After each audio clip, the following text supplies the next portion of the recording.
solid state electron harvester. And that he's the only guy who's like a legitimate engineer who has back engineered the Great Pyramid. Like he's looked through every single cavity and shaft inside the Great Pyramid, and he like built a replica and reverse engineered a way for it to somehow create free energy. And he has this theory, his variation to the theory. So he's evolved his original theory. And this new theory essentially is that the Great Pyramid and the two other pyramids, they sit on the Giza Plateau, which is a seismically active area there. So there's like a lot of seismic activity there, and there has been through history. And he hypothesizes that there was a hydraulic hammer device in the subterranean chamber that would hammer the earth and induce earthquakes, which would essentially bring up electrons through the igneous rock up beneath the earth, up through the pyramid, which is built with igneous rock, the limestone, and all the granite. And all those electrons would somehow come through the queen's chamber, and there were shafts that were peripherally outside of the pyramid that they would pour. What was it? It was some sort of acid. Yeah. Sulfuric acid. Maybe sulfuric acid. I could be looking that up. But they poured it in those shafts. There were pits outside of the pyramid, and those pits fed the shafts that went into the queen's chamber, right? Because he believes that they're connected. They set that rover up those shafts and figured out there was that gate breaks door there, and they busted through the door because the door had these little two electrodes that were coming to it. So why would there be little two copper electrodes coming out of that door, that way up in the middle of that shaft in that pyramid that was supposedly a tomb?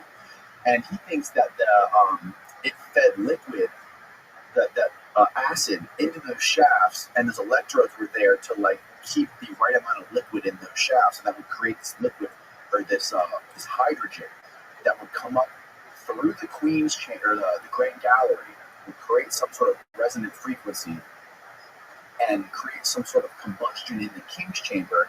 And the two shafts that came out of the king's chamber were like masers, right? That somehow created some sort of a field of free energy that he believed powered that civilization that was there during that time. Yeah, I'm friends with Chris. He did Hugh does an Origins conference in London. And I gotta tell you, he's a funny man. Like behind the scenes, he's hilarious.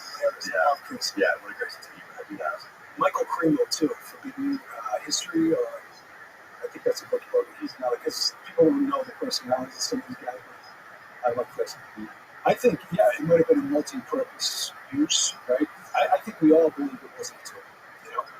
There's no adornment, there's no hieroglyphics. You get into the Howard Weiss 1834, seemingly foolish cartoons and stuff like that. He's looking for fun and he's using dynamite. It's a piece of shit, Right. So, and it's fine, you know what I mean?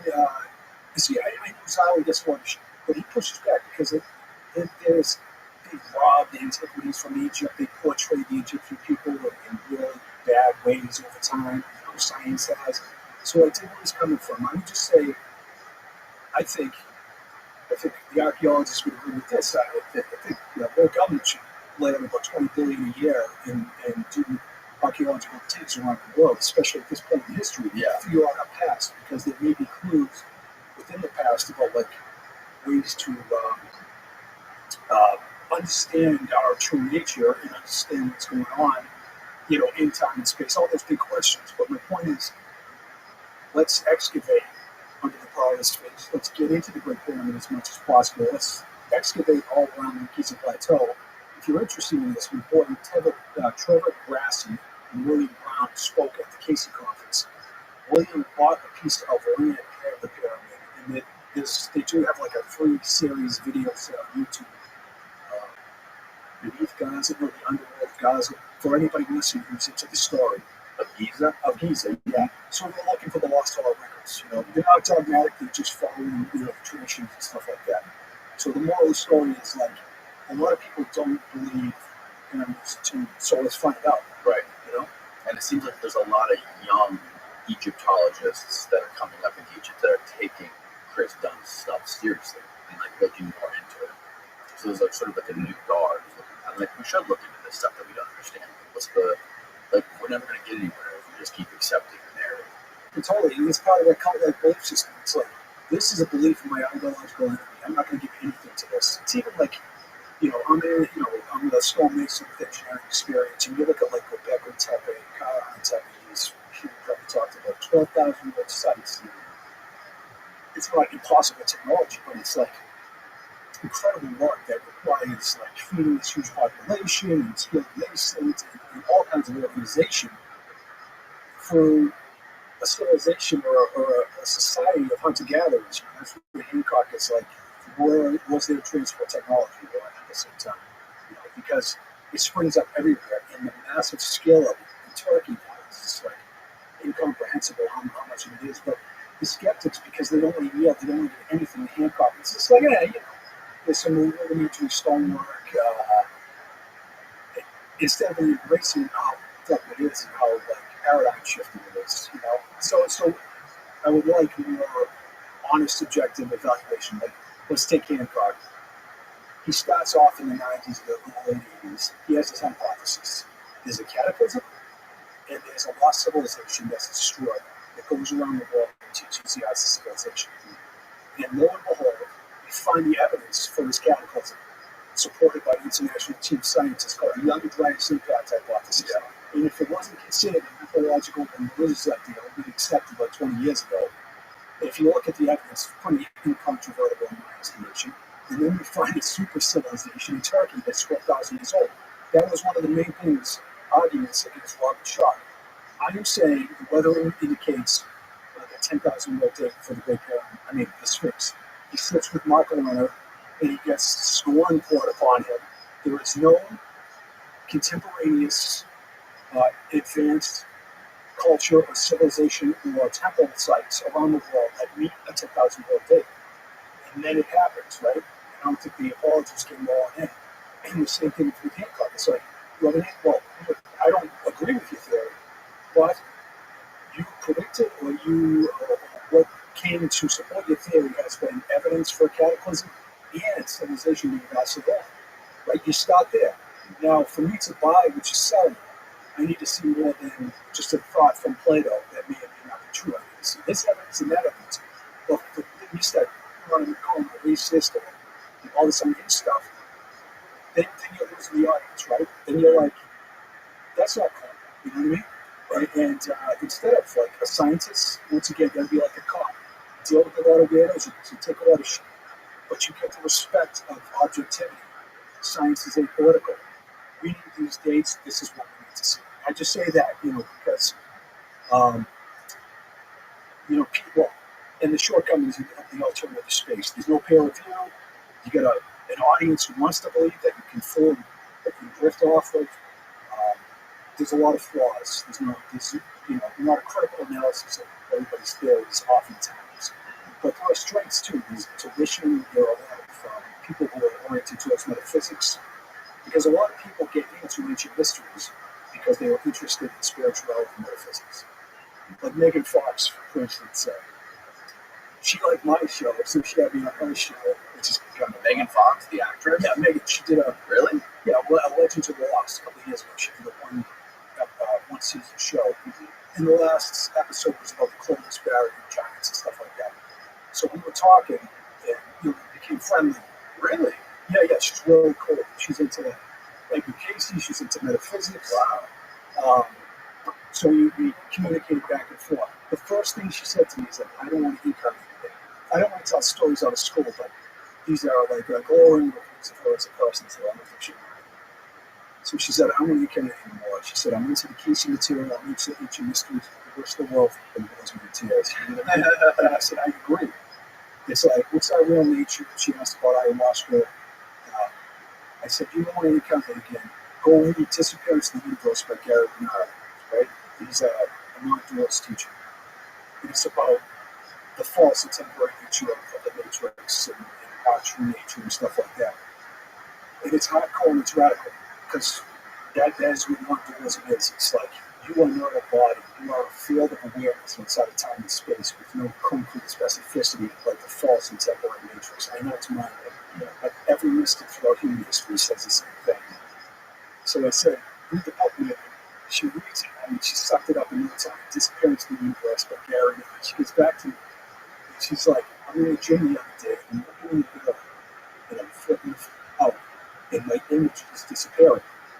And she's like, I understand intellectually everything that's being said, but look, I'm a mother of 3 kids. I'm in my early 30s. I got to realize in the Matrix when you go back in, you take the blue pill or the red pill. She's like, I'm not ready for this. And I said, I did that. And I'm not going to push it. I'm just going to say the seed has been planted. We probably come back around to this because it's like, when you hear the truth, it's like a Zen koan, right? What's the sound of one hand clapping? That's not a question to be answered. It is a question to dissolve the question, the false ego itself. So her appearances of this disappearing, right? And that she's having a Zen koan effect.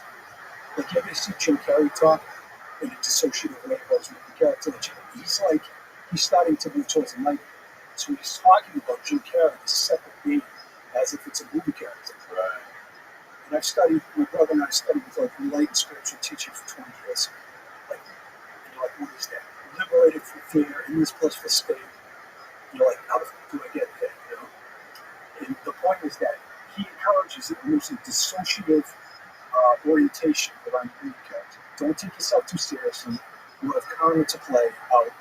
Your true nature is benevolent anyway, so, you know, if you're really in alignment, you do nothing but good deeds anyways. It's only the twisted whispers of the ego that get, you know, leads you down the wrong path. So Jim Carrey talks about this dissociative, in a dissociative way about his movie character. It's really interesting. And people like Isaac and victim of MKL or whatever said, no, he's starting to move towards enlightenment, and that's what happens.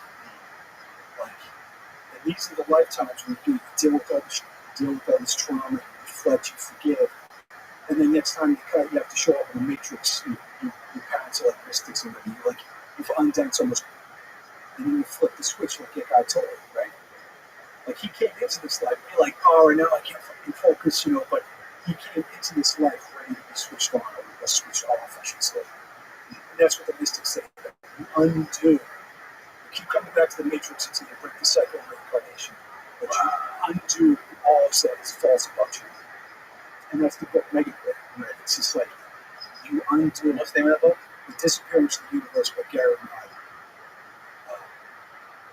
But it's not like the Course in Miracles is this kind of new channel of non-dualistic teaching, which is interesting, but the Advaita Vedanta, the Vibhu Gita, the Ashtavakra Gita, all these texts throughout history, the teachings of Lao Tzu, Ramana Maharshi, even Jesus in the mathematical scrolls, the Apocryphon of John, he comes to John and he speaks about the inexpressible one, the field of existence in completely non-dualistic ways. Go read it.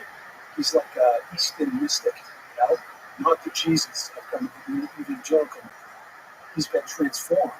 The Gospel of Thomas, William Pagels talked about, the shortest passage is be passerby. Leave everybody alone. Do not try to change it. Bless, forgive, turn the cheek. You are making it real by conflict and judgment. Your experience being false and temporary. And you can make whatever you want about the soldier in its time and space. Right? People have different ideas. God made man, so man could become God. You know, these theories of like, oh, God really moves like to turn his ankle and see the sunset, whatever. You know what I mean? Like, and it's not like a light to form. God is the field that you are. That's what the mystics say. The point is, I think it's worthwhile pointing to our eternal nature, and then make of it what you want. Because we could talk intellectually about this all day long, but all these teachings and ceremonies are geared towards the experience, the literal, visceral experience of what you already are. So when you break through, you're in the zone of the one in the field. All doubts cast away.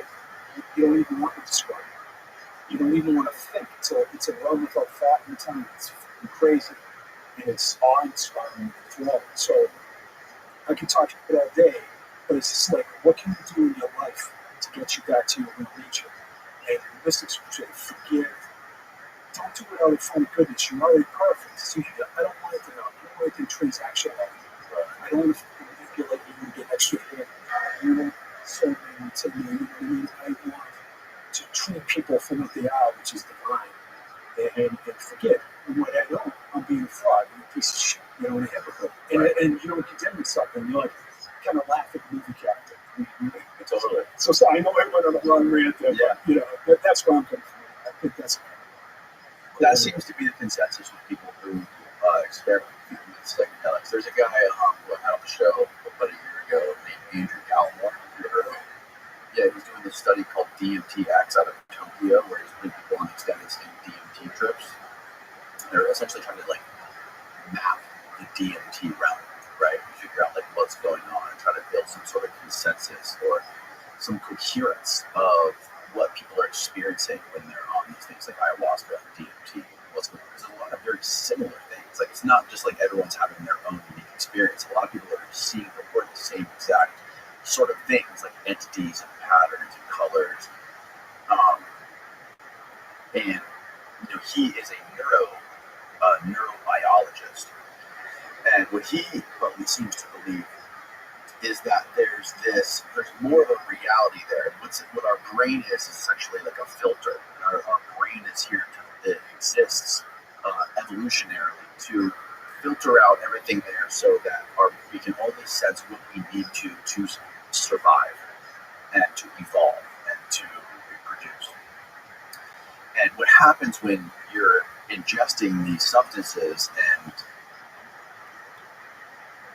integrating with them is you're activating more of your brain, so you can experience more of what's already there. Like reality, if we were to have our entire brain engaged and somehow be turned on, it would be something that's so overwhelming for us, we might just dissolve. Maybe we can only handle a couple hours or 10 minutes of this. But it seems like there's definitely something there. When you hear people talk about their experience with these drugs and tapping into this other realm or whatever it is, they seem to talk about these kind of things. Absolutely. I've experienced that.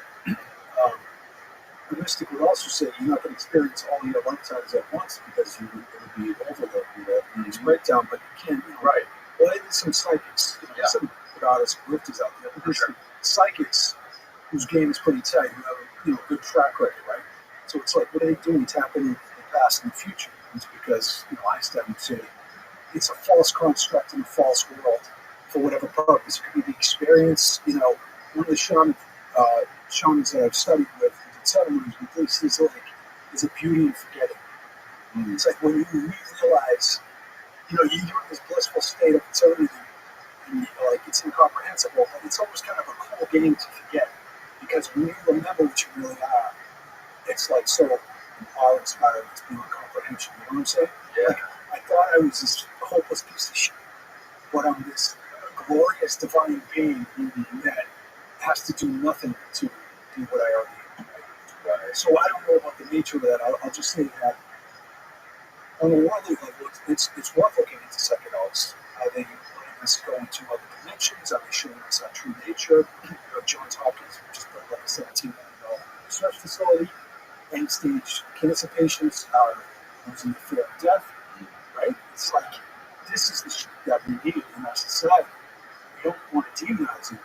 That's why the Keenacock again. He's always pointing to psychedelics and his heart. Have you ever done ayahuasca? I've never done ayahuasca.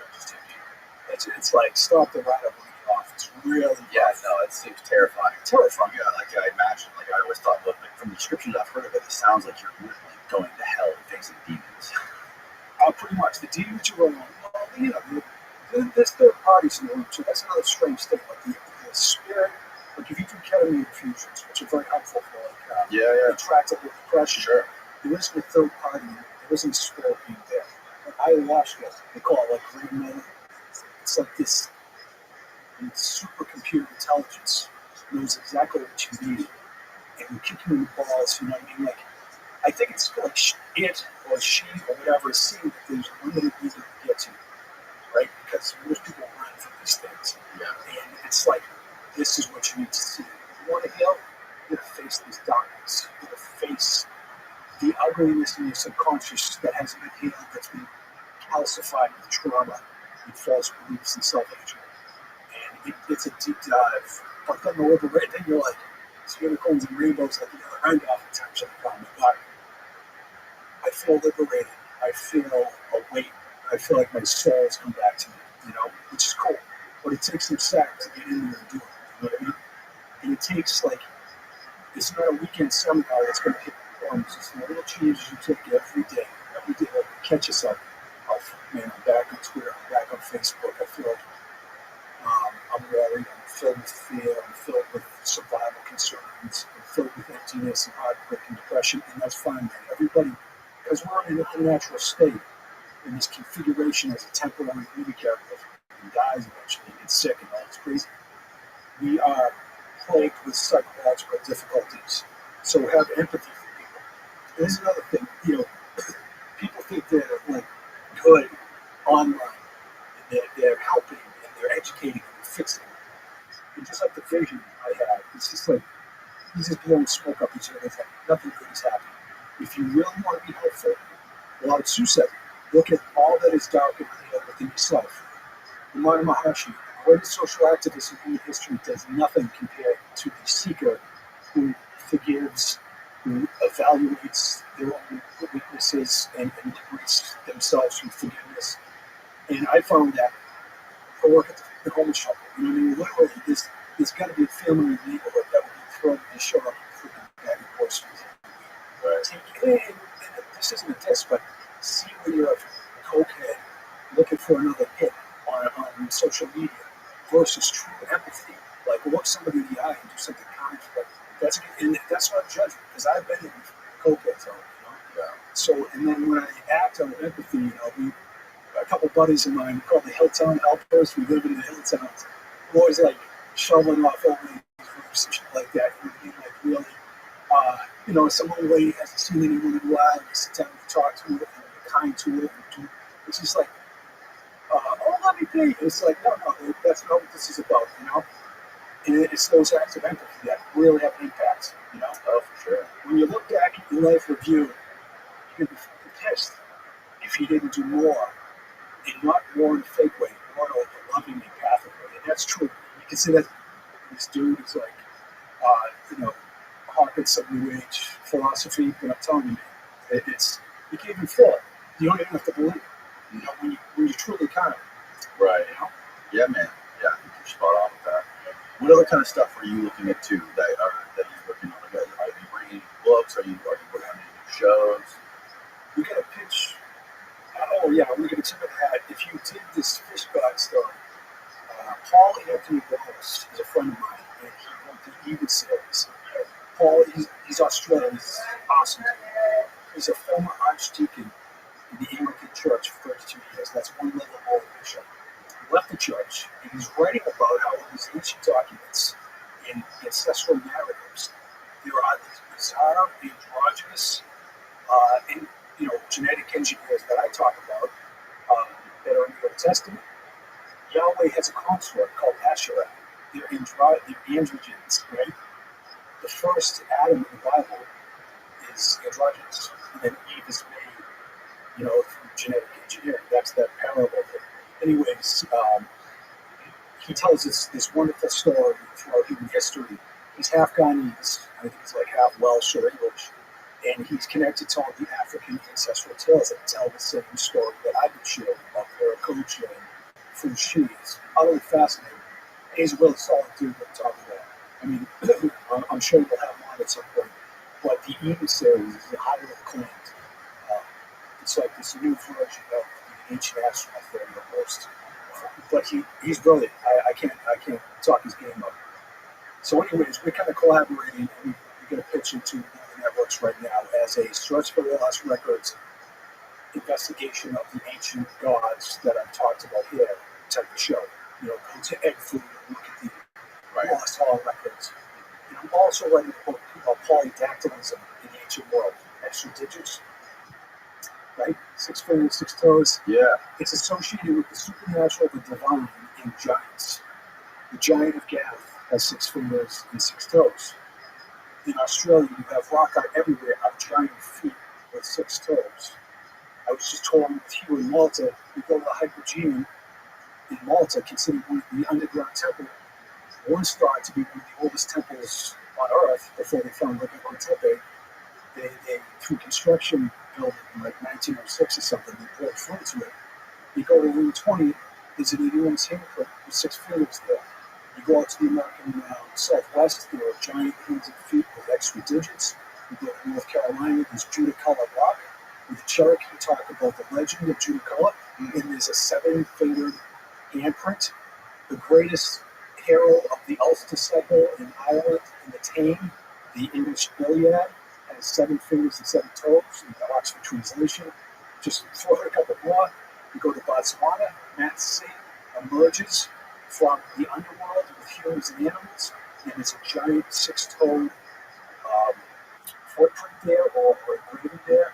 And then you go to Kiribati, and on the islands, there are giant, almost beyond belief, 6-toed footprints that the old man told anthropologist I.G. Turbot in 1849 about. They are attributed to the giants. So the world is littered with giant hands and giant feet associated with these giants that the indigenous people tell us about. So that's about like, I know it's, yeah, here you go. Like, see the giant foot in Newspaper Rock? On the left is Chaco Canyon. On the right is Newspaper Rock in Utah. Look at that, and there's this legend about. Is that picture of that person's feet real? Yes. With 7 toes? Yes, it's called polydactyly. I met a woman who said that she was born with an extra finger the other day. She was from like Haiti or something. It's a rare genetic condition. Yeah. Some people are born with extra digits. It's pretty common in like the Caribbean islands. Exactly. But it's associated with giants. It's associated with the supernatural. The sorcerers, exorcists, and temple priests of Samaria were obsessed with polydactylism. The Sumer Ibsen considers a 2,800 tetralogical omens, and they talk obsessively about what it means to have 6 fingers on one hand, 6 on the other. The giant of Gath, once again, has 6 fingers and 6 toes. And there's no genetic condition that associates polydactylism with gigantism. So really? It's like, yeah, so it's like, I get that if some freakazoid has a bunch of extra digits in ancient culture might say, oh, this dude's a god or whatever. Yeah. But it's everywhere associated with literally giant rock art of hands and feet. It's wild. And in cultures that have no connection. You go up to Baja California, El Carmen Cave, Look at that. Giant footprint of King Gian. I'll say this. Professor Paul Tasson in Australia, University of Kimberley, a couple of years ago, there was this story that went around the world that, like, world's oldest ancient narrative found in Australia. This Aboriginal, super ancient narrative. It was the Pleiades, it was the serpent, but it was also giant feet with 6 digits, right? So Professor Tasson actually wrote a paper about how he found these examples of giant hands and feet with extra digits, like in all these cultures around the world. Mm-hmm. And if you look at it, if you go to Marawanga, Professor Tasson, Tacon, giant footprint, 6 toes. If you Google that, you'll get what is the conventional explanation for these footprints? Like that one right there on that rock that guy's standing next to it, the Ping Yang one. It could be that, it's like, well, that's 200 million years ago in granite, so I don't think a giant stepped in it. It could be the indigenous people carved it. Yeah. But then it raises its own kind of mystery because, if you could throw up Marawanga, Australia, 6-toed footprints, I know that's a lot. See if you can get a picture of that. The moral of the story is the androgyny that I spoke of in polydactylism are displayed in the economic from the old cities on Earth. Ain Ghazal, Jericho, and they just found a 16-fingered statue at Karahatepe. Me, Andrew Collins, and Hugh Newman did an episode for Ancient Worlds about it, where say what you want, these people revere this trade, right? So the Saybirch is another place that was just unearthed. It's super ancient in Turkey. And the dude's holding up his hand, he has 6 fingers. And the professor who did the excavation, Kalulu from Istanbul University, said the statues of the humanoids always have extra digits or a strange number of digits that never found. So the thing I'm talking about is being unearthed in real time at the oldest sites on the planet. Androgyny, polydactylism, make of it what you want. I'm just like, the story is going, has a thread through the oldest iconography in human history. It continues, like Malta, all these places, yeah, like 6 digits. But once again, I don't know, marijuana, is it rejecting that? Do you think that these giants were responsible for some of like the megalithic structures around the world?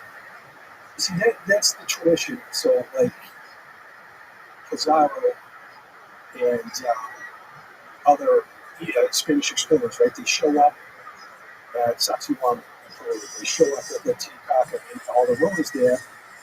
And the Spanish are like, oh, this is built by demons. They don't know what to make of it. They ask the Inca, they ask Pizarro, and he specifically said they were built by the Juarez, the giants, after an before an age of darkness and cataclysm, essentially. So that's what we're told. Because if I say, you know, I don't know if you could build that, you know, like with the tools of the time. That's no diss against the modern Inca people. Then I'm right out of the gate like I'm some racist, you know. But then again, when you go to Malta, it's the same story, right? Like from the Sicilian province. But the point is that the indigenous people have all these missing links to giants. Stonehenge is the same way. And, the New York and Britons, they're going to be pissed at me if I say giants built Stonehenge. You know, it's just like, I don't know around and around with that. But the point is, these traditions are the things that's interesting. Yeah, right? So what the fuck does it mean? I don't know. Is it pure fantasy? These people who we attribute having wherewithal to do these amazing things are telling us these kind of wild stories. So you can't have it both ways. It's like, or at least be open to the idea that there's more going on. Yeah. Sure. Now, what's that one on the bottom with all the holes in the ground? You see the one with the circular carvings in the ground? That's Pueblo Bonito. That's a key in Colorado, and that's where the footprints going up the wall are. Yeah, the six digit. That's in Colorado. That's a Colorado. So go to Point Gate, and there's the hands and feet of the iconography there. Go to Peru, go to so many places. And it's not just because we know it's a regional condition. It's just not associated with us.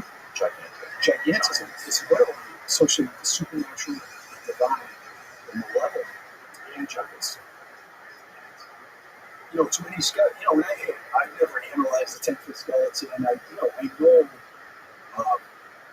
why skeptics are skeptical about the idea of giants. It's just like, how can all these traditions exist? How can there be giant hands and feet associated? Not just, they don't stand alone, they're associated with giants. And the legends are right.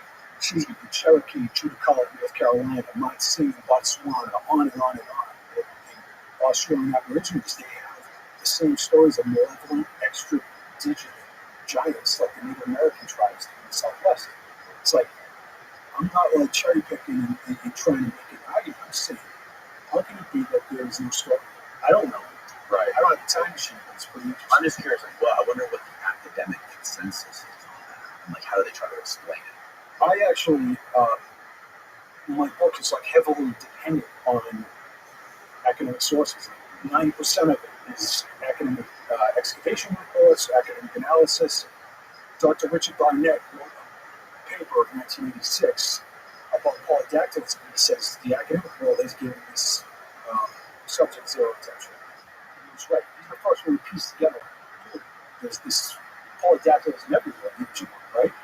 So there were a lot of academics who took on, Patricia Crown in 2016 about how in Colorado, at Chaco Canyon, the natives revere polydactylism extra-digits. So there's an article about that. Warble and other academics wrote about Palenque and there's an American reference for polydactylism. They call it divine polydactyly. So you have different academics in isolated areas talking about it. And I understand the skepticism, but I would like to know, just like we had Professor Todd Dissentel, evolutionary biologist, on our first show, and I love Todd, he's great. And I asked him, like, how can, what's the anthropological explanation for skull elongation all around the world between cultures that had no contact? It's the most bizarre and specific thing to do. Are they emulating something? What's going on? And he didn't have. He's just like, I don't know how to explain it, essentially. And I agree. It's just like these levels of specificity by cultures that had no contact. Like when you have a kid, you elongate little baby T's skull. It is like so bizarre. It's so crazy. It goes back at least 10,000 years to China. Right. But you haven't like Choctaw, a bunch of Native American tribes did it. It's fucking crazy, you know what I mean? So that's the kind of stuff where if it is dismissed as like garbage or lunacy by the academics or the pseudo-skeptics, people push back and they feel like these ideas aren't getting fair shit. Right. And then you need to start to live in conspiracies and then down some TikTok rabbit hole. Right. People that get professional should say, there's a real mystery there. I'm not going to jump to conclusions. This is what I need to see to prove the case. But that is very interesting. All common sense would tell you the level of specificity and ubiquitous nature of these things is telling you that it's worthy of further investigation. Yeah. So I'm trying to like bridge that gap. It's just like take your foot off the brake a little, and put your foot on the brake a little, chill out and address this as it's an interesting puzzle to solve, not a belief system of your ideological. Right. It's a completely different. Totally. Well, Jim, thank you for doing this, man. This has been a fascinating conversation. It's super fun to talk to you about this stuff. I love learning about this crap. You and you are really, I think you guys are really on something. What you guys are doing, teaming up on this work. It's fascinating shit. That's great, man. And just being open to these seemingly bizarre ideas is really cool. I think that's why your platform is so popular. It's just like people dig it. And I hope, I appreciate, like, especially being dudes, to like give permission to men to like talk about difficulties, talk about depression, talk about empathy, shit like that, right? It's really important to embody contradiction, be the best at what a man is. It's not like a tough guy who drunk at a bar and shit out of something. It's about like empathy and concern. And I really, that's the best part of it, that we're in the same zone there. And I did that. I appreciate it. Thank you, man. Where can people find more? Where can they get in touch with you? Witness protection program with Ancient Mysteries. I'm such a loser. I know like the tech skills. I'm pretty sure I can pick up my game. I'm on like Facebook. It's a picture of me and my brother at Roma. I'm a friend in Los Angeles. So I'm like doing this and my brother get hands into it. And I got a couple of dead accounts because I freaking like that. But I'll say at Q's site, megalithomania.uk, this GPO section of games. I think that's the best place. Okay. And Q's always like, if I'm doing tours with you or we're going to do a show or something, he'll post it too. So I talk about all this shit, every KC, fish gods, metaphysical secrets, the edges. There's all videos of people digging into stuff. Or you can reach out to Facebook and Skype and anything like that. But one day I'll get a tech assistant or whatever. But it's fine because I just like putting content out there. Absolutely. I don't want to push away prosperity, but I don't really want to try to really monetize it. So I just think it's cool and it's interesting. And I like that I can interface with both sides of the aisle, if you will. Because I got some tight friends who are like skeptics and like shitting on me and shitting on me. It's just plus I'm involved, but I love it. You know what I mean? And it's not like it's not confrontational. So thanks for everything. Yeah, man. I appreciate your time. Again, I gotta get you on a flight. So yeah, it's true. We'll wrap it up. All right. Goodbye, world.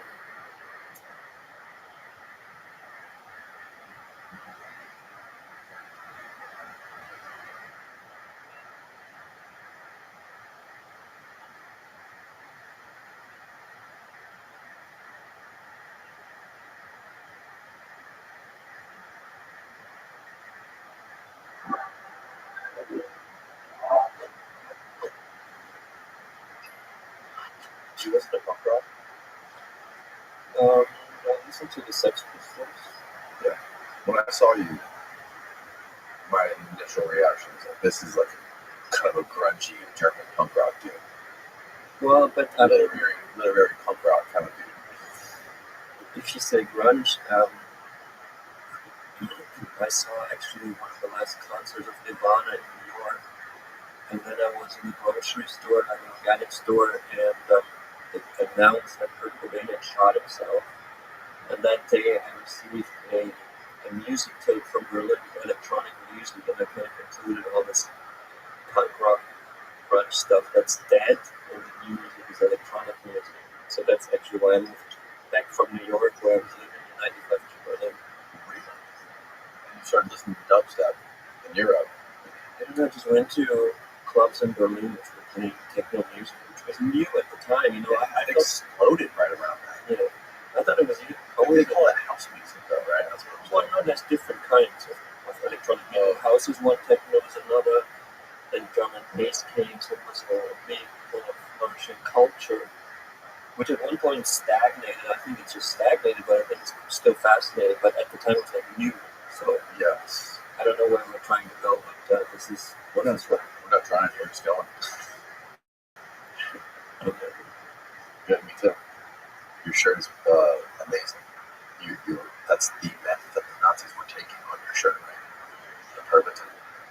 Yeah, I mean, I like the branding, design, also the name is very good to the branding for methamphetamine as a team, because it's the word perverse, perverse in it, Yeah. which it is a perverse toxin, I would say. Mm-hmm. Yeah. The famous saying that everything goes back to the Nazis couldn't be more true. Even if drugs go back to the Nazis. Well, I mean, somehow it's not surprising because they were really interested in performance enhancement. The Nazi movement was a very modern movement. They were applying the newest technology, the newest forms of propaganda, the newest medicines, so they were, They're on the cutting edge of everything. that's correct. But they didn't have empathy, they didn't have the right morals, so that can always be a problem. A very efficient system can also go off the rails. It needs some kind of, I guess you could call it morals. It's a term that needs to hate everybody without morals, because of the soulless machine. It can go anywhere in a big way too. Yeah. So you've written 2 books on the history of drug use in the Third Reich, right? You've written the first one, which was List, which was all about the amphetamines and the uppers and all the kind of shit that Hitler's doctor was giving him. The second one was Tripped, which was more about the psychedelics and the LSD research they were doing to try to find truth serums, which is eventually what the CIA got its hands on. What? First of all, how did you get into writing? What made you want to write a book about Hitler doing meth? Actually, we have to be very precise. What we say, Hitler was actually not into meth. The German army was into meth. They were really methed up. But he didn't do it? No, because he thought this is for the foot soldier, just the robot that has to function. Because that's what meth does. It just releases neurotransmitters, and you follow orders good. You kind of, but it's not the drug to use the most complex questions. That you don't do that in meth. So Hitler wasn't using meth. He was using a certain opioid, which is actually the same one that is now being used in America excessively, which is oxycodone, it's called, right? Or Oxycontin. I always confused. Yeah, Oxycontin. What's the difference between oxycodone and Oxycontin? That's a good question. I'm not sure. I think I'm not sure. I think codone comes from codeine, which is a syrup, and the content is just. I think that has a time release. Yes, I think so. So that was Hitler's favorite drug, actually. The opioid, which at the time was a German product called Oinkodal, so it was a German product. It wasn't crazy, illegal drug that he was taking. Yeah. Wasn't he mixing that with? Maybe he was speedballing coke, right? Yeah, it was taking the only for the German so it was the coke. It wasn't a coke from that. Usually they go hand in hand, those kind of dudes. I don't know. I mean, but his doctor had like his personal physician Morel. He was the opioid guy. He always gave him the oxycodone.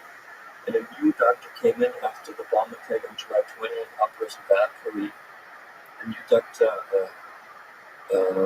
ear specialist, because Hitler's eardrums were blown in the explosion done by the bomb of Stauffenberg. And this ear doctor brought the cocaine, because cocaine was like also anesthetic.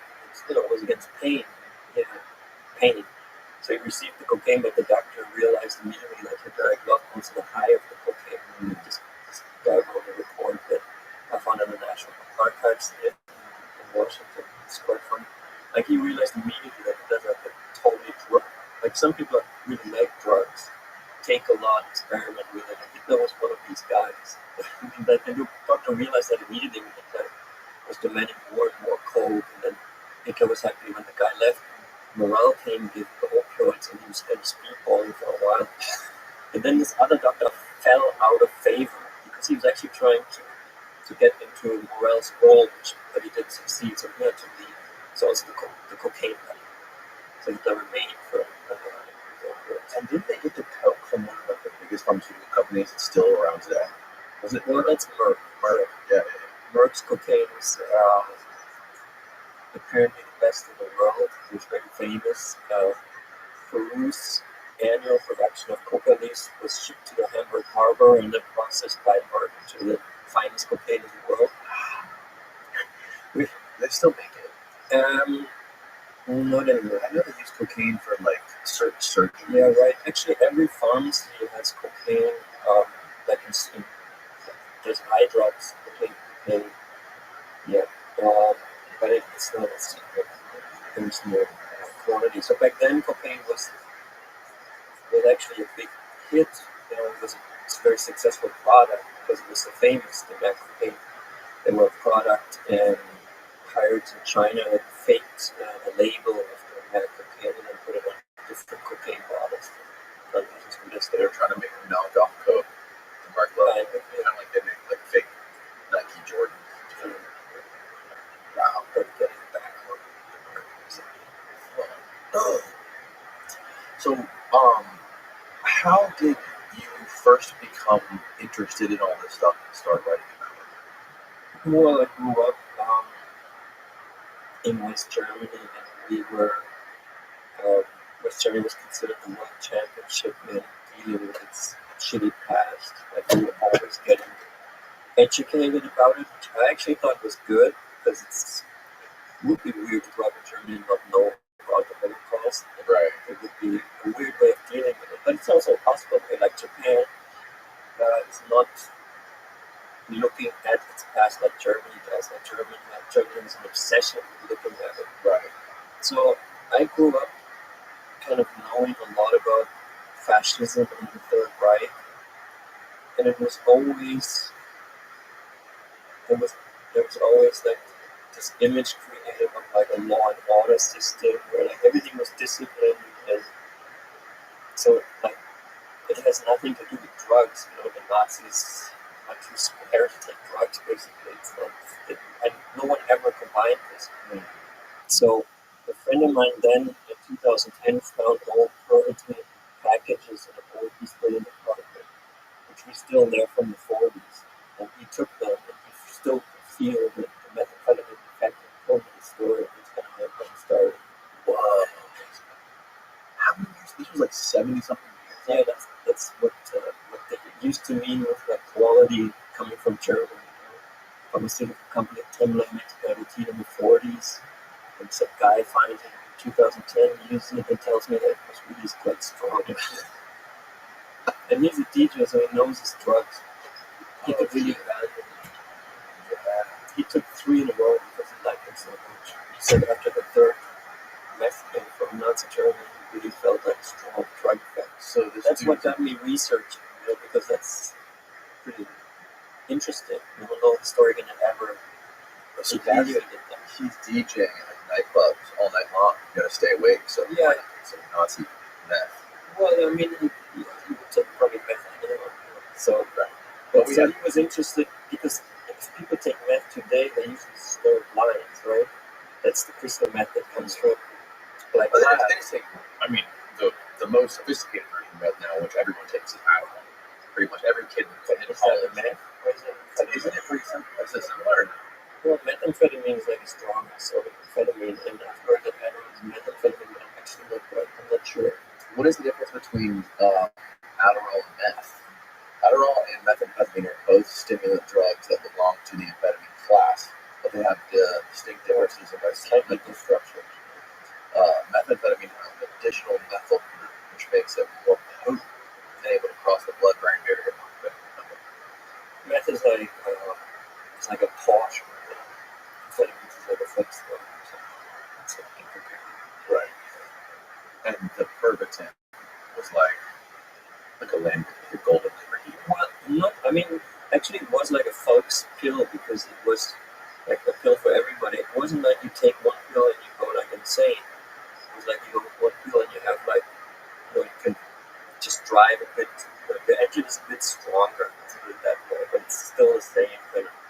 So it enhances your performance, and that's why it became very popular. It wasn't like now we're drinking a We're drinking kratom.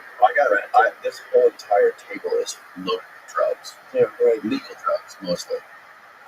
So it was not so unusual to take a pill of meth, because also at the time they didn't have so many substances at the availability as we have now. It was late 30s, so when Pavitin came onto the market, people really liked it. They talked about it over years. So And not just soldiers, people in the military, not like everyday people, business people were using it. It was kind of like a common thing for folks. yeah, also it wasn't so available, popular to go to like a coffee shop. I mean, there were coffee shops, but not as many as today. I think especially women often not go to coffee shops because the caffeine boys they were male dominated, which they still are in some parts of the world. So it's not so. What do you take when you take methamphetamine? I can understand the part where you take it back then. Yeah. Because also it's beneficial in a dictatorship that's all about functionality to function. And methamphetamine is good. It's a stimulant that makes you, It doesn't make you think, right? It makes you just kind of like a machine. Like you can't do this. It's a bit exaggerated. Well, I mean, I've done Adderall before, and I know the feeling. I hate it. Right? You kind of can't stop it. Right. You're not. It kind of kills creativity, and it makes you just want to get more things done and like get more shit checked off the checklist. Yeah, I don't think, for example, amphetamine is a good drug for writing because you do write a lot, but it lowers your ability to self-criticize yourself because you just feel too good and you do it too fast. And that's not what this literature is actually about. You have to be very subtle in each step you take forward. So amphetamine, I'm surprised that some writers can write up stuff on amphetamine. Oh yeah, that's crazy. Well, I think also On the Road was written on amphetamines. Like you're supposedly in 2 weeks without sleep, which is possible. You can actually write a lot of pages quite quickly. Was it Stephen King also doing loads of coke when he was writing some of these books like Cujo? I'm not familiar with that. I could imagine. I'm pretty sure he was. I'm pretty sure he was like drinking like crazy. Freud was developing a lot of his theories on coke. Yes, Freud. My favorite philosopher. Sherlock Holmes was created partly on coke. I think Holmes himself used coke to solve his cases. Really? But I'm also not a Sherlock Holmes specialist. Yeah, I mean, some of the most prolific, most famous works in history were done by authors who were bombed on drugs. Like just the last couple of people you mentioned, right? When you were writing this, did you try any of these drugs and try to dive deeper into the literature and understand it better? Actually, I did because I thought I have to make this experience to write about it. Yeah, I would do the same thing, I think.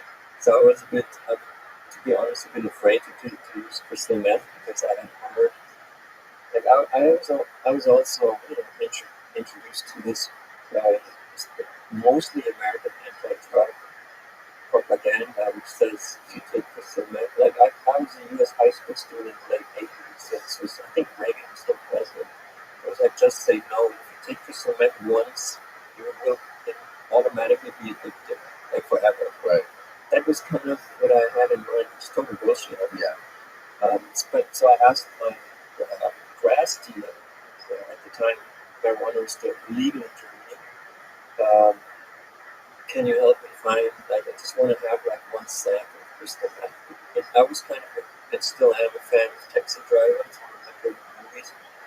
And Schrader, when he wrote it, he had a gun in his writing desk, he had a draw to be kind of closer to the vibration of the story. So I thought it's good to have like the gram of crystal meth with me. Yeah. And but she said no, I don't want to go. I don't want to bring it because she was a weed dealer. Weed and crystal meth don't go together. They're totally different animals, basically. Mm-hmm. But she said I know a guy who has crystal meth, and then she asked him, and she brought me a 1 gram, and he brought a Xerox copy of the old patent patent that they made of methamphetamine. Xerox got Davis with the grams without knowing that I was researching this book. Yeah. So he was like some kind of crystal meth dealer that was like a history buff or freak or whatever. He wanted to educate where it comes from. It's kind of funny. I don't know. And I took it also to try it. Versus like what did you expect it to be like? Because usually those two are vastly different. Well, I know the effects of amphetamines, like legal amphetamines, but also illegal amphetamines. So I was expecting it to have this effect but stronger, and that's exactly what it is. So the effect in itself can be quite interesting and pleasurable. You don't kind of feel bad for crystal meth, while the high lasts. But the problem for me was once the high receded, I actually felt worse than I had felt before I took it.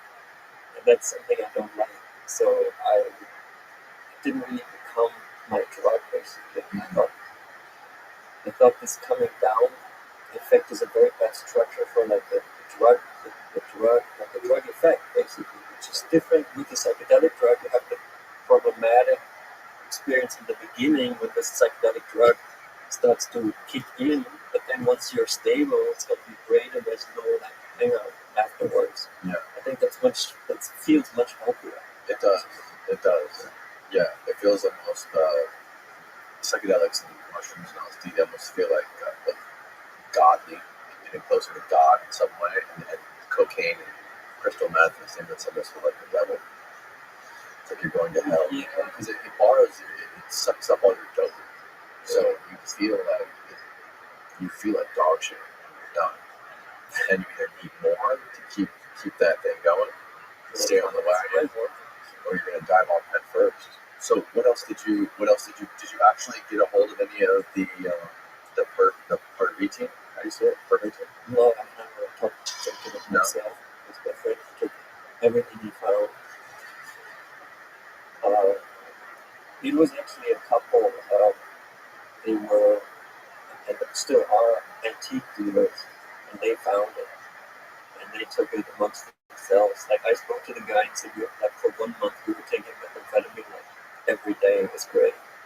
So that fell actually from the company Temla, which is Palantir. It was probably a good product, It did lead obviously to addiction problems, but it's in terms of performance enhancement, it's a very good product. Yeah. Seems like it worked. I mean, well, no, I mean, in the end, it works for a specific task while it happens, but it doesn't work in the long run. It works in the short run, but not in the long run. Yes. War was in this case a long war. The only chance for the Nazis to win this war is if everything becomes blitzkrieg. If every campaign is a quick campaign like the one against the West. Yeah. that's how long the PEM team works. It works like for 1-2 months. And you can stay awake the whole time. The whole army is like fighting like mad, but then they come down. So if this victory has been achieved after like 2 months, they cannot sustain. So they're like sprinters instead of like Right, that's the new idea. You sprint, you don't go slow. right. Which is kind of shocking. It's a very modern approach. I mean, it's progressive military approach, I would say. But it only works in certain situations. I just read a report online. I forget the percentage. I think Travis Kitchen sent me this report, and it was about how the Russians in the Ukraine war are using a certain kind of methamphetamine. Russia is giving their soldiers, they're all jacked on that. Yep. I forget the name, it's like a newer version. There was a brand name for it. Right now in the war? Yes, right now in the war, the Russians are freaking jacked on meth. What's the name of that drug? Captagon? Oh, you heard that? Yeah. That's very interesting. Because Captagon was made by the Assad regime in Syria. That's how they kept themselves in power. And they had system tied with Russia and something. It's like historical. Yes, right. So it kind of makes sense that this Captagon is probably even in Syria that stopped to the Russian troops. Because it is a big fighting for it. It's not good for the, it's not healthy, it's good for the soldier, but it might be beneficial if used in intelligence. Can you use this Captagon ingredients, or like what is in Captagon? It's just a different form of amphetamine. Yeah, but is it actually methamphetamine or just amphetamine? Phenethylamine? Okay, it's just an amphetamine. They contain amphetamines and caffeine. That's a very strong amphetamine. So then it's strong. Sure. So this is actually. I think the pill of Ferguson would have been stronger than the yeah, I'm sure. Because the Nazis always wasn't strong. Even though it wasn't a Nazi, German and Russian from Sweden. It's just a drug. It's just a problem. It's drugs and also, there's in that same report that I read, they're saying that they're giving iodine to the soldiers in the Ukrainian side. And I don't think it's just their report saying that it's for brain injuries or for PTSD, but I think they're also using it for on the battlefield for things like edge detection and stress and combat fatigue. So, like, that's an interesting thing. I know DARPA, I've read some stories that DARPA is funding psychedelic research for soldiers, not just for after the war, but for when they're in war. Like how psychedelics enhance a soldier moving through the battlefield, shooting, being more accurate with his shots, or things like that. You know? I spoke with the doctor of the last man, Orlando Magic. It's about psychedelics, but it's also for basketball players. And the problem is that basketball, just as in fighting in wars, is a lot about motor precision, and that could be not enhanced through psychedelics, which maybe makes it take too long, or on the battlefield, you have to react. You don't need complex substances. I think that we would maybe for strategy, for general, but just see it in a different way. Well, I think actually, now that you mentioned that, I think what I heard about DARPA that was studying those guys is they're trying to take the trip out longer. So you get the benefits of visual acuity, and detection, and other things without having to be tripped. Right? So maybe that would have some benefits to it if they were able to alter it. Yeah, this story only says that they're using it for PTSD and anxiety.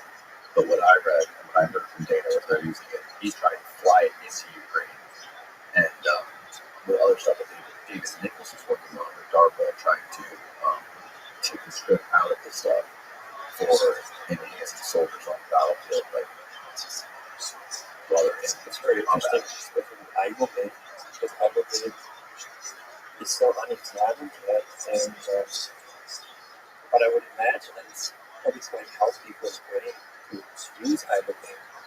So an army on one side using amphetamine is true, but the Russian army and another army using ibogaine, which of course is much better from the Ukraine side, because it's a much harder and more sustained way of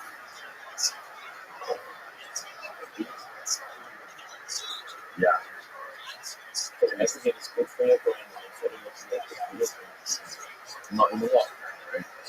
So when you wrote your first book, you didn't do it the way a typical author would. Like, I feel like people that on the podcast that talk about JFK, or books about JFK, and the vast majority of them, right, in fact, all of them except for one of them, when they write their books, they read other people's books to come up with their ideas, to write about, to come up with their material, to they read for a kid or whatever. Very rarely when somebody writes a story for a book, do they actually go to the sources of things. And if I'm not mistaken, when you were writing the first book, you weren't basing this off any other writer's books or any sort of previous research. You were doing sort of like going to the grassroots of this stuff. And once my friend told me about having on this parakeet pills and being like stoned amphetamine, I became interested in and I started researching it for, actually I wanted to write a novel, but then my publisher said, this topic is too interesting to turn it into a novel, it should be a non-fiction book. So I had never written a non-fiction book before, but I had written 3 novels, so I thought, okay, no, I can't invent anything anymore, that kind of sucks, because I'd like to invent things for novels, obviously, so I was like a novel. So my first attempt was to write a novel, and then his publisher said, no, it must be a non-fiction book. And he was right with his decision. It must be a non-fiction book, because if it's a novel or non-fiction book, you as the reader, you don't know if it's true or whether I imagine it. So the non-fiction book is just not the first. So for me, it was. I was just asking about like how like the research process, you didn't go read other books to So I was trying to figure out what is a non-fiction book. How do you write a non-fiction book? Yeah. Which is obviously, if you find out something, it must be the original material. So for me, actually my girlfriend at the time, she said you should search for archives. And it immediately clicked and it made sense to me. That I really want to find out the actual truth. From that, in the beginning, I wanted to construct a novel, and later on, just made it into non-fiction. But I wanted to actually know the truth. And I mean, there was one book out at the time by actually a friend of mine. It was more like a random collection of articles he found on drugs in the Third Reich, and it wasn't really structured. It was like a treasure trove. Yeah. So I kind of I started expanding on this. And especially everything changed when I met a historian who had researched this for a paper, and he told me where in the archives to find it. It's very difficult to find stuff in the archives. Because at the time, like, this archive about the military of World War II, the documents were filed from the 50s. They were all collected and filed, but they didn't file it for drugs, but they didn't read like through where was methamphetamine used, and then we made like a note that anyone ever in the future searches for this keyword drugs will find these papers, because the archivists didn't think of drugs as a relevant category. So we have a big archive, and probably have a lot of documents related to drugs, and how do you find them? So I was lucky enough that like a scientist who had researched this before and told me exactly. So he shared his knowledge. So it's quite important to share that knowledge. Yeah. Which is kind of the spirit of amongst researchers, because most people don't research. It's kind of a secret cult that you go to the archive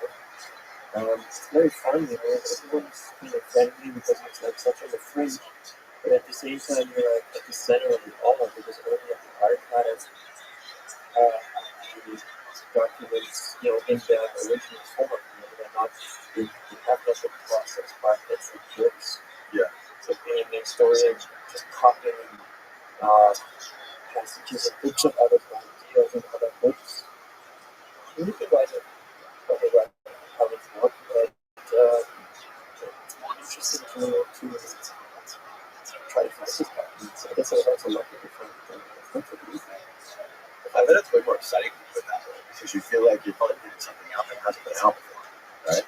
Yeah, right. The world hasn't seen any idea. That's a lot. That's a lot of work to do. To actually go somewhere, physically dig through paperwork, ancient paperwork, versus just like looking up some shit online on a directory.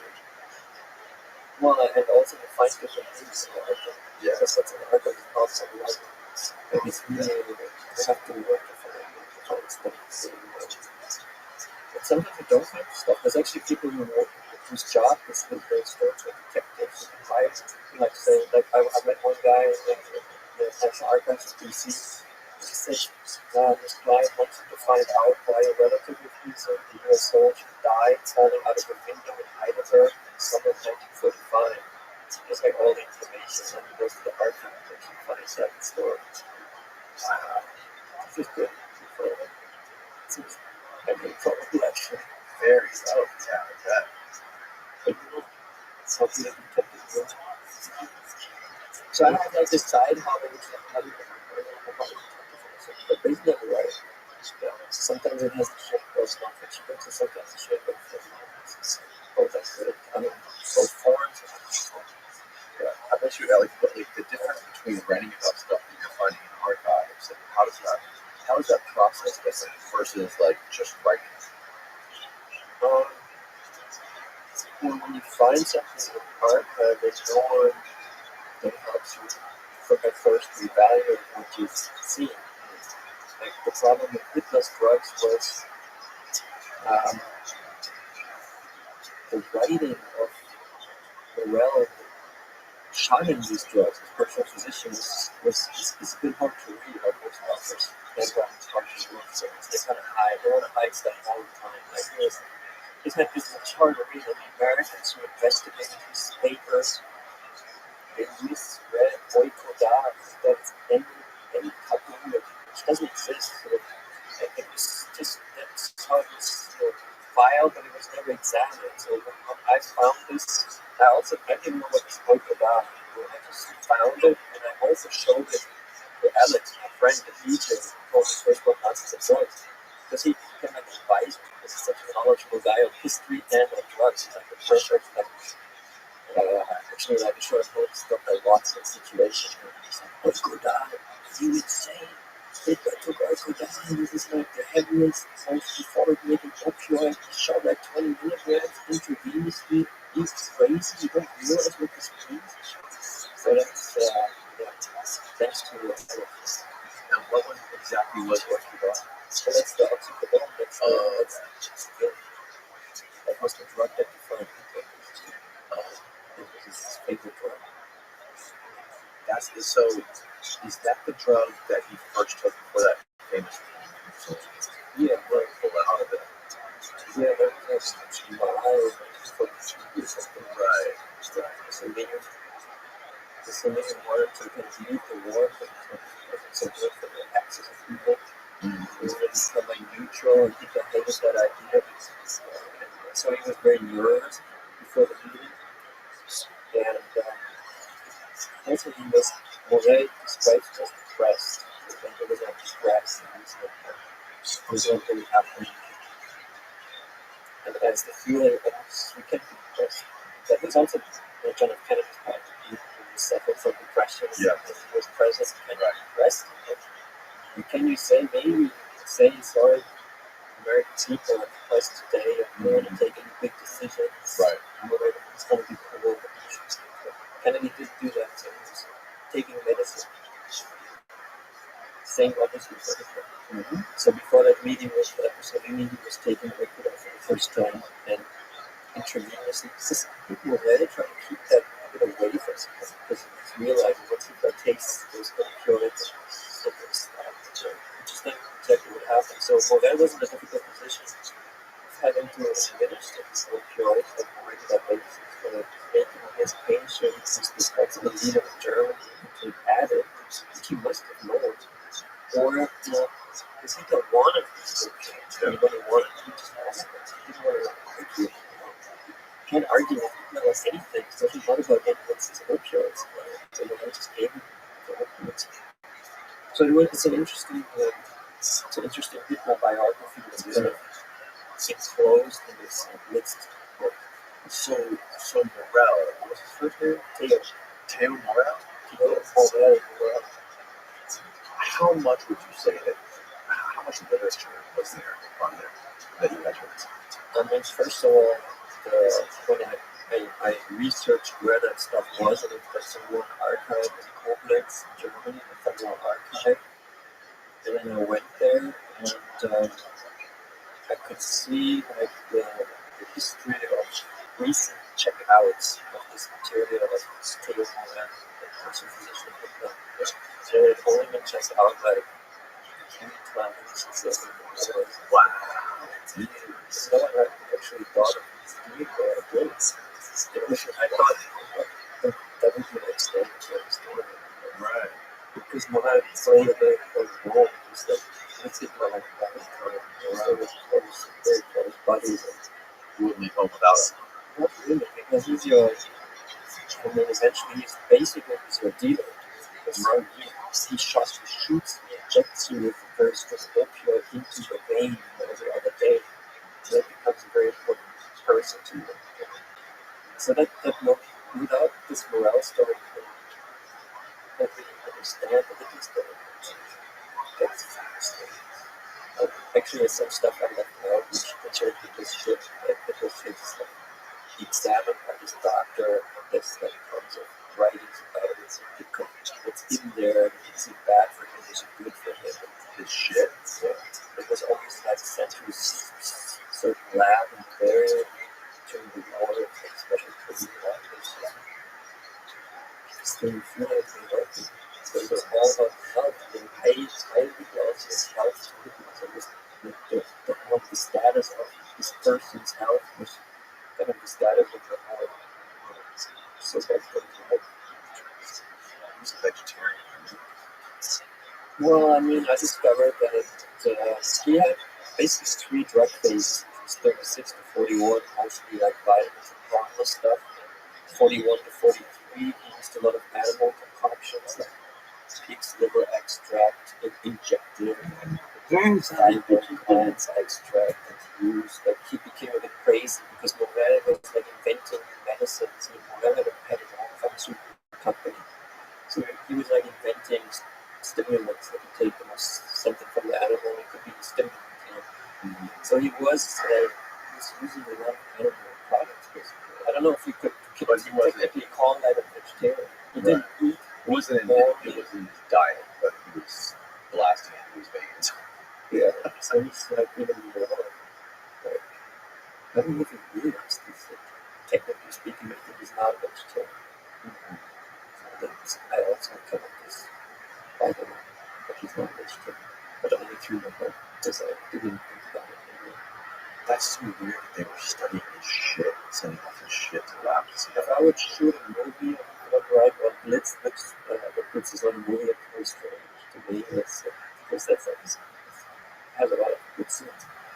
And one of them would be, you know, shit through the front lines and moving on across Germany and examining whether, you know, German scientists and reports are written, journal and archive. I mean, yeah. Russia was a big part of it. Yeah. You must have a fascination. That famous video of him at the Olympics in like 36 or something like that, where he's like gyrating back and forth. What was he on in that video? Do you know? Well, when I studied Morel's writings, and Morel's writings are very extensive, like almost like every day, his writings have one book to so many other shit, what he said, what his skin, the color of his skin, he writes a lot, but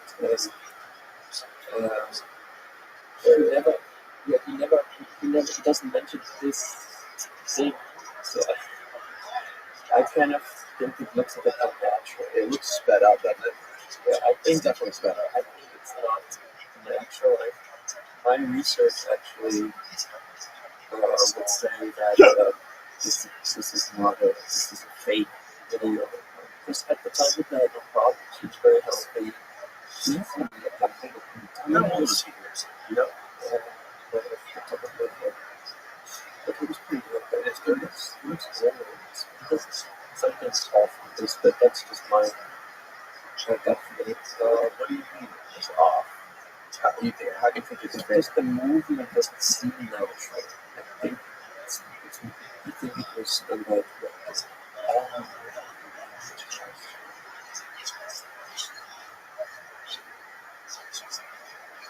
So someone staged this and recreated it. That is digitally manipulated to look this way. Maybe it was moving it with it. Maybe it was a way to speed that up. But They definitely sped it up. You can tell by the guys in the background. maybe it's just maybe it's nerves doing like this. But if you see that out, it looks already weird. So for me, this video is not very basically. Maybe he's just got to pee with that. That's kind of what I imagine when I see it. I have some insight on this sped up. Hang on, Steve. Can you see when this video was uploaded? By the way, it's 3 years ago. Okay, yeah, 3 years ago. What do you think? What's your video analysis on this one, Steve? Film cameras back in the day, if they were cheap, or small or portable, they were hand cranked, which means that the speed of the film going through it is dictated by your hand movement. And so when you play that back on a machine that plays it back at 24 frames a second, it's typically sped up. You're not gonna speed. Your speed is never going to be as consistent or as fast as on a machine. You'll see that a lot with like the Charlie Chaplin videos and stuff. Oh, okay, interesting. That's why the black and white stuff is sped up. So 36 was before he was really experimenting hardcore drugs. Yeah, that's when he met her. That's what you had in 36. Yeah. So he was basically like that. Huh. But you could still. That's right. But he was on nothing in 36. At least drugs, right? Or the hate something. So I'm sure it's low. Maybe it was the second was the best film. It wasn't invented yet. No. Was coke invented yet? Yeah. When was coke invented? It's like spicy pepper for Asia. I don't know if it's from Asia, but it's used in a lot of Asian food. Methamphetamine was patented in 1937. 1856 by a German chemist, Frederick Geitche. Germans invented everything. Just drugs. And just time machines, spaceships, flying saucers. Yeah, rockets. There you go. Isolated after drinking the cocaine. How crazy. Coke is illegal. It's illegal to own a coca leaf in the United States. Why don't you go live on TikTok? This goes to the root of it. Given that he as a welcome present. Yeah, they use it for At the airport. how crazy is that, right? Correct, because For altitude if you are streaming on there on a mobile device, after 1 hour of streaming, you have to do a CAPTCHA. And it's too much work for me to do CAPTCHAs every hour.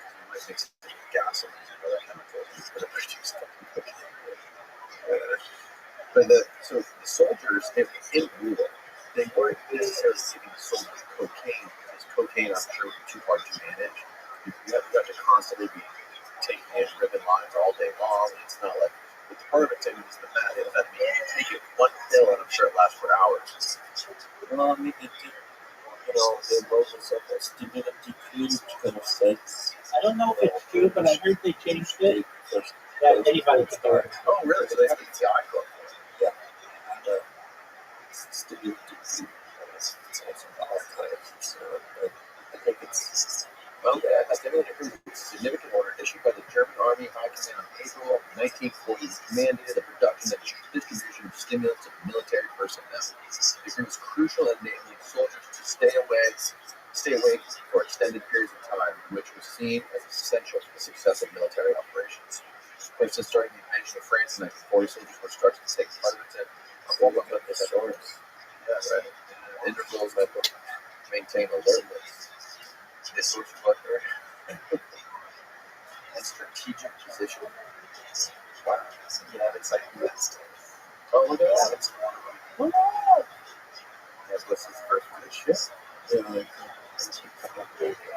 Yeah, but it's basically how this goes. Oh, look at that photo. Can you put that photo of the little fucking bottle of it?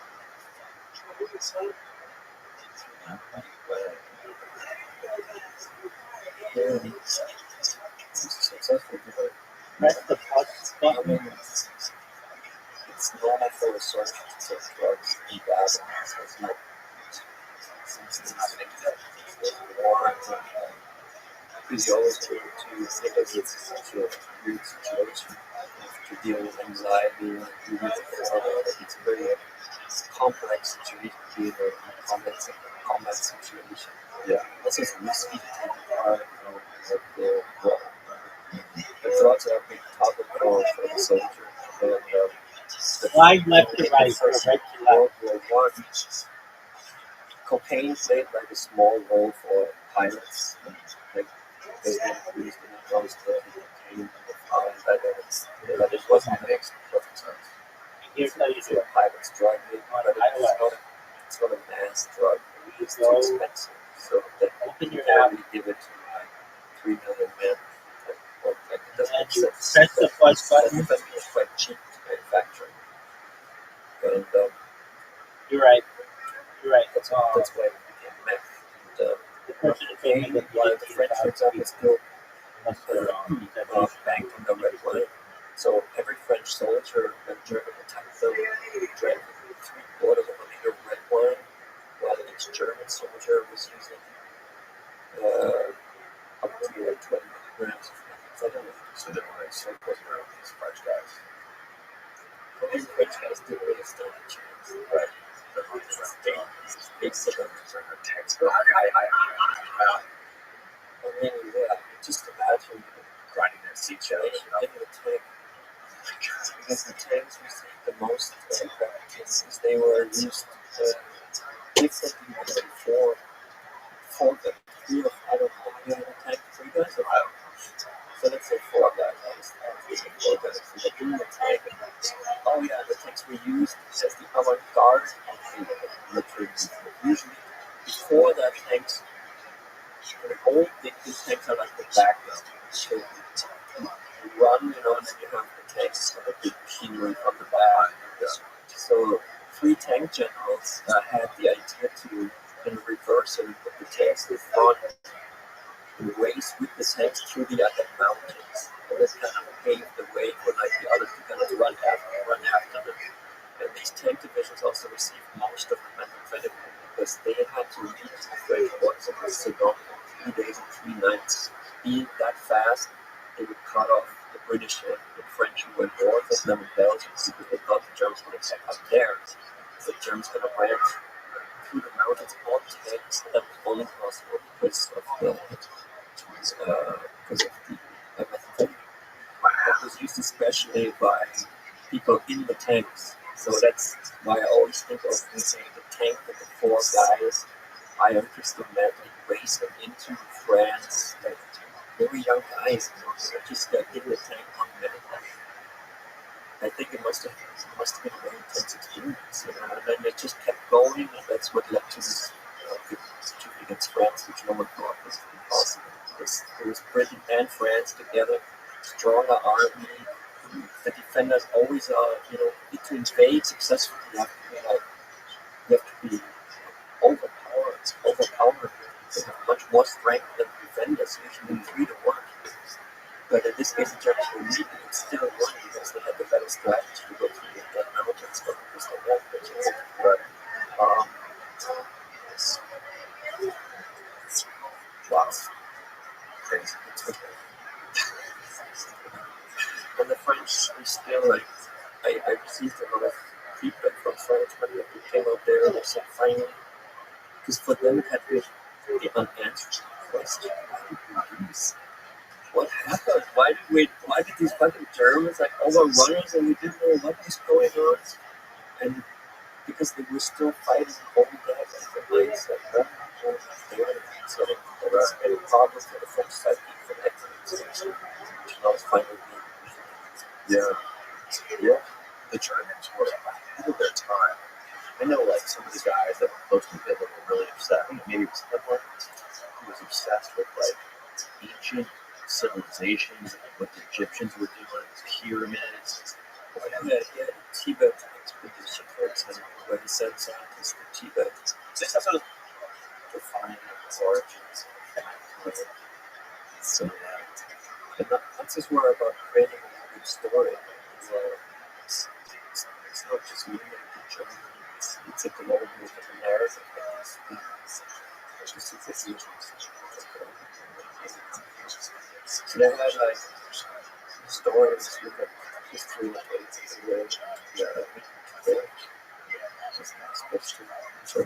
So, do you know if they were into, like, the Greeks, what the Greeks were doing? well, that's classical. Because the Greeks were big into drugs. Yeah, but I don't think the Nazis lived up to the classical Greek level of drugs. Because drugs also was not something that was officially banned. Officially, the Nazi government was anti-drug government. And when they took power, some of the first people they threw into concentration camps, already in 1933, were drug users. So they were. That's why I, growing up, always thought Nazis they all about purity and drugs. So that was also the image that was a big part of their image. So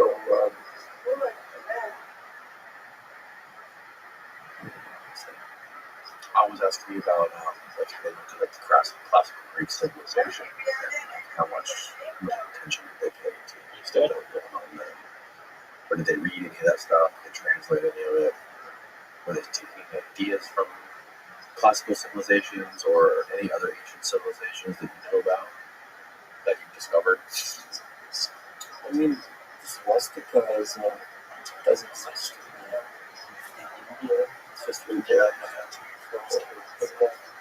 apparently the 3 hours of yoga each morning in his office because he was connecting with the ancient Aryan groups that come out of India or out of the Himalayas.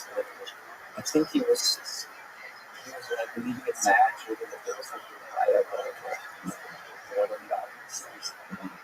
But yeah, Hitler was much more like on the ground.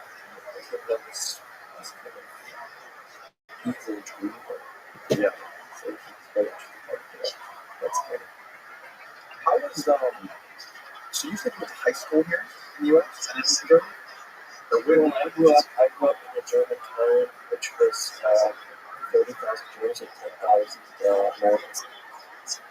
So you could say there was like a significant presence. So I kind of grew up with the American culture. And then when I was 16, there was the offer to go to the United States and to exchange student. This was financed by the US Congress and the German Parliament.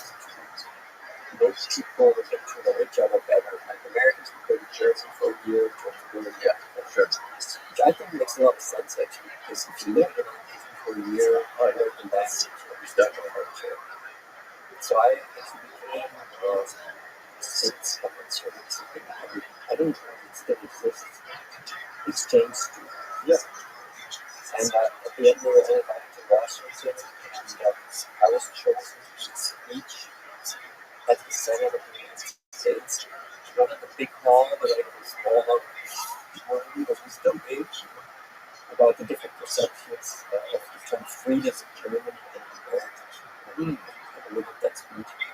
Interesting. And that night I was late for the first time. Oh, really? So it's amazing. What a great story. The church told me. Very cool.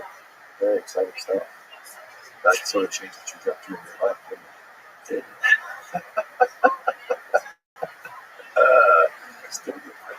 Really? Yeah. Wow. Amazing. Does she live here or Germany? Berlin. Okay. Yeah, that's something I was curious about too. Like, when you go to school in Germany, like, what do they teach you about science? Like, what is the view on And I know they put a lot of emphasis on how we don't want to go, like the Germans obviously don't want to go down that path anymore, and there's like an inherent guilt that they have. Like, what is that like? It's good. Dude, talk about the German psyche. I think it's interesting because I know Amy talked about this a little bit when she came on here. She was talking about the research she was doing for Operation Paperclip, but she exactly. But she was explaining to me sort of like the people she was dealing with. She was dealing with some of these German scientists and children and talking to them. Like, this was the German psyche was really becoming aware to her on how they felt about all this stuff. And she would explain that, I forget this guy's name, which is terrible, but one of the most prominent Russian scientists that was brought here, or not Russian, German scientists, that was brought here during Paperclip. That was home. It was a small house. Got to a lot of people shit. But he eventually had to leave like his kids behind in Germany, and she met with his son, and he absolutely resented his father for all of this horrific shit being a part of the Nazis and doing all these experiments. And like basically she sat there and had like a 3-hour conversation with this guy, and this guy was like every day writing love letters to his wife and his son about how much he missed them, how much he wanted to reunite with them, how he was proud as American doing this stuff. And like this guy had like a deep love for his family, and he thought his dad just abandoned him. And like it was a really complex, like deep story, but like this guy ended up giving Andy all of the material, all the books, all the letters that he'd been writing his son his whole life. And she went back to America, and she had to hide all this stuff because some of these letters had swastikas on and stuff. And she would like hide all this stuff out of her bag. And he'd be in prison for trying to steal pieces out of Germany. Like they're very, very strict about anything to do with studying Nazi history or Nazi propaganda or anything like this. Well, I mean, yeah, we have taught a lot, but it's always what we see like secondary, how other people evaluate it. In a way, you could say it's force fed. It's a very we learn that Nazis are bad and that it is horrible, and that's probably the right way to think about it because the general consensus is that it was bad and it shouldn't happen again. Engage in such behavior.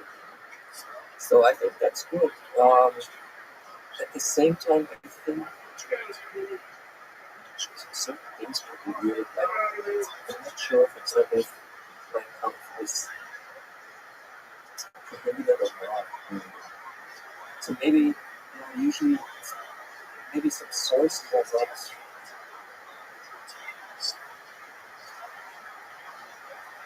I don't know. I think generally, I mean, there's no call from the new right Germany to pay less attention because it said that it has been emphasized the negative sides of history, German history, so much which of course it is, but it's just kind of a choice by it, how you present yourself. But it's interesting how the society gets past. I think Germany's doing a pretty good job actually compared to some other countries. Like Great Britain, I think has pretty little critical examination. Generals, it's really as failures and they have what it actually did to the world. So I think you're doing what it is. But it's actually a lesson.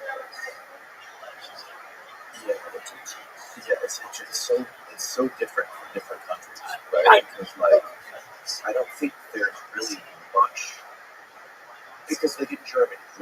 What'd you say?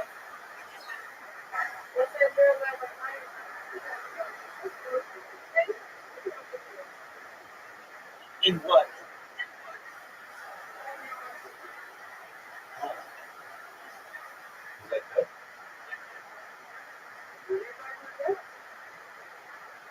What do you?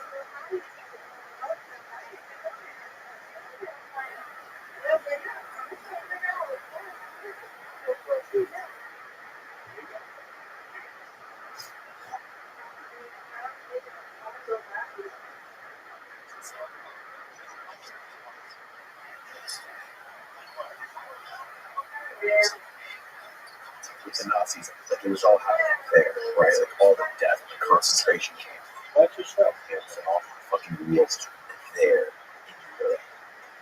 But like for Watch yourself. Americans, we never saw anything.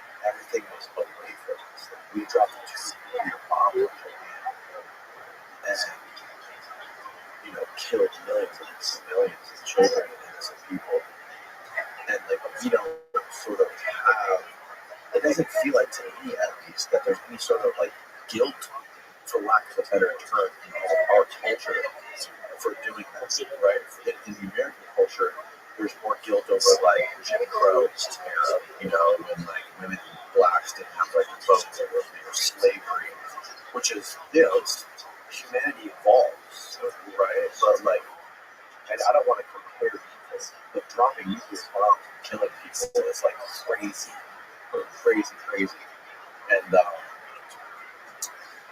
like I said, there's no real it's fascinating stuff. Like people, like the development of the bomb too, which was huge, in part hugely to people that we brought over here from Germany, right? Like that Cold War history is just so fascinating, and complex, and how like that put America at least into the trajectory that started the trajectory of where America has ended up now, with like this bolstering of this military, this more money on weapons and any other country, all other countries combined, I think, and like getting its foot in controlling the governments of all these other countries. It's interesting how that moment in history after World War II was such a pivoting point, and it's, I think, very directly dictated where we ended up now. I mean, basically, this is what I'm planning for a second trip. Yeah. Yes.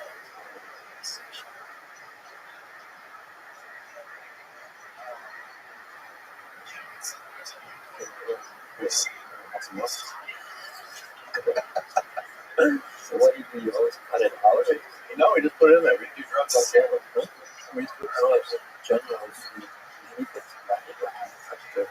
The top. You don't cut anything. You do it all in here. I think it's better. It's more raw.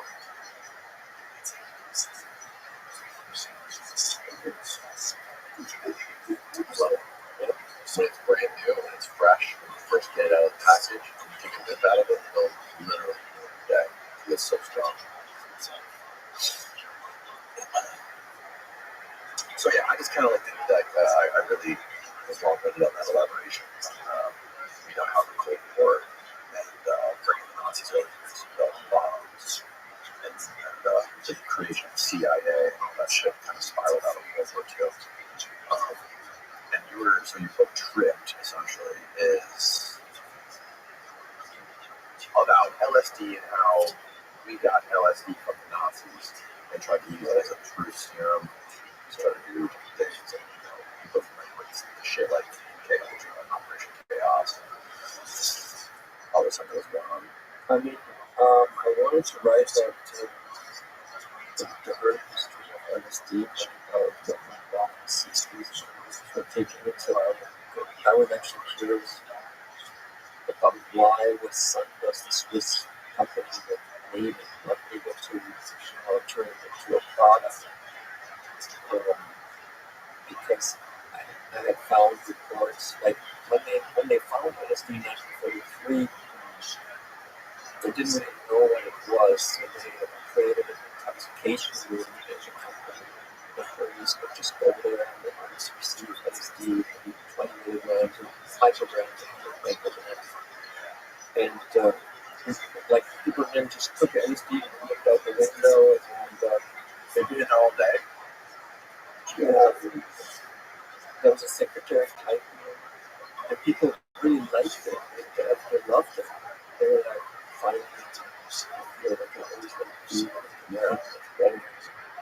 So some of us thought that they had a potential big hit in their hands because this was in 1943, World War II raging.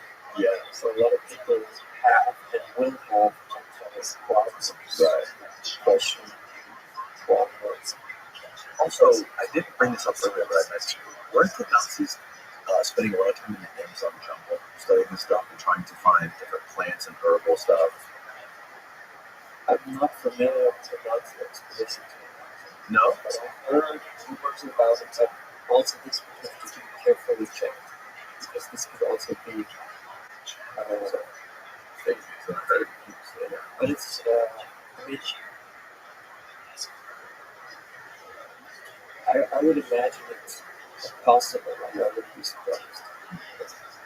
So when the Nazis were looking for the truth drug in 1943, there was one guy who played a crucial role in the search, and his name was Michael Zubin. He was the leading German biochemist. A lot of us were chemistry. And he was best friends with a Swiss CEO who had discovered LSD. And they had been friends since the 20s, so they had been friends for a long time. And they'd always shared their knowledge, and I found the document, like the letters between them, I wrote the letters between them. And so this Nazi chemist is supposed to find the truth drug for Hitler, received the knowledge in 43 from his best friend Scholl.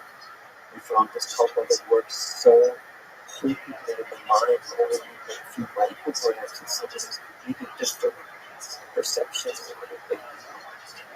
So the Nazi scientist, called the Nazi scientist, I mean, he was basically a German scientist, but he like started his lectures with and stuff like that. So he makes it clear that he's part of the system. So he finds this very interesting, and he asks Storch to send him half a gram, and he receives half a gram. And then the Nazis, the SS, which is a Nazi organization, the SS started testing psychedelic substances in the concentration camp of Dachau at that time. So the Nazis, They were testing the prisoners with those? yeah, and Aston, they were trying, and then we would talk to them, like it was one-on-one. And sometimes the person is told that coffee has a drop or something, sometimes not, but just checking out if you can use that situation to your advantage in interrogation, which I guess would be true, because the other person would be confused, but gives you the edge over the other person. I would imagine if the trick's very strong, if you're able to exploit that somehow in your power position. That's like scary mind control experiments done in the concentration camp in Dachau. And I've read some reports that one guy who has the most amazing trip on this day, and he really loves it. And during the trip, he realizes that the trip will be over and he'll come back to his life as a victim in the concentration camp. So that was pretty cool. But he survived. They don't know the doctors. So that basically put LSD in a position where when the US military, when they invaded the concentration camp of Dachau, became aware of it because they confiscated the SS papers that had been reviewed by their drug expert, which was Professor Beecher from Harvard University. So suddenly the knowledge of LSD was American and Americans. I mean, they thought that the Nazis were so interested in it, maybe there's something else we should also look at this. And the US started their own search for truth drug back then, because right after World War II and the Cold War started, there was confrontation. But it wasn't until today. I'm sure that Russia had it, so we had to figure out anything like that too.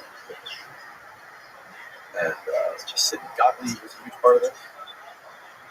Well, Gottlieb was like a weirdo who was chosen because he was not like usually the CIA directors and high-level officials. They all wasps. And Gottlieb was Jewish, so he was like an odd. Wasn't Jewish. Really? I mean, Gottlieb's another night. He was from the Bronx. Yeah. And his parents came from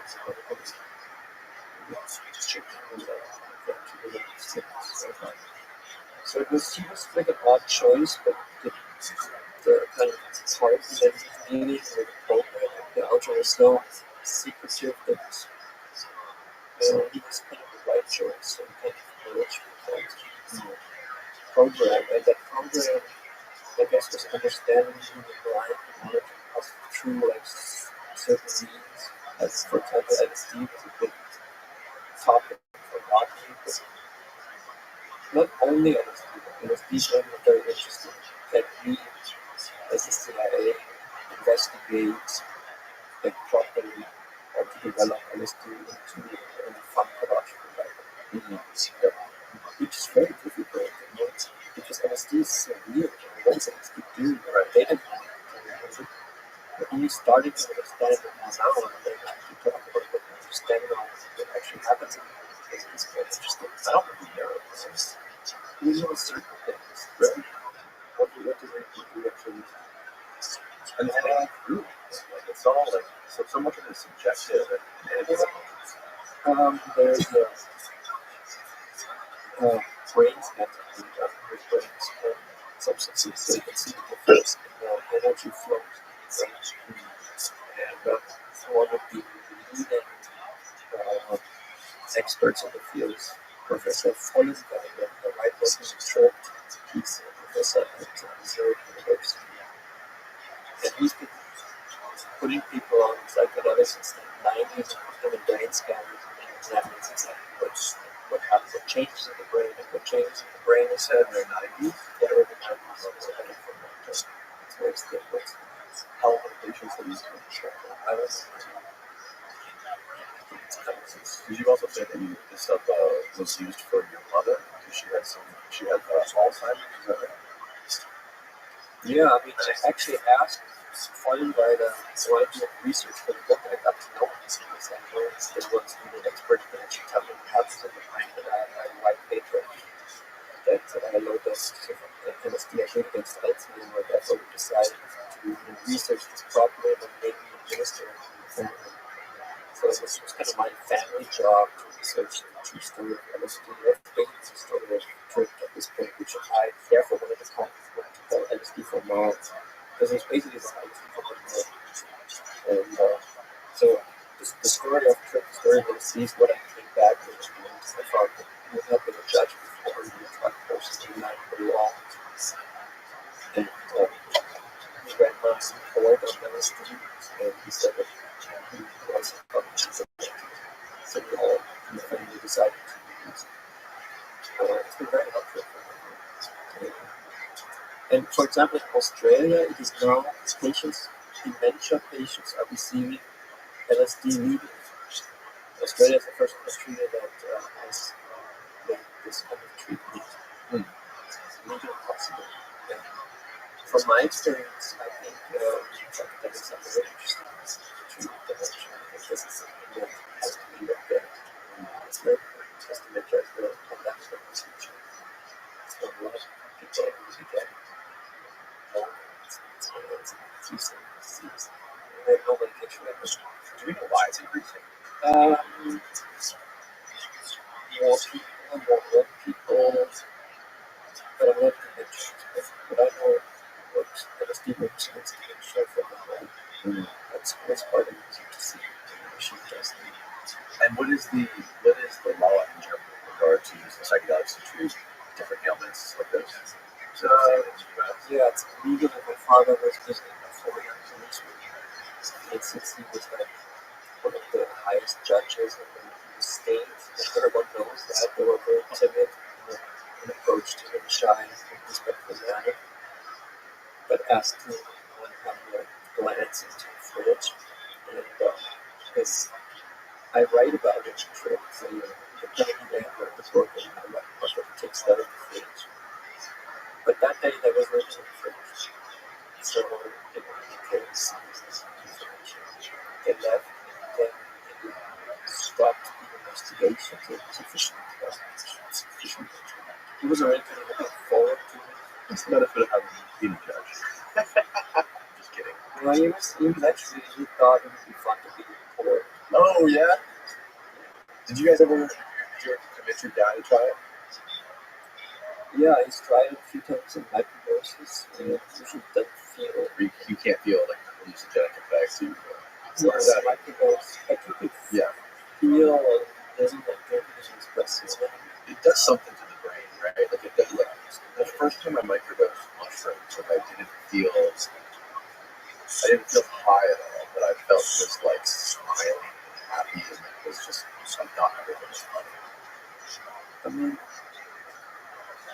so what point I have found out is that certain areas of the brain receive less energy than you are psychedelic, and the area that receives less is it's kind of a command center. So neuroscientists call it default mode network. Oh yes, And that is what kind of tells you right now what the podcast is doing, but it's like associated like these together, right? It's and as this receives less energy, then you're more open uh, to perceiving something not being something because you don't the ego has immediately judges this as a can. But if that judgment would be there, look at it and kind of maybe see it's how beautiful it is, but it's kind of you would see something else. So that's what you can see actually in energy flows. Also, you could detect that on psilocybin, unpleasant memories are less often recalled than not on psilocybin. And that makes the antidepressant effect. really. Because we all have negative things inside us, obviously. Some more than others, but we all have them. Yeah. It's just a question of you access it all the time to get into dreams, to repeat this all the time, because psychedelics disrupt them. So if you think about something else, and then it really becomes a little less relevant to you if you get that out. Isn't that so wild about psychedelics? Because with marijuana, for me, when I smoke a lot of marijuana, or if I feel like marijuana is nothing, which can be like 10 times more potent and psychoactive, all of the dark shit creeps in. Like, for me, like, if I take too much, if I get too stoned, I will be like in the fetal position in the corner with my world caving in. But at the end of it, usually it's positive, right? At the end of it, I kind of like, I have an epiphany about something, you know what I mean? But it's not the same with like DMT, for example. For someone like DMT, I thought it was going to be like that times a million, right? And it was completely not even in the same universe. Yeah. Weird and DMT. Yes, a few times I had once a DMT base, it's kind of nice. Just baked. Yeah. But it's also crazy because there's just to use it for casually, it's a bit weird. It's interesting because it's the one drug, one of the few drugs that's illegal that is in every living thing on this world. It's in every plant, it's in every biological creature. It feels a bit unknown. Yeah. It's a very important substance, but you don't even know that much about it. So it's a different thing than the other drugs, right? It's like it's like almost impossible to become addicted to DMT or to like because for most people when you talk to people like psychonauts that are very into this kind of stuff, when you ask them about like their experiences, they'll explain to you like in vivid detail everything they've learned from it, and how they do it, and what they see, what it's like, and how it changes their brain. It's like, when's the last time you did it? Like, oh, it's October of 2022. So, but I can describe it like I did it yesterday. Oh, it never leaves you. It's not something that you constantly are chasing and want to do it again, like heroin or cocaine or some of these things. Yeah, it's hard to become addicted to psychedelics. I tried it since we were LSD was like every other day, 50 plus times a year, and leave the house with LSD, and then it just stuck with everything. You did it every day, every Every day. It was in microdoses or like low doses? Hero doses. with my girlfriend. We were both experiments. This was around the 90s, so it didn't work. Because it was so cheap. Wow.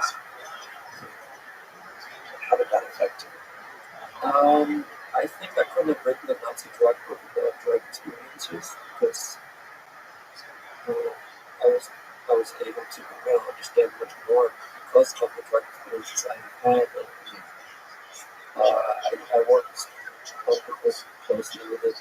elderly German historian that's Moxons, who's like a leading German historian of social media. And he kind of said that historians, we don't know anything about drugs, that's why we have to look different. And for him, he immediately understood it when he saw my research copies of the from the archives and that's like, this is it, this is the ECPs, we just never thought about it because we don't use drugs. So in a way, I know I'm kind of thankful for using these drugs.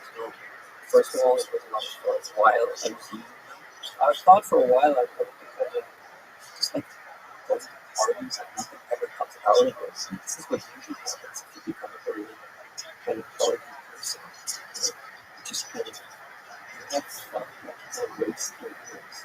Maybe, So I could use it all for this I think it really helped me to grow up in the to understand that much about drugs and about German history. This is where it all happened. This is where the Bible was. Have you heard of a guy named Karl Rups? Yeah. He wrote that book before and lost it and now the podcast.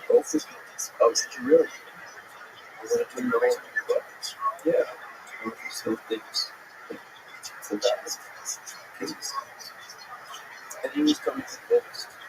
In the book, the word to read is the research try to find that so much of the potion was used to reach right there. The recipe on Taik, Which is forgot. that's what they think.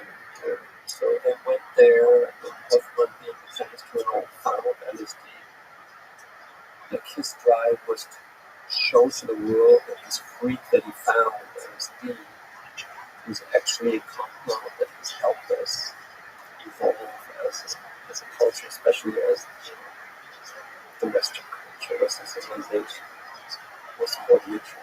The uses for athletes, ritual, had psychoactive drink called cocaine pieces, but the problem is this so far has not been proven.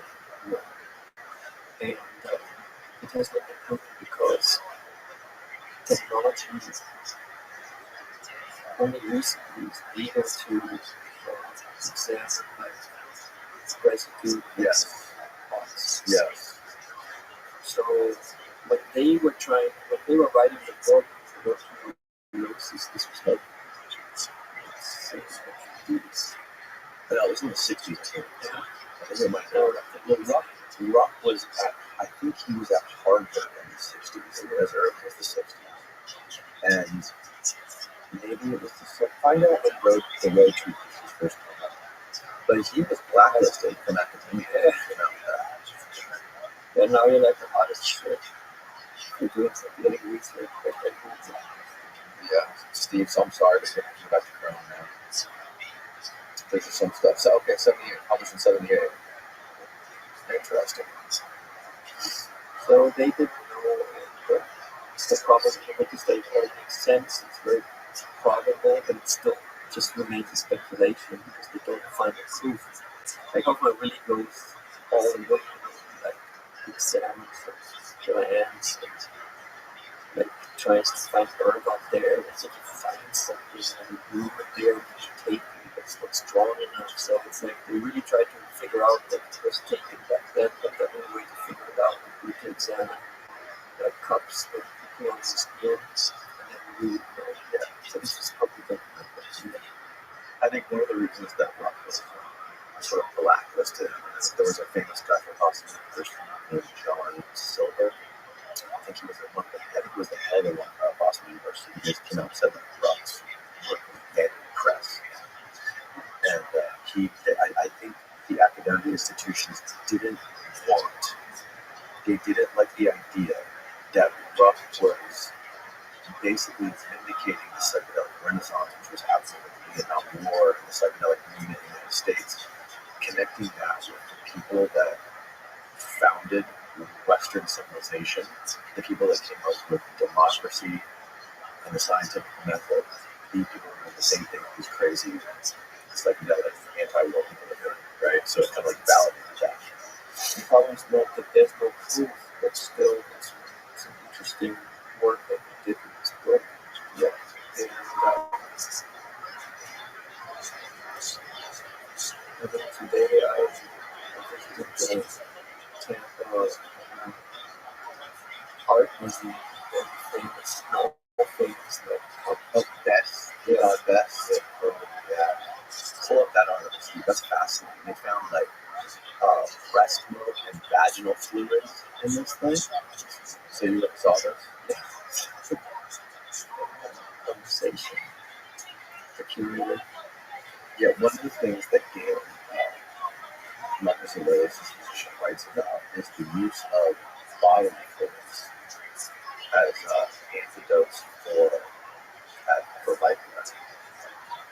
Because a lot of people getting bit by snakes around that area, right? They were everywhere. So what they were doing was one of these classical philologists that I have in here, Amidon, wrote about this stuff, how they were taking bandages and impregnating the bandages with the venom, these viper venoms, and they were making cuts on people and wrapping the bandage around the cut, so it would slowly induce the venom into their body. They're young people, young kids, have robust immune systems, so they can develop the antibodies to this stuff, so they can use the bodily fluids of children as antidotes to snake bites and viper venoms and stuff like this. The curator basically says that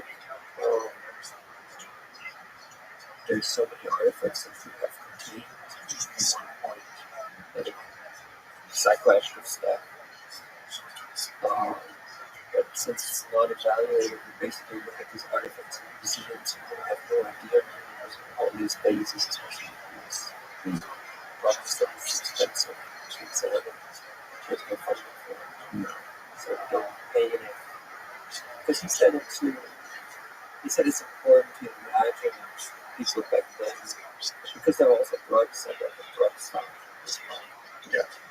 He said it brings us these people closer. We imagine that they were maybe using the same drugs that we are today, because the trip is a trip.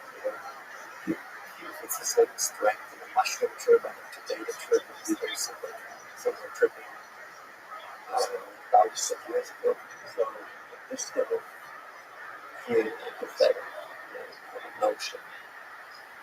It's very interesting that some of the most brilliant, bright minds of antiquity were engaging in these rites and these rituals, and they're so into if the Eleusinian mysteries and the Paikion they were, partaking in some sort of psychedelic trip. And, people like Aristotle and Dumas have been coming up with all of these crazy ideas of democracy and the scientific method. It's crazy to think that that stuff kind of got buried. I think it was in the 3rd century when the church they burned it down. They burned down the Lucis and made all this stuff. But I have to actually examine how degeneracy is interesting. I think it was going on for 1,000 years. I've been there, I've looked at the works, because as a historian, you have to look at archives and documents, but if you look at the time it's built, there are no documents that have to actually be words or technologies, which has lots of interesting information, because it's just like a story. You just see it as a carvings. So you're looking at a new book right now, which is about what's it about? It's basically about all kinds of things that epochs, drugs, and products. That's why I was interested in this basket, because it sheds some light on search that psychoactive drugs for sure were used, because it's hard to find proof. If you examine the residue in an old cup, that's a proof. If you see, like, for example, there's ruins in South America where you can see some native cactus, that's also proof that this cactus was known. So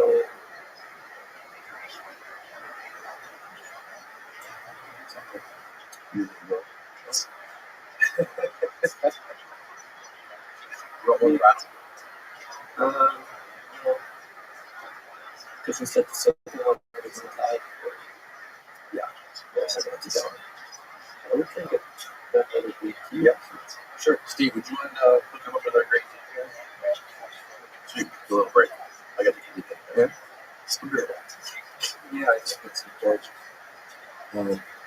to try to figure out why we think this is interesting. Because I think that it does actually connect us with the people back then. So that we can say out to others. Even though here it's not so clear because so many different things have been found. It was like the magic construction. But it had psychoactive stuff in there too, the blue water. Oh, yeah, the water lily, that was a huge thing with the Egyptians. It was growing all over Egypt. Right? I think so, yeah. But it had more like a calming effect. Like lotus. But also hard with water. Which is basically an empty old signature. So I think it's still not pharmacologically clear what's supposed to be expressed. Yeah. It was something very intense. And I'm talking was the curator of the museum. I think maybe it has something to do with the being difficult back then. Yeah. When actually died, infants died, so the mortality was 50%. Big challenge to actually keep humanity going. Yeah. And this was also just rational foods for finding their mothers milk and blood seems to have some kind of connection to something very female going on there. Yeah. The ergot thing is interesting. There was a guy that you mentioned, I think in your book, who was like he was the guy who did the most research on ergot. Well, I know the guy who used the most LSD, which is in the and there's also scientists in Switzerland and in the mountains who did ergot research. Yeah. Ergot expert, but it's quite interesting. Well, it's an alkaloid that comes from fungus, right? And people were getting stoned off it by accident because, wheat, barley was just infected with it. In the Middle Ages, it was like a ergot poison. Yeah. That could lead to that mass psychosis. People freaking out. Parasites said this was the dosage that makes the poison. So that was the idea of Sanders who created the LSD to extract the potent alkaloids from ergot and turn that into medicines. So the first medicine was a migraine, anti-migraine medicine, and then anti-headache medicine. Because ergot basically makes you contract your vessel, the blood vessels. So they also made a successful medication that's, I think, still given during birth. That after the birth contracts the blood vessels, so bleeding stops. That's how a lot of women die, particularly after birth. So someone's developed a medicine against that. That was one of the big early hits. LSD for them was just a free medicine. They didn't want to develop LSD. It just happened. They just didn't know really what it is. Right. They weren't very good at bringing it to the market because they basically sold it to cool Nazi scientists for treat drugs. So that was the big mistake they did. That's why LSD is not legal at this point. I always wonder, what kind of version of MK Ultra are they working on right now that we'll find out about in time. Who knows if they're even still interested in drugs that much, other than that guy that I mentioned earlier who's doing DARPA-funded research on soldiers, trying to make better soldiers with psychedelics. I think we can improve soldiers with psychedelics. Not for the actual battle situation. Yeah, because if you're good at saying that's like, why are we here? We shouldn't be here. We ought to give each other hugs. I mean, if you try to create a powerful army, you need a powerful narrative. Yeah. So truthful narrative would be better than like a fictional ideology. So it would make sense actually to make your people aware of who they are and what's right. Maybe they would not be soldiers anymore. Right, that's what I'm saying. But maybe it will maybe create narrative of an army that makes sense to serve. Yeah, if you could take the hallucination or the psychoactive element out of it, and just induce the other benefits that you get from it, or the the brain enhancement, focus, vision. Well, what also happens is, apart from the default mode network receiving less energy, is that for a window of 2 weeks after the psychedelic experience, your so-called neuroplasticities enhance. Oh yeah. Your brain's more flexible. It's not like the rigid, like always the same thoughts. It's reinvent the brain, all stuff. Look at everything. So I mean, But when you're a kid, you're already things, yeah. So it makes sense to me that this is a happy process. But maybe if your brain is very unstable, like additional instability could cause you problems. So I think everything is just like so it's just very weird that the US government or any government in the world can put up a chemical wall and not running this kind of dictate what we can do, what we cannot. I mean, can I be playing that revalue this and even a psychedelic? But I'm somehow very skeptical about it. That's at least, it would be a very libertarian thing to do also, to remove these kind of regulations, because I think that's what the new administrations are about, regulations, disrupting what was here before, anti-drug laws. That really old school stuff, that come from the Cold War, that have no correlation to reality. They're not working. They're not contemporary anymore. So that should be one of the first things that we need to really evaluate. The drug cartels with that. There's a lot of business. They would, the thing is interesting also. I mean, I would like to, like, it seemed like big corporations will benefit from like change things for that. So I think the patent, if you control patents. Yeah, I think psychedelics is more. It's not a big company thing. I think it's. I have a feeling it would be interesting for other startups to come up with stuff, do other things, get into the market. I think it would be a shift. Big companies would lose money. There was so Kennedy. Kennedy said you have a theory that Kennedy did LSD. Well, there's the one source only for this. It's Timothy Leary's autobiography. So if you believe this source, then he was a visitor in April 1963 on Mary Pitt show. He was kind of Kennedy's lover. She was always in the White House with him. And they possibly were alone a lot. And she said to Leary that she wants LSD for a very important person. And Leary suggested that he would do the ritual with them, but she never said. She never said it was kind of fun. She was like what year was that? 63. She was like an influencer. How do you spell it? Steve, can you look her up? What's her name? C-H-O-T, Mary. Good job, very good job.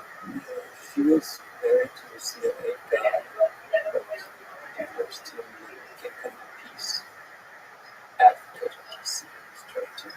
Interesting. So she went to Mary, but is she not? Right? Right? She's great fun in the White House. But they were smoking weed. They were smoking weed together in the White House. And she had been married to a CIA operative before, divorced him, and then had a change. She was broken in this. What? She was shot in the head after Kennedy was assassinated. And I read, but I don't know if it's true, I just read that her diary also was confiscated. It's never seen. Hitchcock was murdered in the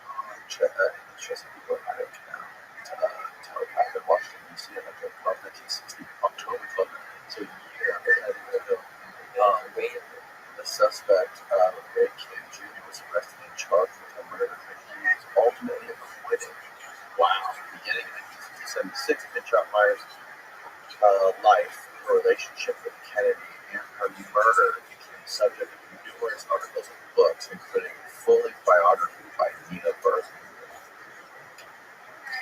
So in any case, So she went to his theory was like known that he's the XG guy. yeah. Oh yeah. So she wanted to turn on JFK as she received it. And then she gave funds. He wanted to go. He wanted to go and participate, but she was like, no, you can't go. You're just going to teach me anyway. Because this guy's a big shot. Find some more footage of it. Yeah. Also, you should look up Kennedy's peace speech at the American University. Oh yeah, I'm familiar with that one. She held after she returned from Harvard University. So that's the theory That she gave. They tripped together. And this was in what month? This was late, right? Like close to his death. Well, like half a year before. Because he changed his policies. It was like a hawk before, like leading to arms race, peace speech. Kind of said the arms race is bullshit. And it's just basically kind of hippie ass. It wasn't like that before. In June 10, 1963, rather than a speech at Harvard, he gave a speech at Harvard University in 1956, where he expressed his views on the importance of peace in his whole United States. It's more politicians do poetry and more poets do politics. I'm convinced the world would be a better place to wish to live. That was way before. Yeah. Like all the Russians also have children that are just like us. We just want to take care of our children. Right? Yeah. And I think that's I think that's the reason why he was assassinated, because he wanted to end the arms race. Of course. Yeah. No, the Joint Chiefs of Staff were planning a global nuclear war with China and Russia, and they wanted to do that before Russia got intercontinental ballistic missiles, because they knew that they would be able to retaliate before the beginning of 1964 when they did the ICBM. And Only in 64. yeah, the ICBM. You have advantage, right? They didn't take care of it. Right? Well, hey man, thanks for coming and doing this. This was fun. Of course. I love learning about all this crazy history of the Nazis and drug history is also super fascinating to me. So, thanks again. I really enjoyed it. Tell people where they can find your books, find more about Well, I wanted to research that so far. But just because it's kind of old. Like it's one of those things. Like there's a put out there. Right now, just shit and stuff like that. I think it's not good. I think reading pictures quite good. They're kind of hard to focus on TV, but I would encourage everyone to try to read Snake Trip and things. Yeah. And my 30s. So that's how it's. Okay. Yeah, put on audio for you. Okay. I'll get all the closures. We also have our super secret community of Patreon subscribers that have very detailed questions for you that I'm going to have you answer as soon as we wrap up this podcast. So that's the end of the podcast, folks. Thanks again for supporting. It's been amazing. I really enjoyed this. And if you're not on Patreon, sorry about your luck. All right, this guy said, what surprised you most about the role in drugs shaping the Third Reich's military strategy? How long should I answer? Maybe 30 seconds to a minute. You don't have to elaborate too much. Keep it pretty short. Well, I think understanding that methamphetamine will be enhancing the fighting capabilities. I think it's quite something to discover that and not to actually turn that into a program that millions of soldiers are using. And that it actually works, at least for the in the beginning of the defense. And that was nice. Okay. Tristan says, how much of an effect did Hitler's drug use have on his motivation to target Jews, besides the master race plan? How far did the Nazi super soldier program? Okay, these are like three questions. How much of an effect did Hitler's drug use have on his motivation to target Jews? I think not particularly. I just would joke around with things like just taking this and this, and then you realize the Right. Jews are bad. Right. So I also think this. It's just a question of accountability. I think the responsibility is not lessened because you do drugs once in a while. Because I think the crimes really have nothing to do with drugs, but more with people. Right. Ideology. Right. Okay, Sharma, this is a long one. What's the biggest difference between amphetamines of today and the stimulants the Nazis were using? Kind of explain that. Yeah. What's the long-term result of the drug use amongst the average soldier? Any evidence of typical substance use disorders associated with symptoms or behaviors that we see now, or did they just return to whatever the new normal looked like?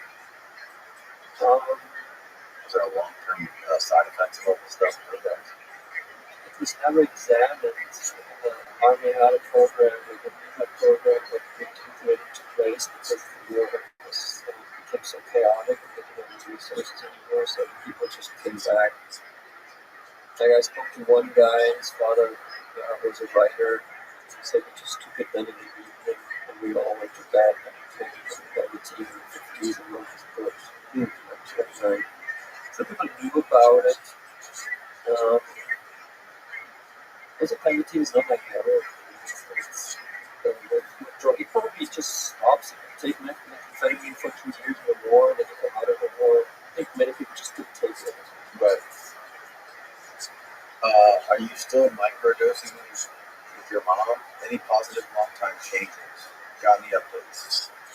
Well, it was really good for quite a while, like over 2 years. Then my mother is in the old people's home because my father couldn't take care of her anymore by himself. And he stopped giving the microdoses since she was at home because it's still illegal. And he doesn't want to give it secretly. He doesn't feel like talking to like the nurses there and just dudes. Which I think you should try harder because it's also good for us. Because it seems to be good for the body. Just giving up too quickly, but I respect his decision. She can't make the decision anymore. Right. So I'd say I think he said so before she went into the hospital. I'd say let's slow down through the LSD, but it doesn't get stopped. So that I'd say basically wait over the extra. Just horrible. Okay. Thank you for the look done. Good question. You know, right? How did the Nazis source the ingredients? Well, Tenga, the company that made everything, made it very clear from the beginning when they advertised the medicine to doctors and to the military that the ingredients for methamphetamine are very easy to come by. It's nothing that's like scarce or that we found anymore during the war. And so it was just like basic chemicals and the company just passed. So they were able to make still millions of dosages of methamphetamine in 1945. There was not much being produced anymore during the farming campaign. But September kept producing. They relocated their production facilities to Europe and West Germany. So this probably they made beer and methamphetamine at the same time. Oh wow, in 1945. Is there any connection to, I can't see it, was there any indications that of hallucinogenic drugs used by the Nazis in regards to their occult worship? I didn't find anything. Also, the whole occult thing, I think it played a role, and I think Hitler was really into it. But I don't think Hitler was really into it, and so it's not so. I mean, people might disagree, but I don't think it's so important. It's a big part of the Nazi movement. Were the Allies on drugs? They noticed in the fall of 1940, the German pilots were using methamphetamine, and then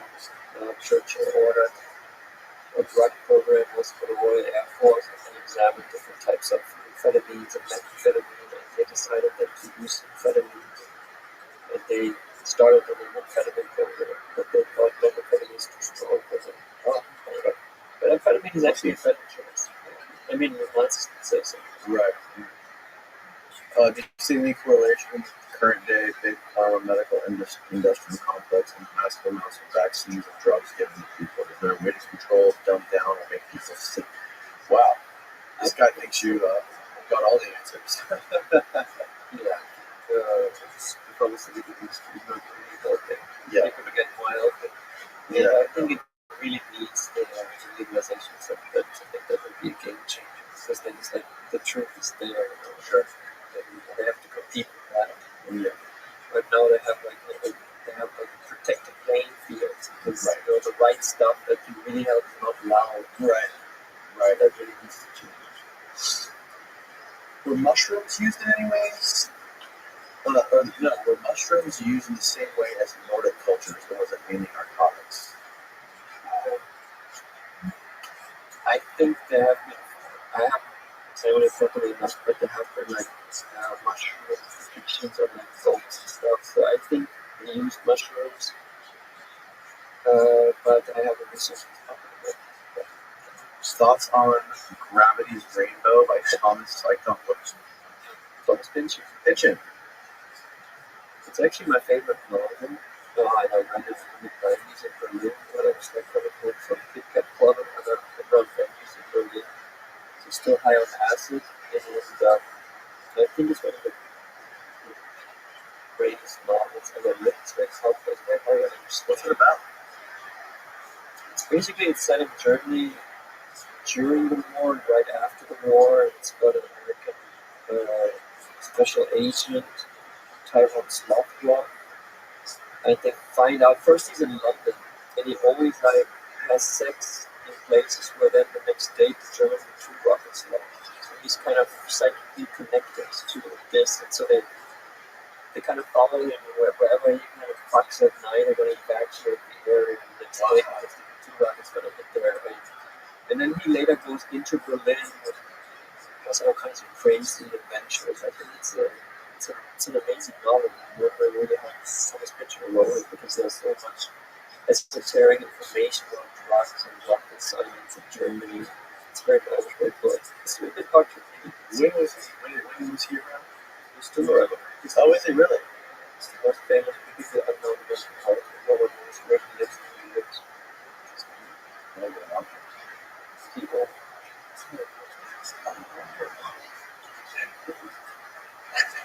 It's very interesting. He lives here, though? I didn't know the city where he lives, but I know this place. Oh.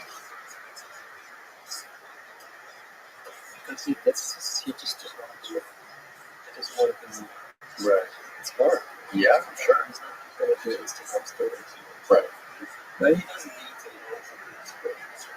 He should receive the Nobel Prize for Literature. I would be interested in whether he could come out from that. Yeah. It's interesting. What year did you write that novel about Gravity Rainbow? Solar panel death sentence? I don't even know what that means. You know what that means? I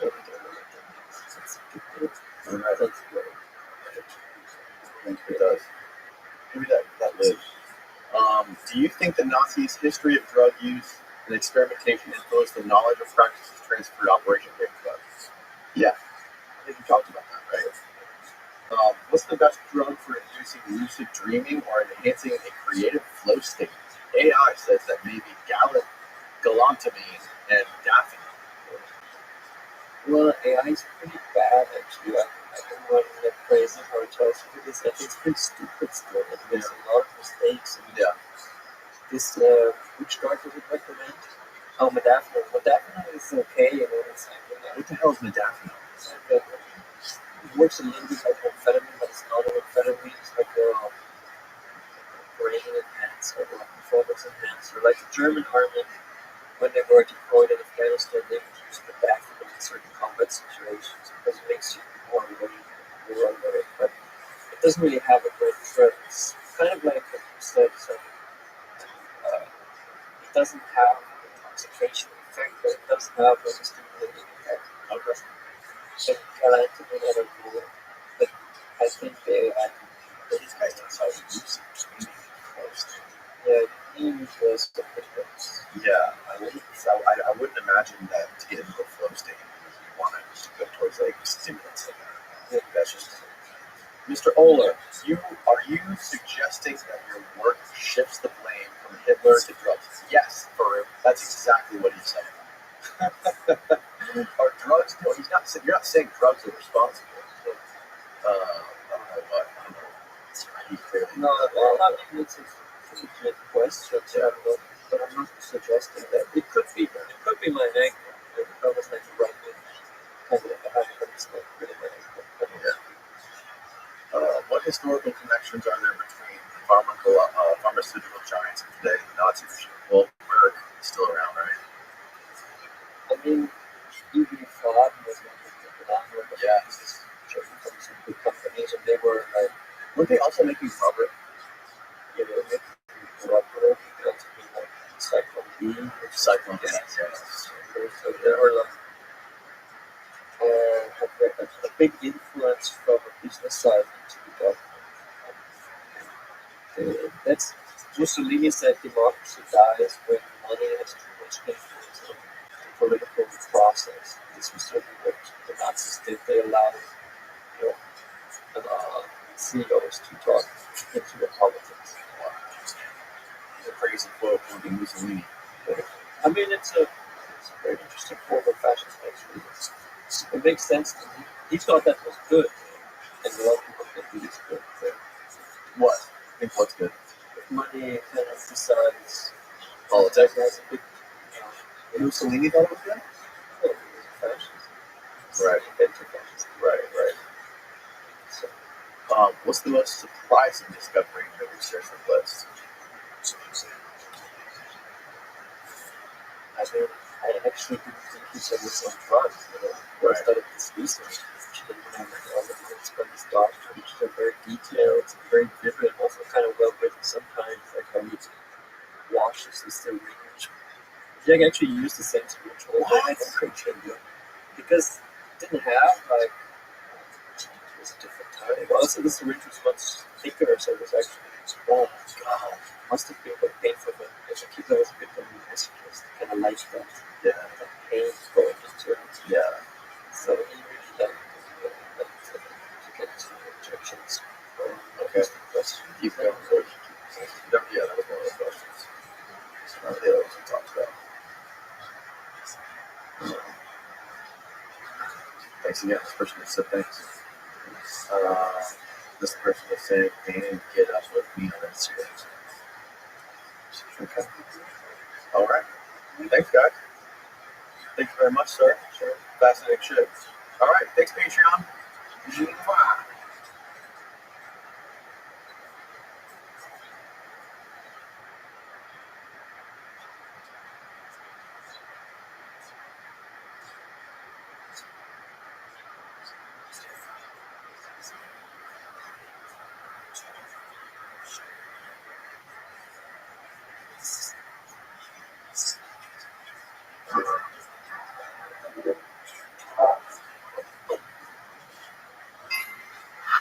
Oh, we are roll. Beautiful. All right. Jiu-jitsu roll, we go. Just not jiu-jitsu roll, just regular roll. Maybe later we'll do some jiu-jitsu roll. I gotta do my math. Maybe you can smoke DDT and then you guys can roll. Well, can you imagine? It wouldn't be much of a roll. You can like play with me like some cat toys. I think that's what that is. Well, then Hardy, right? The MMA fighter, used to talk about his usage of psychedelics and fighting. Who? And Dan Hardy was his name? Yeah.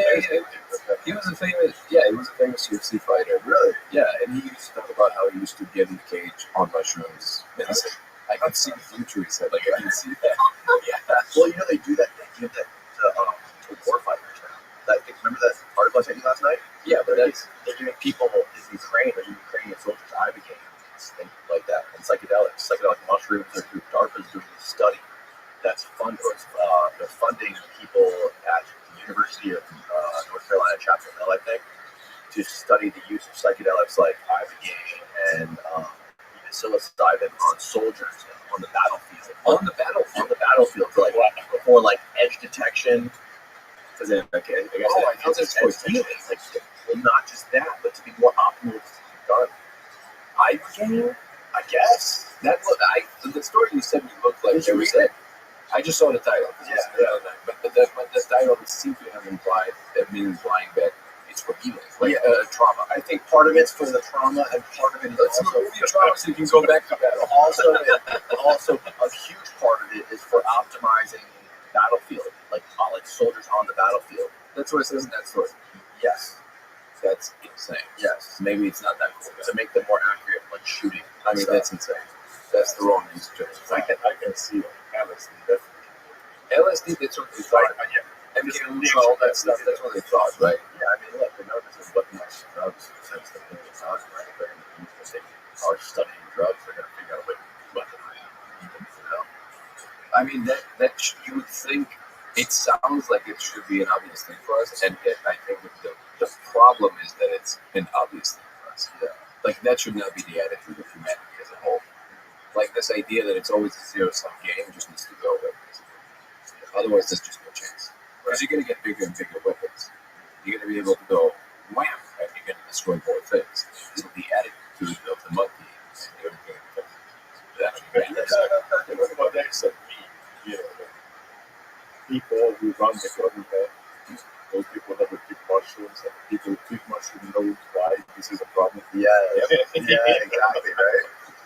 Oh, man. Well, it's great to have you guys here today. Danny Kohler, you're back. We had a fantastic episode talking all about the DMT laser experiment you did. And I'm sure we're talking more about that today, some of the new stuff you can do with it. I had a blast. And Sultan, it's awesome to meet you, brother. We had a wild conversation last night at dinner. You are like a Renaissance man. You're born in Hungary, correct? That's correct. Soviet-controlled Hungary. Yes.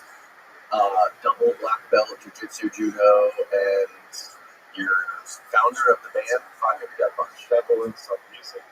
You do everything. Don't you do?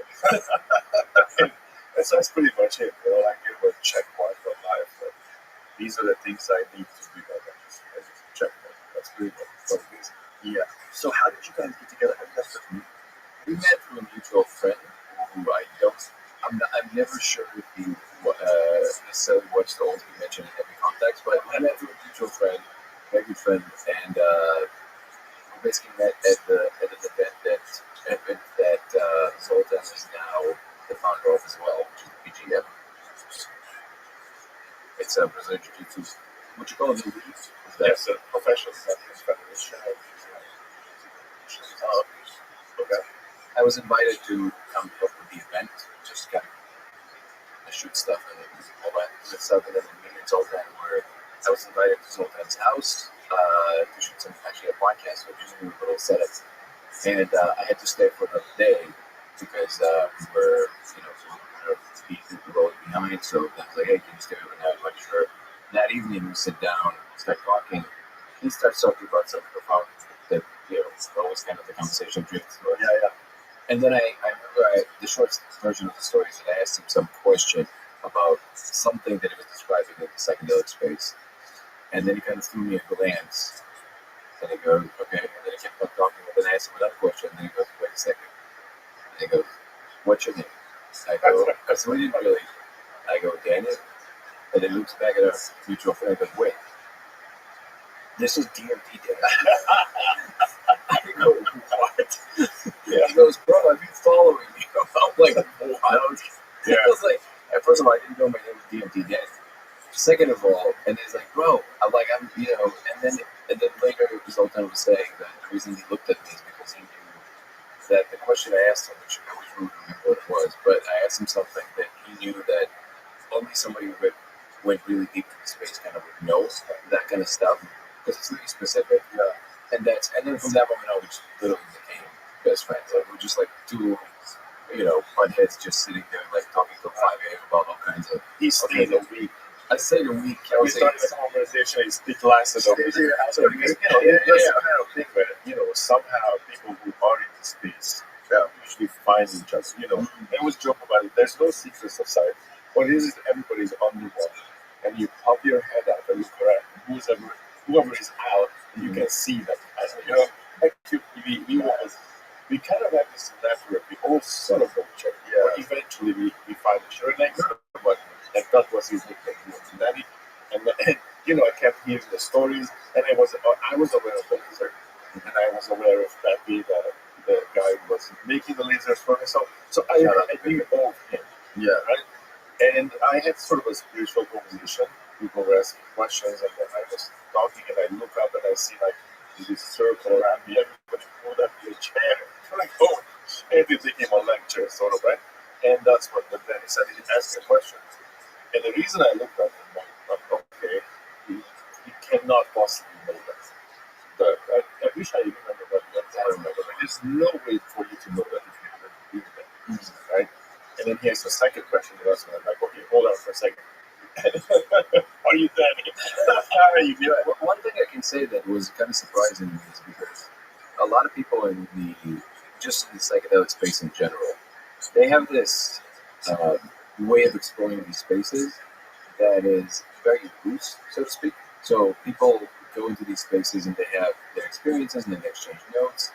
But ultimately, it's a very shifted ground that people are trying to describe to one another, right? So when people come to a conclusion about particular things like beings or spaces and things like this, but with Zoltan, it was so obvious that not just that he explored it very deeply, but also, I mean, his reputation kind of runs in front of him. So, like, it's not like, so Zoltan loves stories, he has a lot of stories, but at the same time, the execution level is so high. Like, every single thing he touches, I call him like a master kind of recognizer. Yeah. The martial arts, the music, he was never taught to play the guitar. So it's like, he just understands what patterns work. Like, he just started, like, what I started telling you, like, he started building this property he got, and then he's like, well, maybe I'll get into like aesthetics and think about architecture. Pulls one of the most reputable architects in Vegas back from retirement, brings him into the project. The reason I started telling you the story is because we met the guy when he was already finishing the project. Yeah. He told us, completely unsolicited, he said, Zoltan is the most talented architect he's ever worked with in his life. And I said, wait, are you an architect? Zoltan goes, no. I just didn't understand what worked. So he gave him ideas that he never thought about. So like, he has this one of these minds that just understands what works in terms of functionality. Yeah. And this is what I said. Yeah, and this is why when he started talking about the space, usually it's a conversation between two guys like, dude, I went to that space, I did this thing, oh my god, it's crazy, it blew my mind. Yeah. But it doesn't usually come from someone like Zoltan, who's like, on the other hand, like has all these responsibilities and serious stuff and all these businesses riding on his shoulders that he has to make like serious decisions. And somehow it all works. And Zoltan always, if you hang out with Zoltan like just one-on-one, it always looks like he's just hanging out. Like there's no effort whatsoever. Yeah.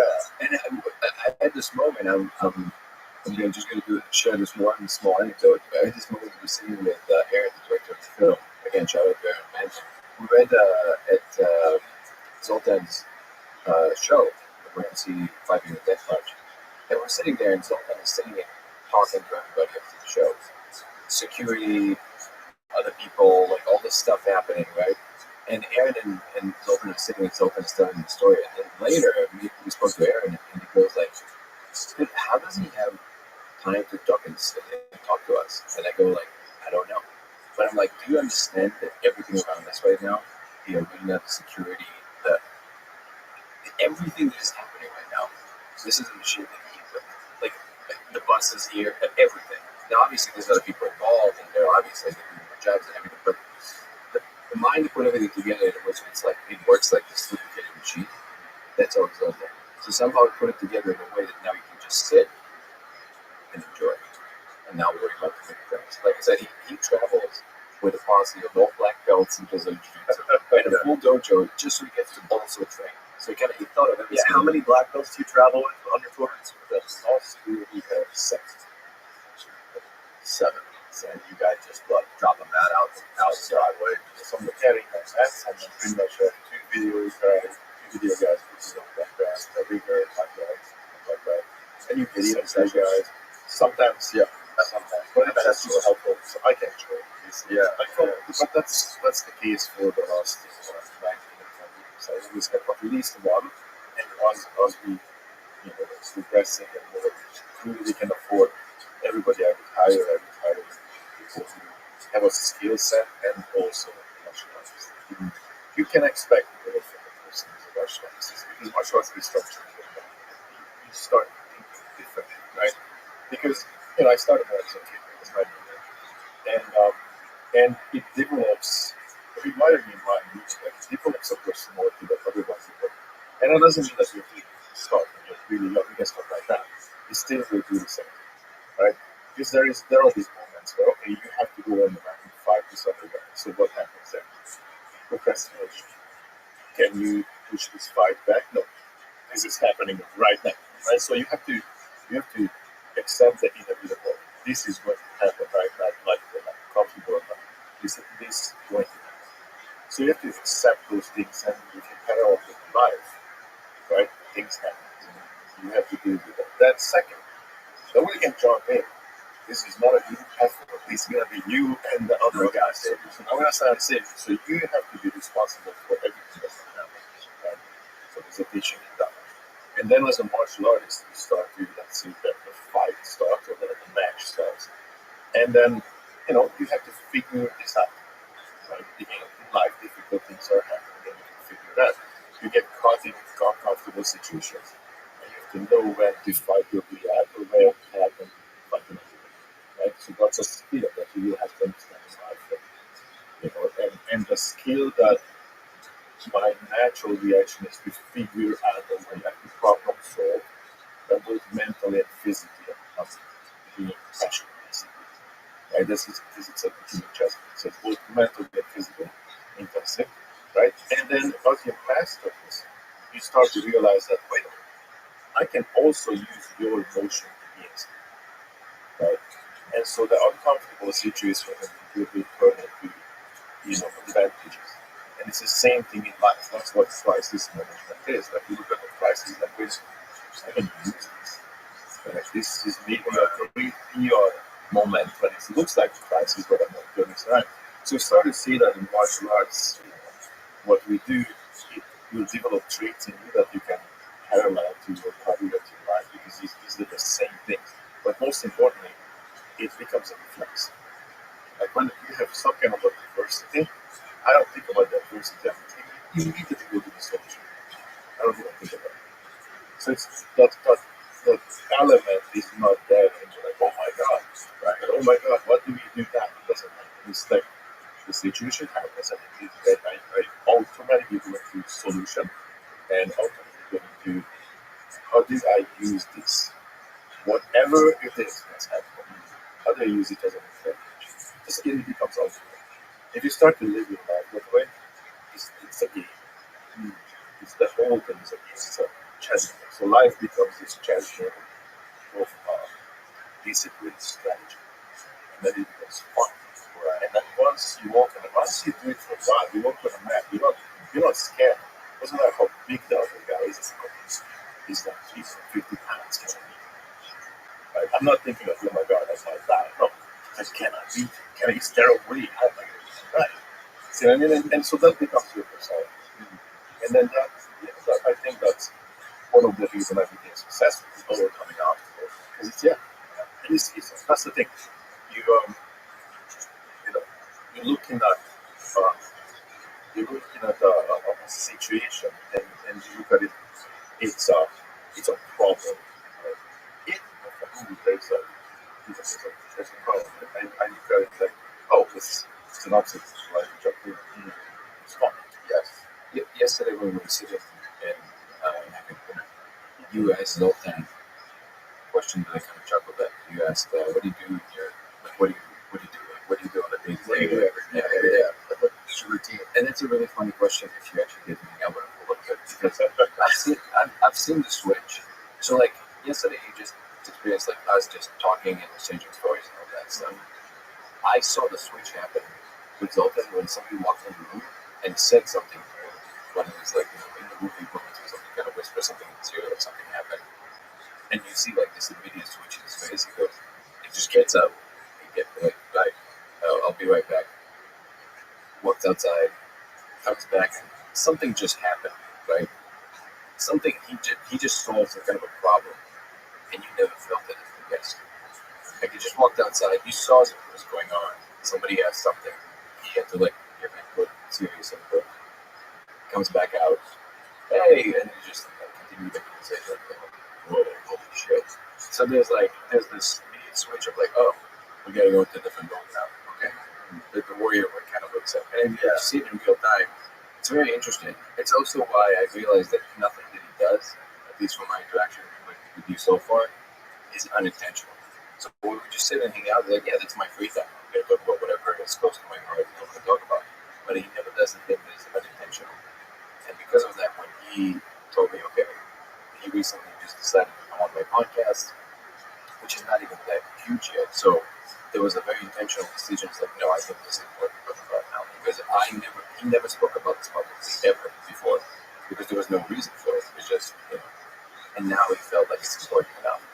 And I took that also as well. First of all, that's kind of like a check mark of like, okay, we're on the right path here. But also, there's an understanding that something, even if we don't fully understand what it is, none of us, there's something very major that is going on. It needs attention. And that attention needs to be put on in the right way. Not just, I see a lot of people kind of like in a lot of different communities, from the spiritual communities, or the awakening, the communities, disclosure, the rising of the AGI, the tech world.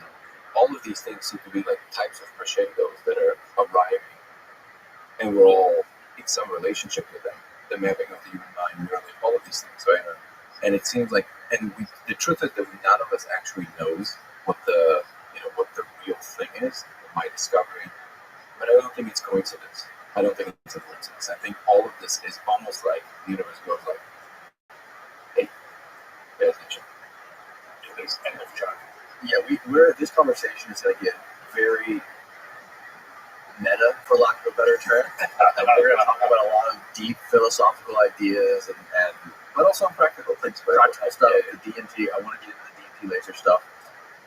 But before we do that, I'm really interested in hearing your origin story and where you come from and how you grew up and how you ended up here. Origin. So, like Adam and Eve. Yes, exactly. So basically, I grew up in Hungary. That was at the time it was a communist country. So I grew up in Hungary and set out to be a scientist. The communists had this idea of separating people into various castes. So that they come to the kindergarten, which, by the way, we walked to in snow when I was 4 years old, 5 years old. That's completely normal. The snow is taller than me. And the kindergarten is like 3-4 miles away. Your parents usually put you out in the cold. So you're like, kid, don't die. Not play. Don't get lost, and then see you later. That's it. That was completely normal. Anyway, so we have a pretty different upbringing. Yeah, here's the speed and go and fight for it. It's Sparta. And so they come to the schools and they pick out the kids and they're like, okay, you feel like this, we're going to put you in a special school. You feel like, let's say, athleticism, and what you do in a school that is specifically sports. And so they pick me out and they're like, okay, math, science, we're going to put you in a special school. So I have like 2 or 3 math classes every day.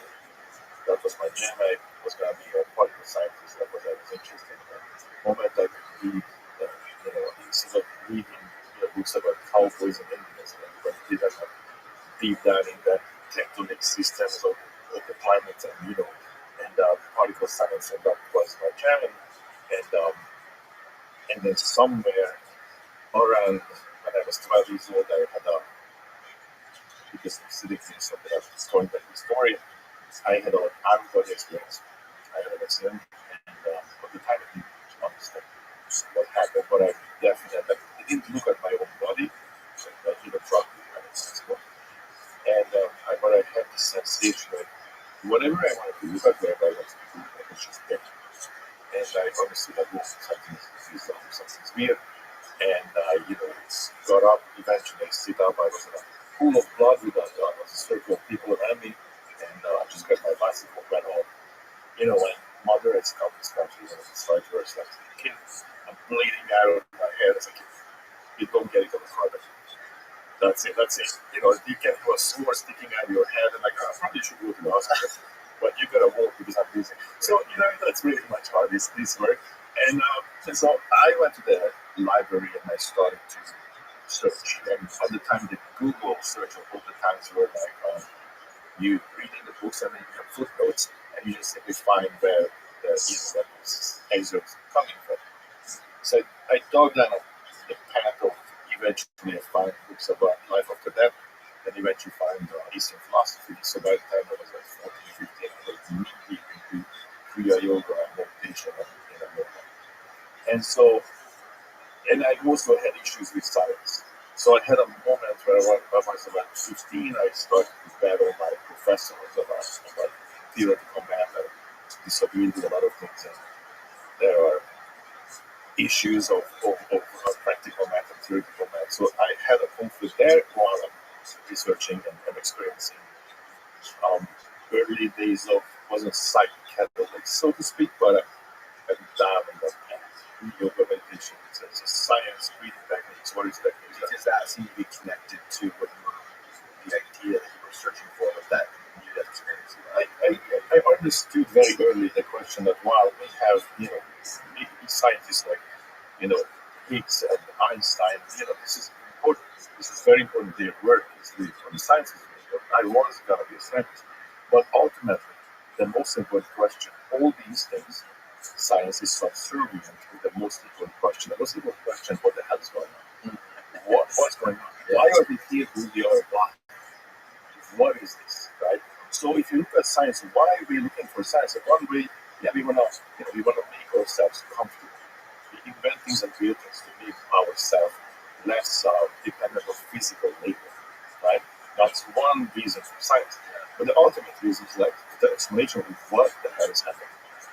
And I felt like yoga and these mental sciences are on the same path. This is, I'm trying to answer the question, and later in life, psychedelics. To me, it's the same exact thing, trying to figure out the ultimate question of what the hell is going on.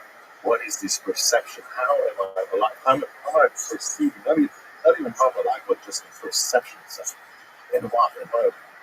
So that's the most important question. And so while I was having clashes with certain scientific ideas, I was also battling down this path of yoga and mental sciences and trying to figure this out. And so, and in the same time, I was playing music, which is, I was very interested in music. And again, as somebody who's scientifically oriented, I started to understand that, wait a minute, music, everything is a vibration. And as a musician, I'm playing with the source code. Listen, I am playing with harmonies, melodies, and correlations. And if you think about the entire universe, it's basically cymatic patterns. Right? And so I understood that at that age, that okay, so as a musician, right, I am playing with the source code, and also with music, I can affect it as a human. Like, just to give a very short example, I can give you a guitar riff and put a drum beat to it. Now, when I make this drum beat a little bit shuffle, meaning that the snare will not come automatically, but it's supposed to, it's going to go barely everywhere, right? It's going to give you a feeling that this was this island, right? Now, take the same guitar riff. So I'm going to put a drum beat on it, so it's something that's coming. It's going to be like, oh man, let's go to war. Bam, it's like, let's go. Or I take the same snare and push it on it. But again, it's not really audible, it's more feels. And so that snare comes over because I'm giving the excitement, physically giving the excitement, right? Right? So imagine if I start to just mix those patterns within the song and give you an anxious verse and I release it in the chorus. Is there a moment you can remember that inspired you to start practicing music?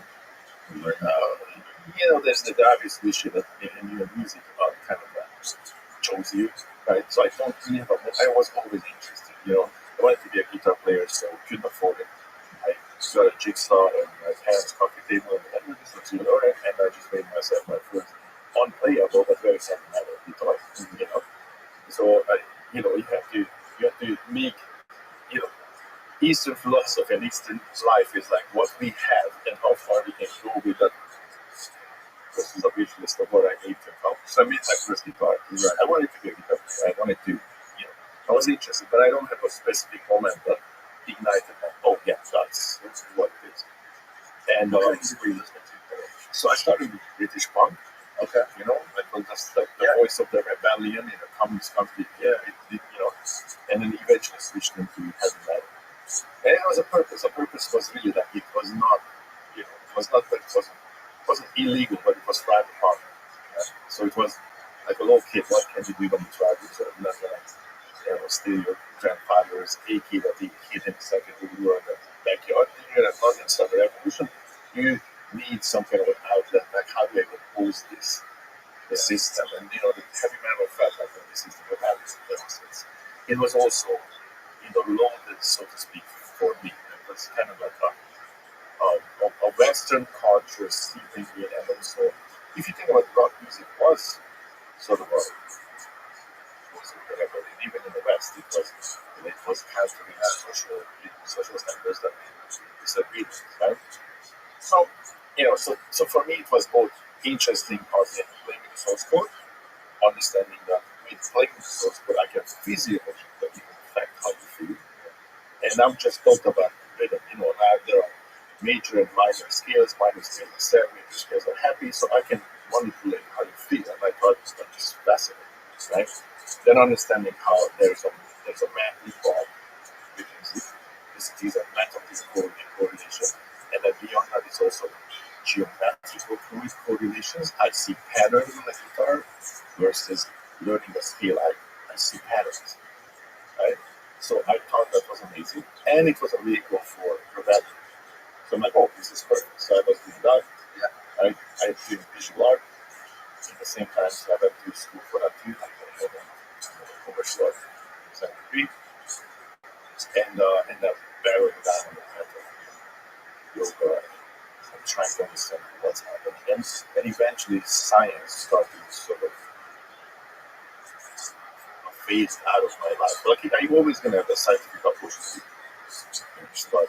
but it kind of was phased out because I felt like science is a loose explanation, a collection of ideas that try to explain what's going on.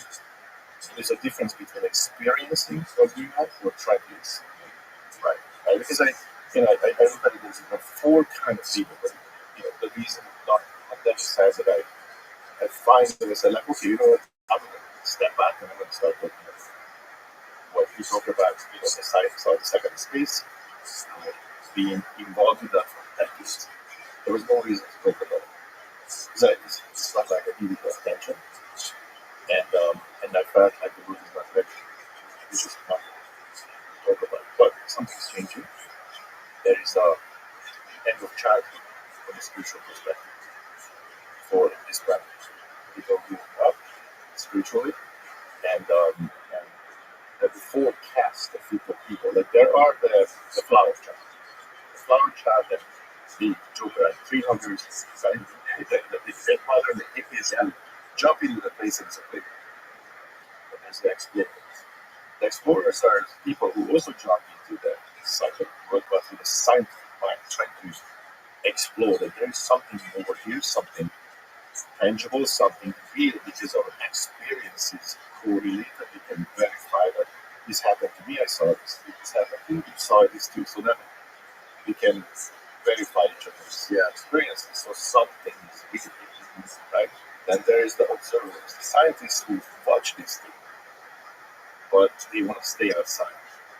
They more of they try to measure and just figure out without being part of it. And then there are the civilians who have no idea. They just they have no clue that this is happening. But there's different functions, right?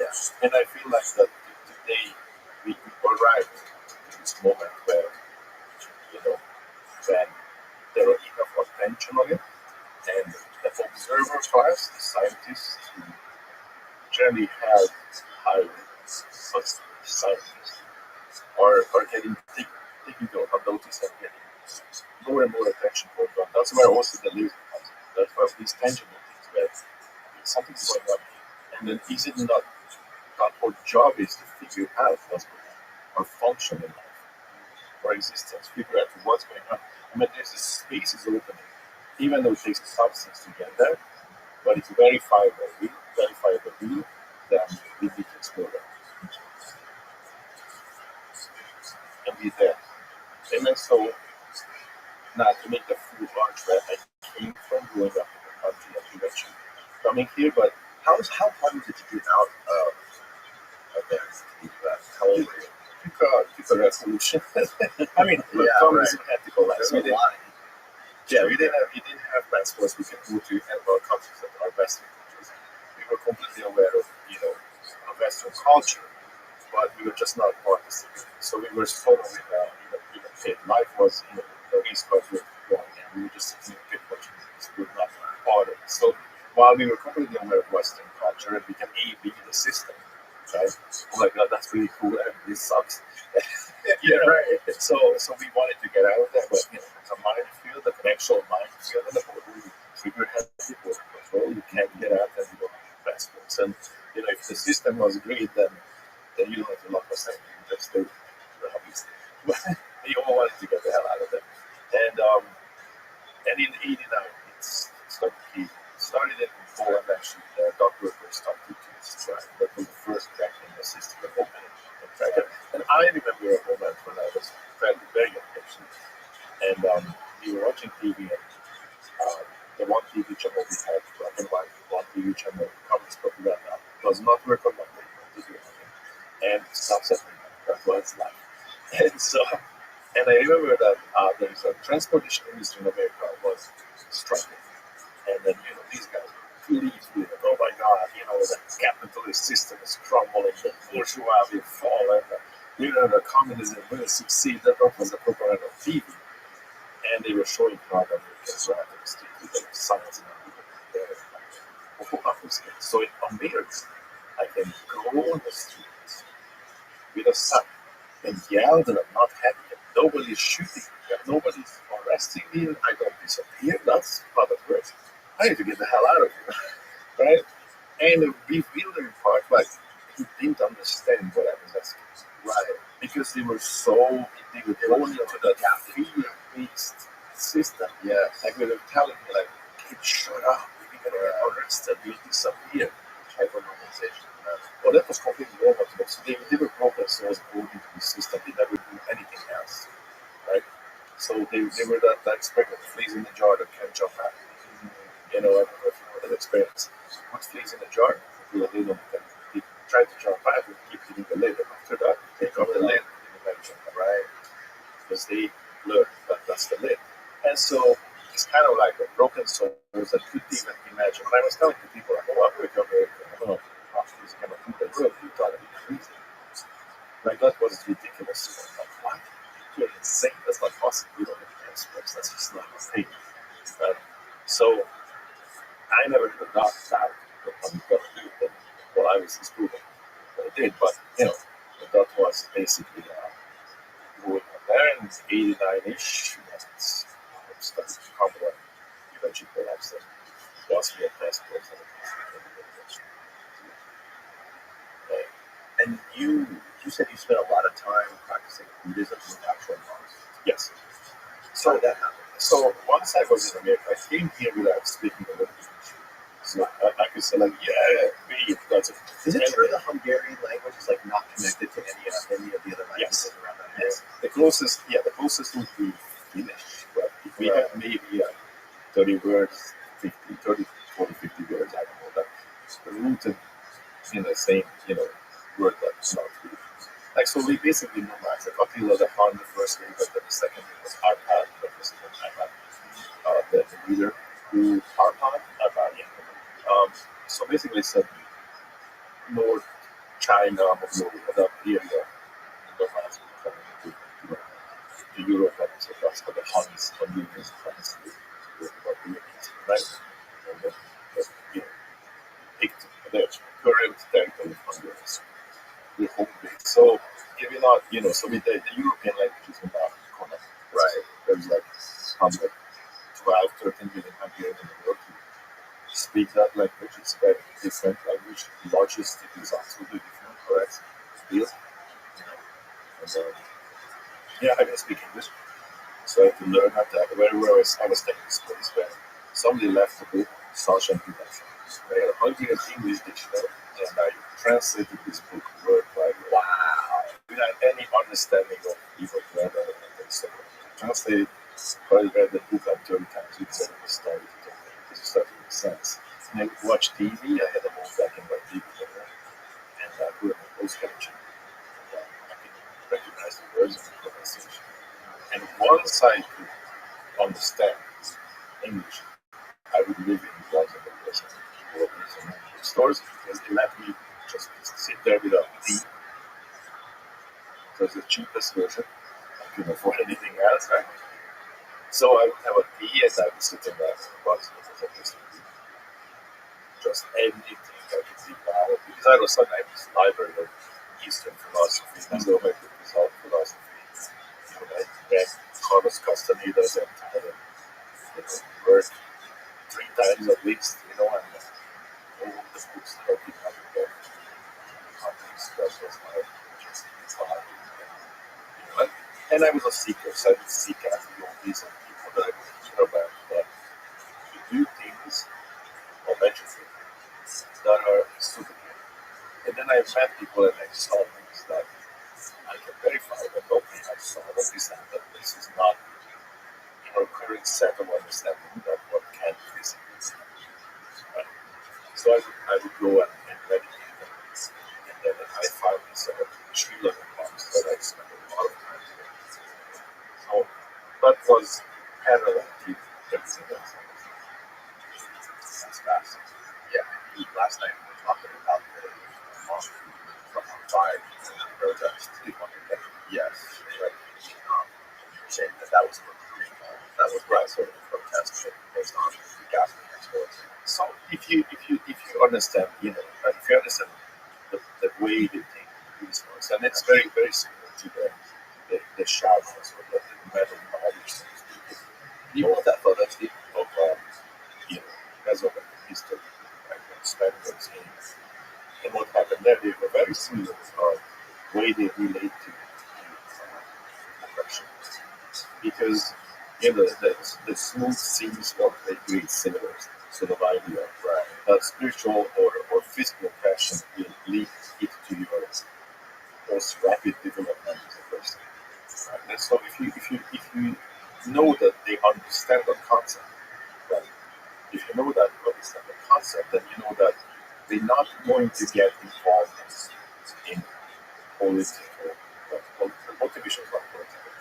And if you read the Dhammapada or you any of the teachings, right, it's always the meaning of those teachings is dynamic. It's almost like you will understand what you're capable of understanding fundamentally. And you read that same thing a couple of years from now, it will be something else. And that's a brilliant statement, right?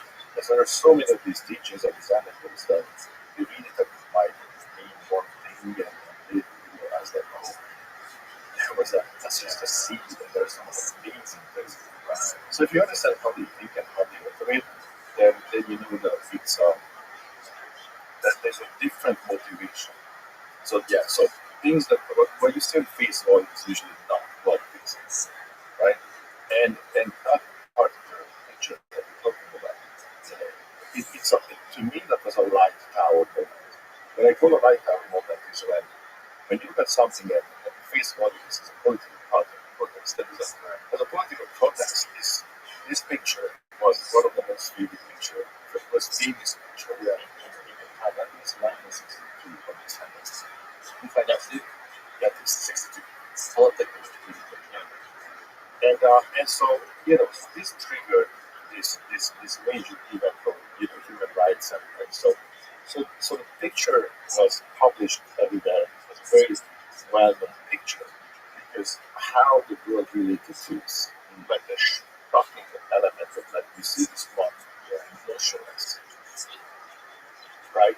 Just burning to the absolute most horrible death without flinching. Yeah. Right? 1963, June 1963.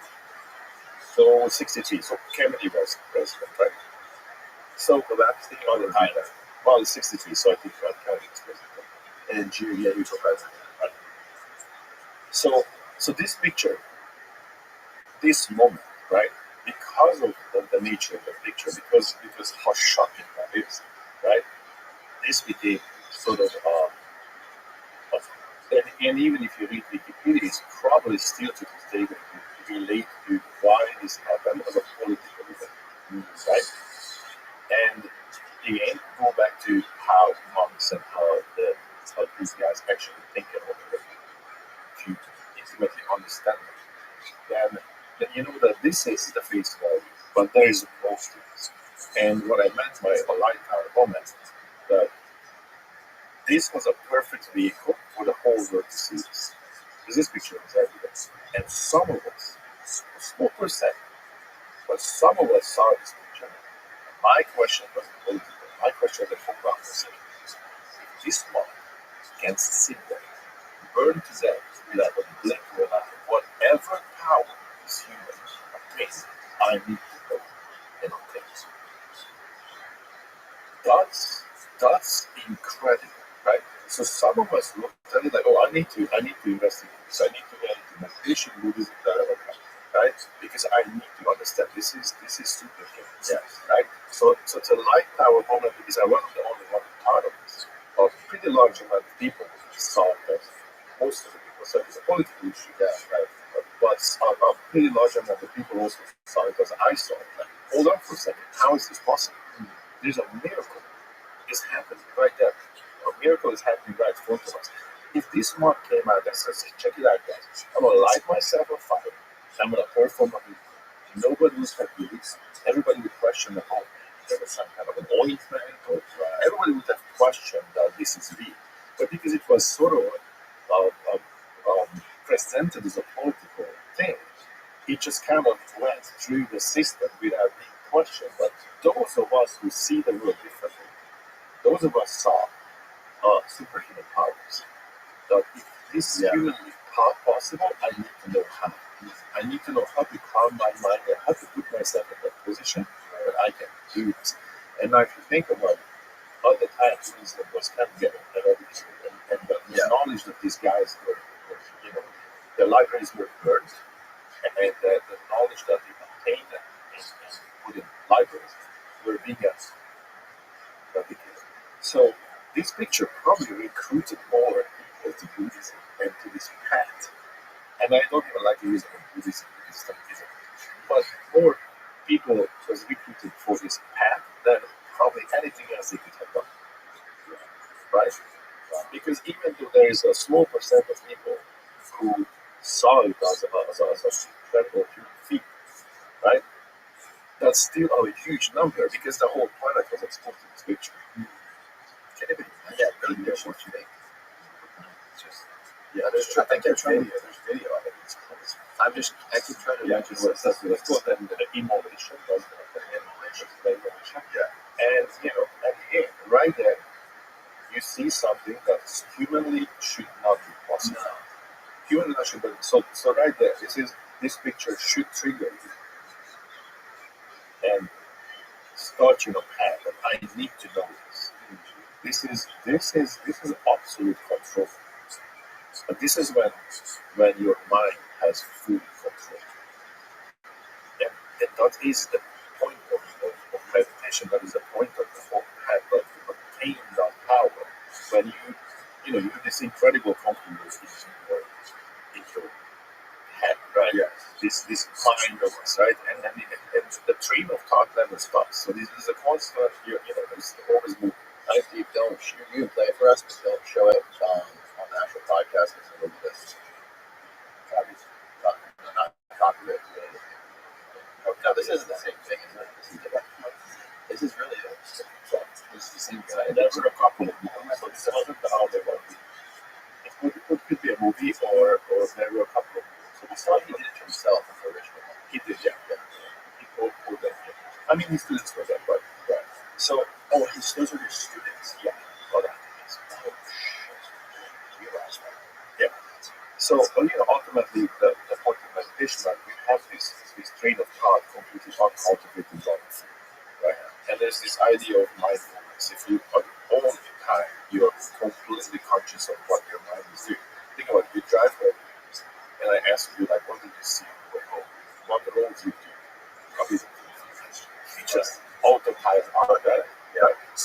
means like there's a simple proof of you were like if you're half an hour second driving. For half an hour you were not completely conscious of where your mind is and what you was doing.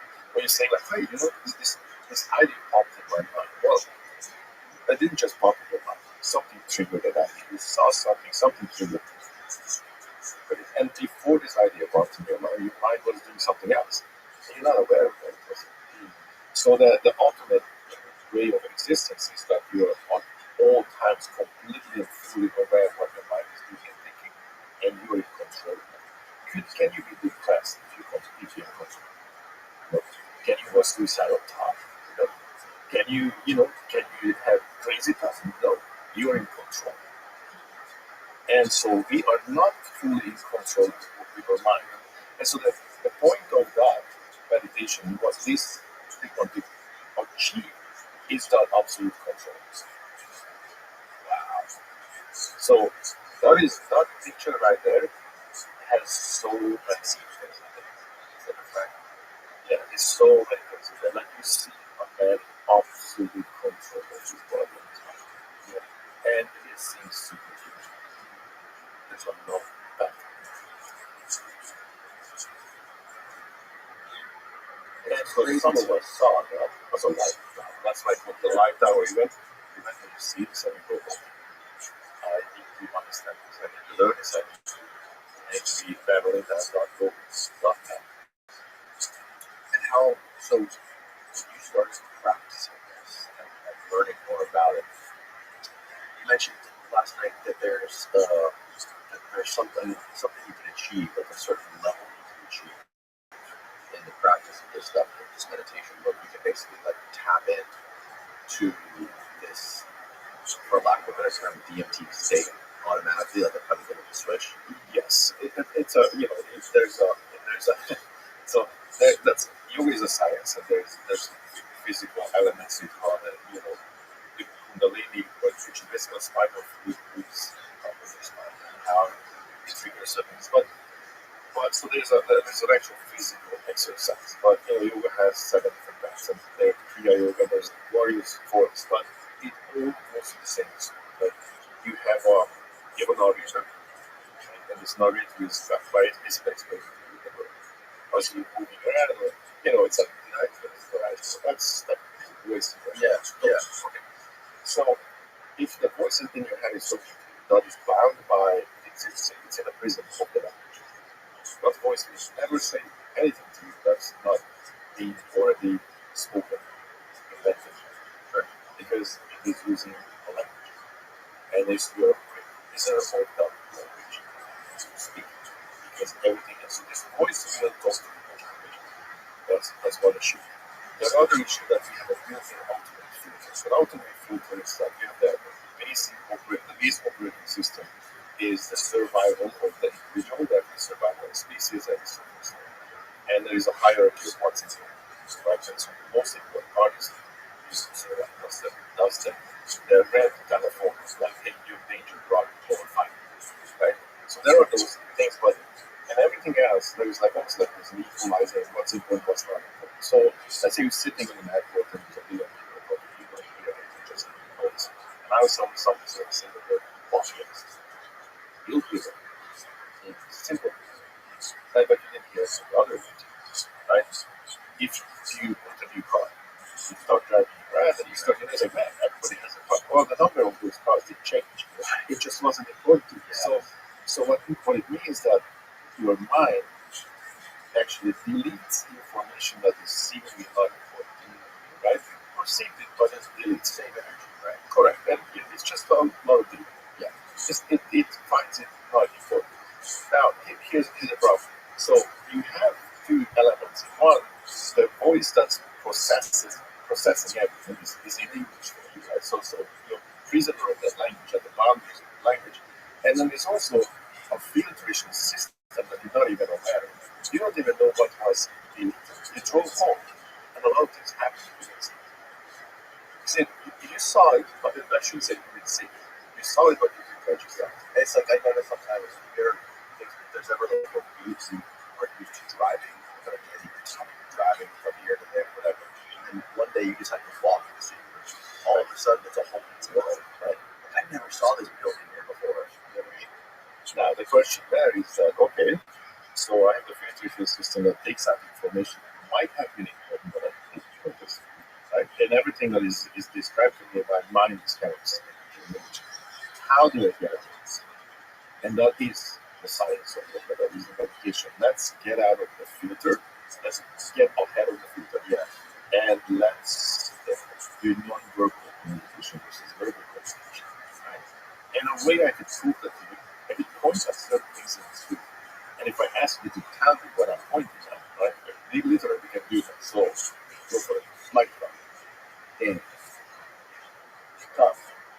So what's going to happen? I would outrun, right? Yes. Okay, you still saw what I pointed out, and you knew what it was, but you didn't have time to point it, right? The stuff takes a microsecond. You have to reach in to the library, your hard drive has a speed, right?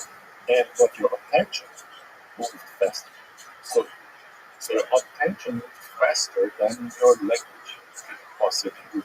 So is it possible to see and perceive things faster than you can formulate the word? Yes. And you knew what I was showing. What I was showing.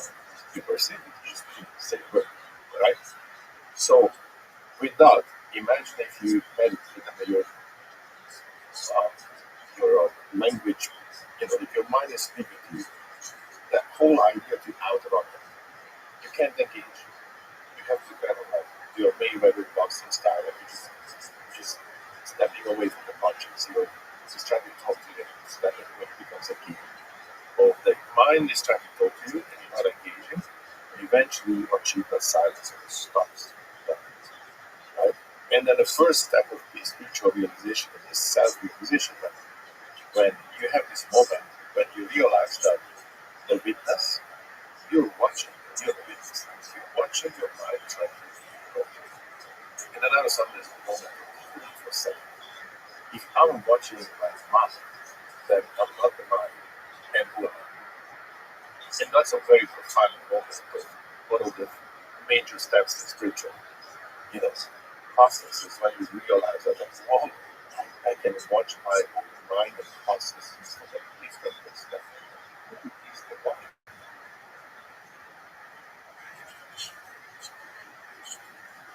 Not right. Right?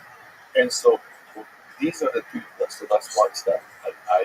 I was ahead of the list, separating yourself from your mind. Yes, and I was other than that. So there are techniques. There are physical techniques. There are mental techniques. Mantras, little songs, or mandalas, very complicated pictures that you can. There's various techniques and tools that that various people use to achieve this. But you can play piano or do jiu-jitsu because you're not thinking. So you do jiu-jitsu, you're playing guitar. I'm not thinking like, did I left the stone?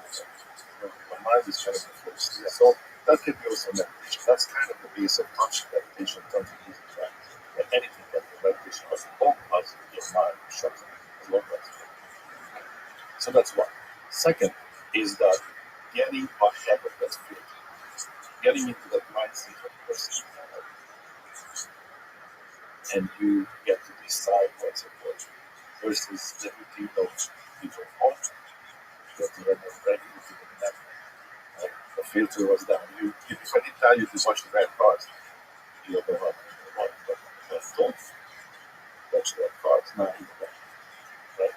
So we are in charge of that. So these are all practices. And then comes psychedelics. So how do you do without psychedelics? That's basically the process of meditation. The first step of the process is stopping the language, but the language first. Okay, so that part of it is yes. Because once the language is there, right, then your communication is good. Now you decide what's how to use it. Now you can.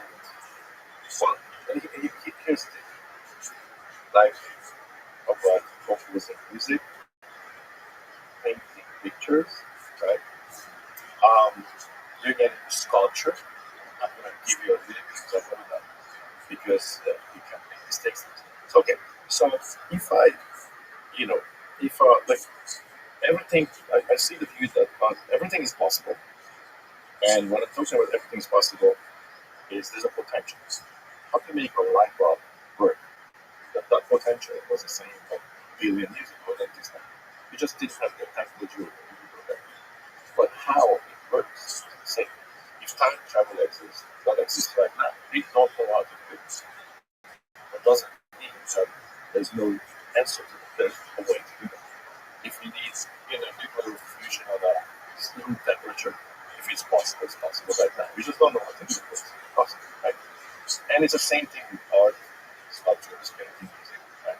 And all that. So I'm not really inventing anything. I'm just reaching them what I discover.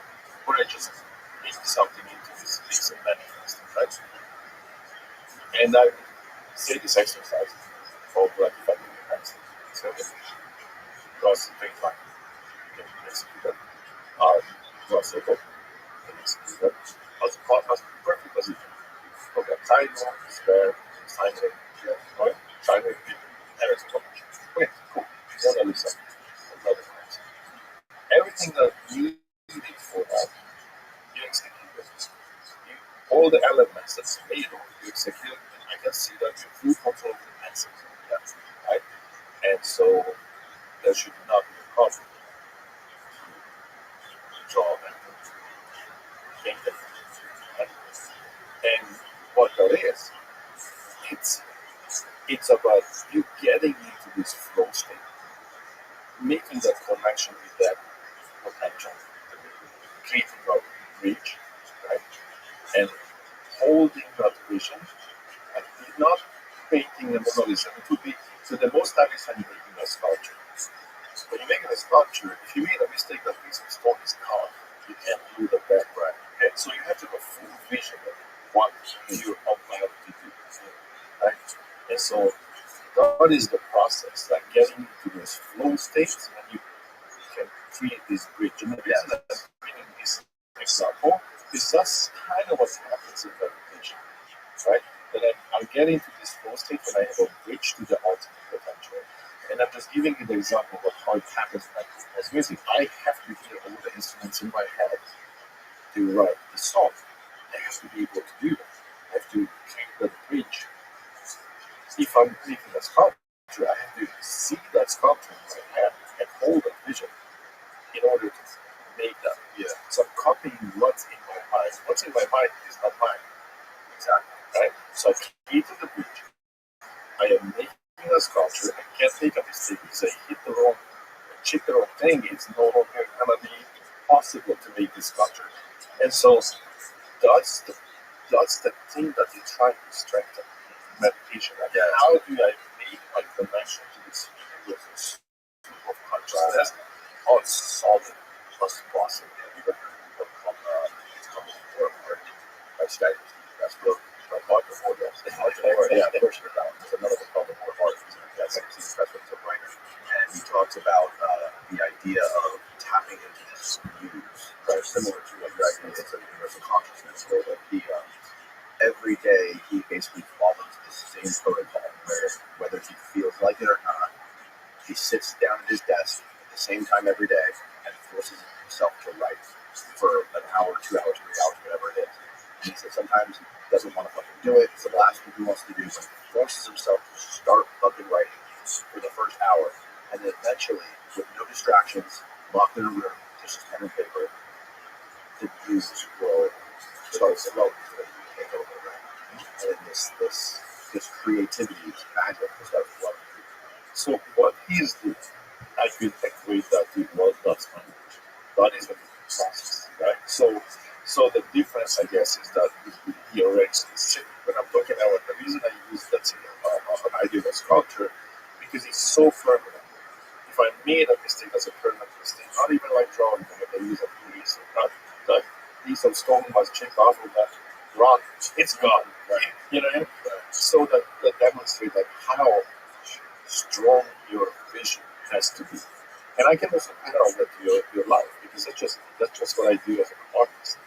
What I do the same thing with my life. So when we talked about like, okay, you do these things, well, that's what happens.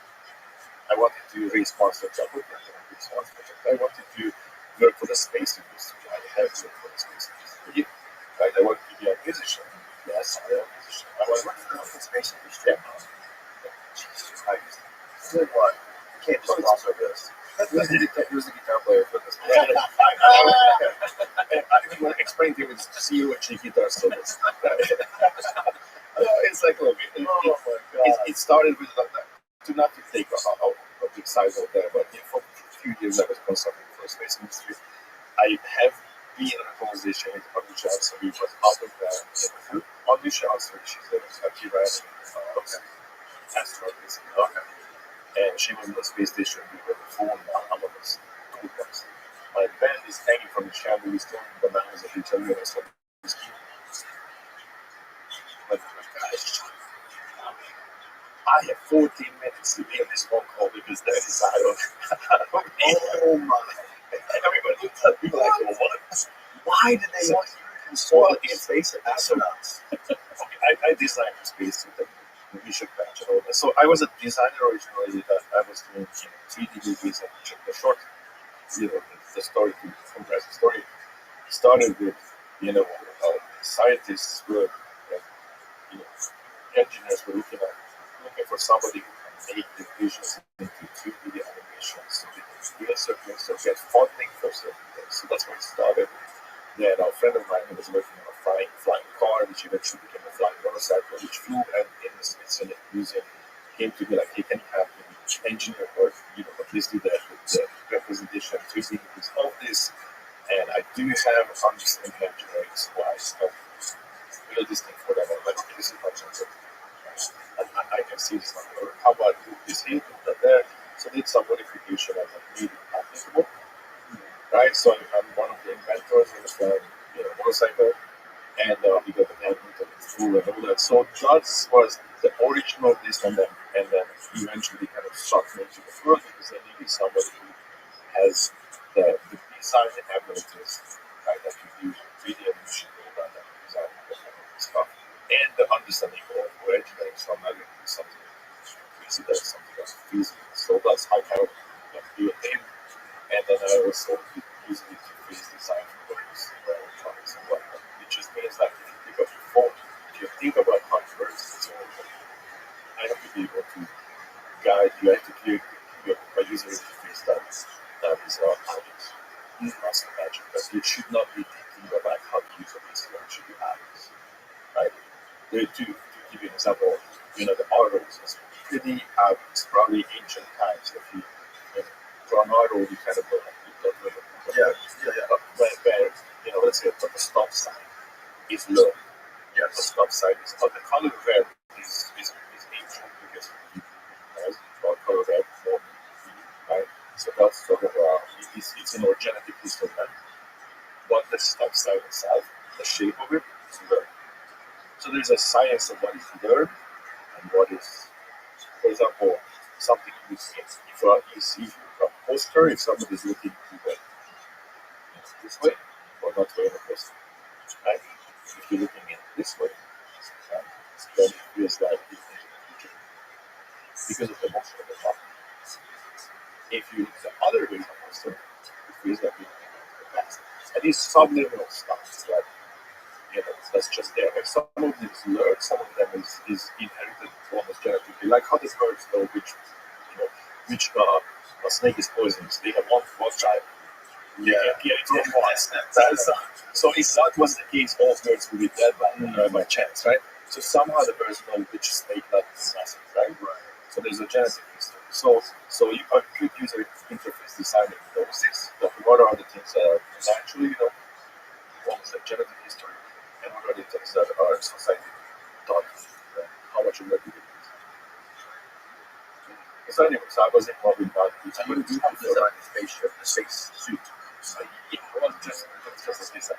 It's also more fashion. It's not like Not like a functional. not a functional. But but I was involved in a lot of stuff that both technical. But I'm not a airframe engineer. I'm working on that. So anyway, but I was consulting for various things. Wow, I think it's just sidetrack. I think I just realized something about actually, in terms of meditation, the way I see it is to basically learn how to quiet the immediate field to get access to the bigger field where there's more information. those people are just like immediate instance, constantly splashing upon their immediate feelability all the time. Like the stuff that's right in front of Right in front of them. So that's the thing. That's the immediate language you interact with. Yeah. The words you say. That's why everybody sounds so repetitive all the time. And because you're constantly excited, that's where you believe boundaries are. That's my mind. But if you learn different parts of meditation, what you learn is every time it tries to get excited, it's like asking you, hey, excite me again. You just tap, right? But then you learn to not that. Just wait. And then eventually it quiets enough.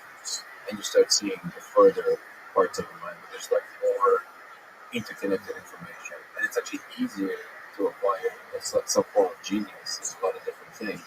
Because you all of a sudden see, oh, I didn't realize that's like connected. Oh, then you start like connecting all these things. And essentially the ultimate path, the Buddhist path, is to stay not excited for it, basically to the moment that it's the full dissolution of the form.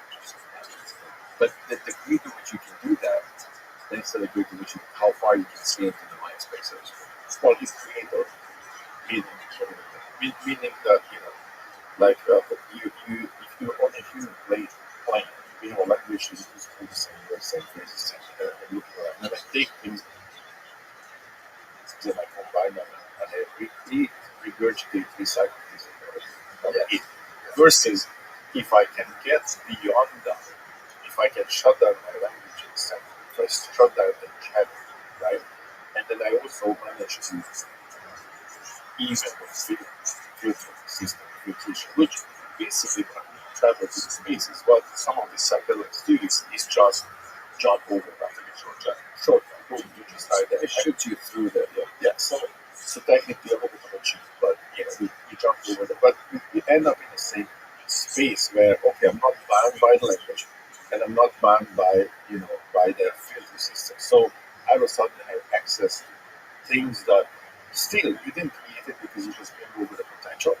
You just bring over what can be. But you're outside of this digitally sort of recycled human space. You're not reusing existing stuff. You have a space now to bring things over and have original thoughts. I'm doing it in an air quote because it's just my personal belief that you're just an antenna, right? And so let's say you bring it for the first time. But yeah, let's say innovation. Manifest. Meaning like living in this three-dimensional universe that we accepted as a bit of popularity. And by having these meat pockets, these exoskeletons of meat pockets, I guess I can call it, so I can interact with this physical world. I can create things. That culture exists because it was something exactly. And then that was not tangible, just an idea. It's energy, but it was not tangible. Right? So that was an idea. We could argue about it like what an idea is. Yeah, that's the question. What is an idea? It's energy, but it's a conscious energy. So that was first, and then somebody through the exoskeleton that we can control, that we program, will physically capable of bringing that into this world. The same way that I need this body and an instrument to create a guitar. You have keys, music, right? But the idea, the melodies and all those things, idea itself, you could argue about what does create this form. My personal belief that is the number of things in the universe is one through the consciousness, and we have a capacity to capture some of it. Yeah, can you explain? I thought it was fascinating how you explained last night. You had the topic, and you were explaining it's a little of, and through these practices, whether it be meditation or whether it's smoking DMT, you can basically lift up the lid a little bit and access that stream of consciousness or poke your head above the water. Right. And you explained, I guess, you had one experience with like biting it and it just wet. So yeah, basically it's thinking of a jar as a top, and we can. So you compartmentalize. You contain and you have access to a certain amount of processing power. Yes. Right. So the processing power meaning there's a general field of consciousness. You can call it phenomenon. You can call it God. You can call it whatever. But it's just a God, giant consciousness, and that's all there is. Right? Energy was these beings of a certain capacity to capture a certain amount of that. So their capacity to contain or use or channel a certain amount of this energy or this conscious energy. And so basically that was the idea. Like you are the container, you have this physical body and this perceive, right? And and that microplanet. But look at that's what you got. And then certain meditation techniques or psychedelics start to create some cracks on that. So now all of a sudden you are connected to this, consciousness. And if I was to take my, hand of the cup, then you are connected. So somehow you, almost like you delete the membrane. Can you fill the cup up more and retain some of that? Save some of it? You could look for your capacity. So you would have a capacity of how much of that you can access or channel or contain. Kind of like what you must need. Keep growing the cup. Yeah. So you have and again, we're talking about something that you are using a language that these words and these concepts are not really used or often used.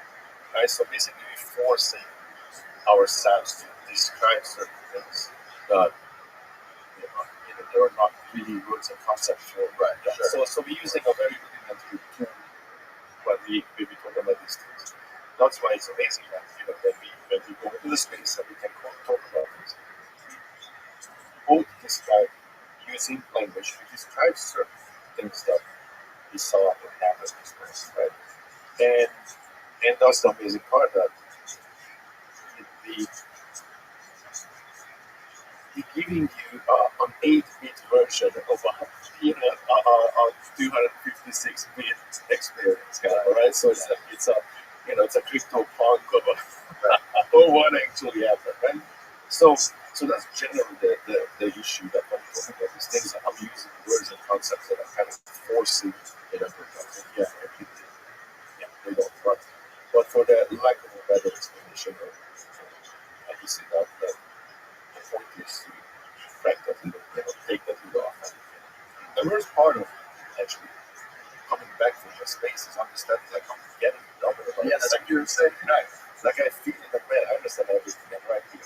And then you have to come back and then you get doubled by the stuff because you lose that connection and you lose the access. Well, I've never met anybody dumb who's done a lot of it. Right. Everybody I've ever talked to who does a lot of DMT, they're super fucking smart. Right. Well, it's Like you guys. relative.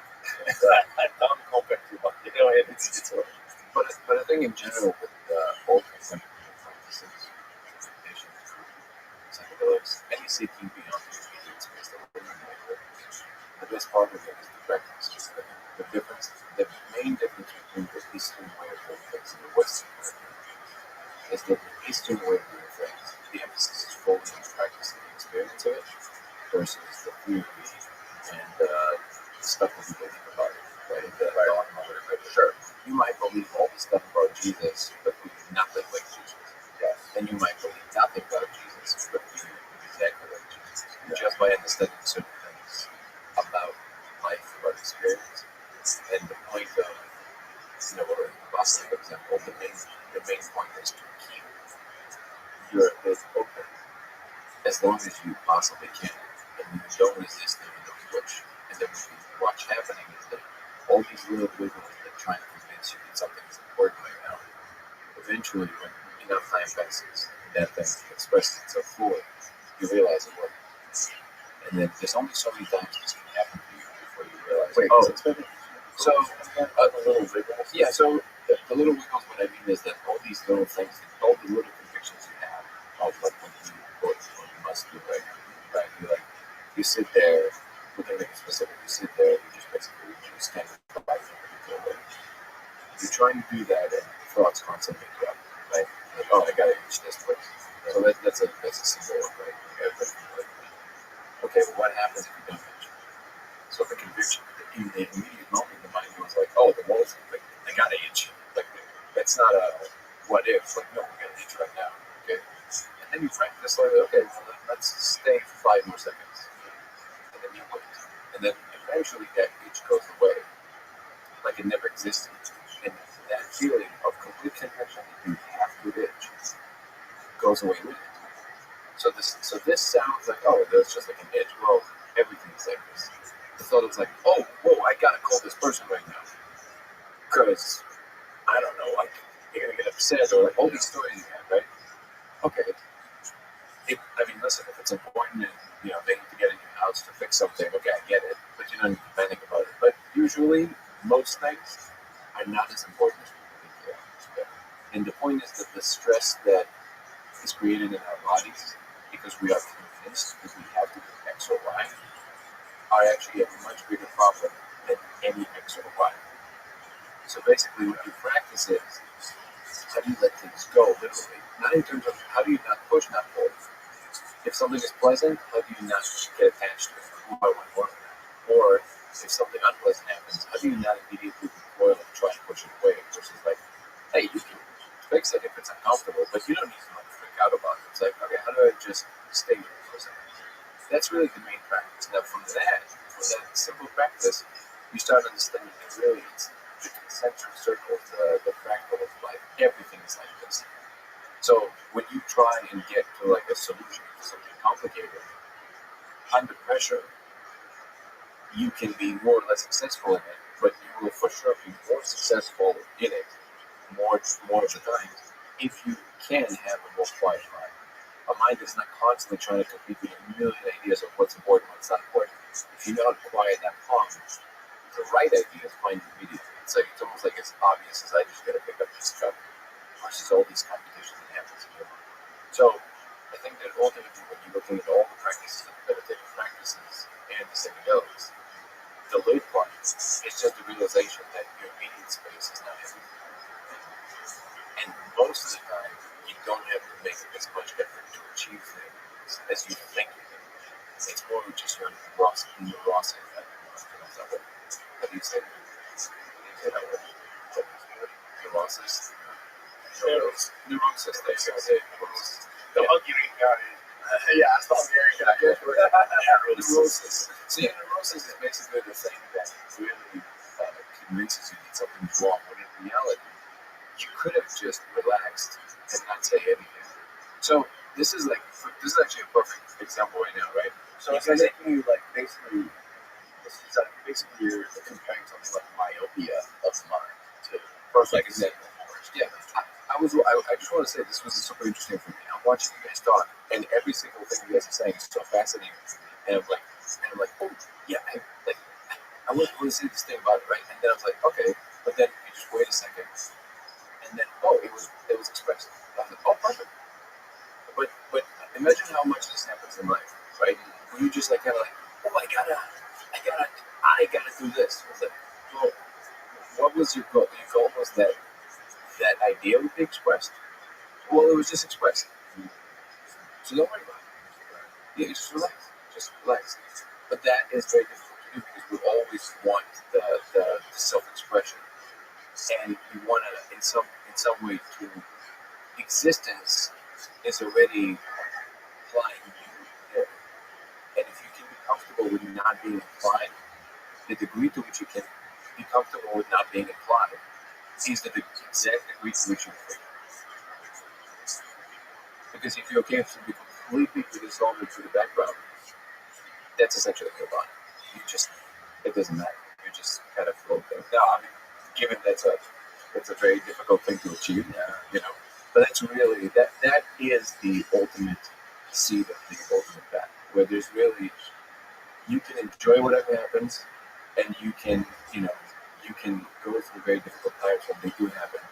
But the extra suffering on top of it, with all the inner struggle of the mind, doesn't actually have to be there, and you can just let it go. it almost seems so counter to the way civilization is going, right? Because like everything we do, everything's just in such a rush to get shit done. And it's like that's what makes technology advance. That's what makes things more convenient. That's what makes it more money. And like that's what's pushed our society so far to where it is now, to where we literally have self-driving cars, headsets that can fucking fuck people across the world on. all this crazy shit. But that's a great example. Like in a company, there's never, even when they say, they have an upward driven trend, right? But when, like, a company cannot stand the idea that there's a downwards trend of some sort. Like, there's a flux in everything, right? So if over 20 years the company always makes money, but some years it goes a little down, the year that it goes a little down, everybody are losing their minds. Yes. Why? You know what I mean? Like, it's just part of a natural flow. Like, if the company is constantly losing money, it's just not working, okay, that's a different story. Yeah. But if you can have, like you said, the myopic nature of it is the perfect way of describing it. It's if you can just relax around the downwards trends, which is literally in everything. You can't escape it. In stock market, in natural processes, in your life, in everything. Sell. Good. Buy. Yeah. And again, it's okay. Exactly. No, and this is why I keep saying, I love to know, but it's absolutely true that if we have everything, and yet we still can't enjoy it, what's the point of having everything? Yeah, it's finding that balance. So I think that's what we were talking about. Is the end of child for the end of spiritual child before it's coming. That's why these conversations, especially exploring these spaces, repent of my cycles, is coming because what you guys right now talk about or talking about is this chaos. What's happening in this planet? This chaos comes from a very simple place. Again, none of us know what the hell is going on. What is our purpose? Why are we here? What is it we're supposed to do? Yes. And in that chaos of not knowing what we're supposed to do is where all this happens. Let's build this, let's build that. And there are obvious things that we, as humans, we try to get away as far as possible. It's a physical labor. So we build machines and we build help that alleviate that necessity. Eventually, we go in there when human labor will be completely eliminated, right? Or most of it will be eliminated. AI and technology and robots will do most of those things, and when that happens, that will be a massive change for this planet behaves. Because once human labor is unnecessary, that will crush completely the financial systems. Because if you don't work, how do you afford the things that are being produced? Yes, so that will completely change how money and finances and everything works and how society works. Also, it will give you the freedom that now you can do whatever the hell you want to do because with your physical labor is not necessary. Also, the exploitation of that will has to end because we don't need you to, see them and harvest those, I don't know, rice crops or whatever they have, or you don't need to go and mine because robots are doing that, right? So that is coming. That is definitely coming.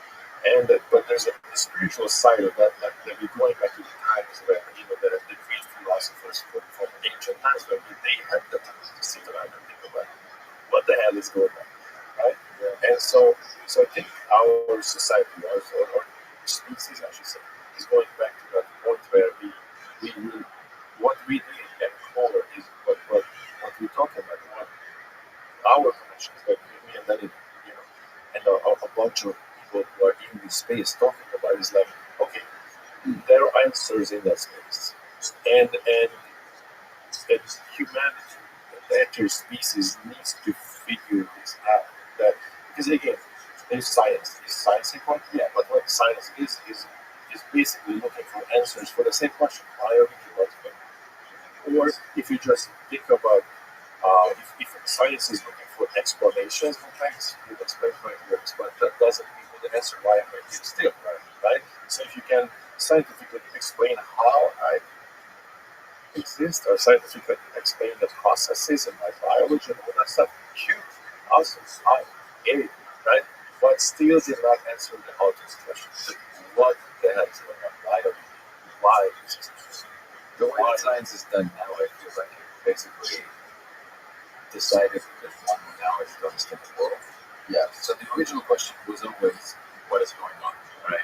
Yeah. And the people went about it in different ways.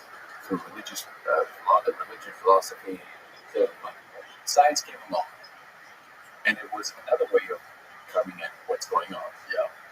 But it produced a certain amount of tangible goods through that method that kind of verified it on a different level because it made something that everybody can see, regardless of their inner seekings. They just like, oh, maybe camera, maybe this and that. Yeah. And it is a very, very strong tool. But I think what the confusion became then is that that is the ultimate modality, where of course it is. So like I always said, Science? yeah, well, capital S science for me, in the grand scheme of things, has to be just the enterprise of human understanding. That's it. Which should include all the inner science, which is like what it's like to be, what it's like to be a society. It has to do with everything that is contained within what we call existence, including experience and everything else. So contemplative science is part of science, capital S science. And it's only when we start understanding that it's one project, bringing it together. So like the technical stuff, but also the hard problem of consciousness. Like, what is actually the connection between consciousness and all the technical stuff and how it works? And what Zoltan was alluding to is that we just started Code of Reality Inc. So I guess it evolved just in its infancy, and I asked Zoltan to be one of the directors, just depending on the guided process. It's not an experience portion, building things, understanding what works. And our ultimate goal is to basically bring as many smart people from all the possibilities together to work on this problem without feeling the pressure of ridicule, or like we want to create a coherent picture of what it's like to have what we call capitalist science. So that the human, the institutionalized science, well, not institutionalized, more like how do you create a container for people to come together? There's already things, by the way, this is not necessarily that. So there's there are scientific endeavors that are doing it in that way, or starting to do it in that way. Santa Fe Institute are doing that.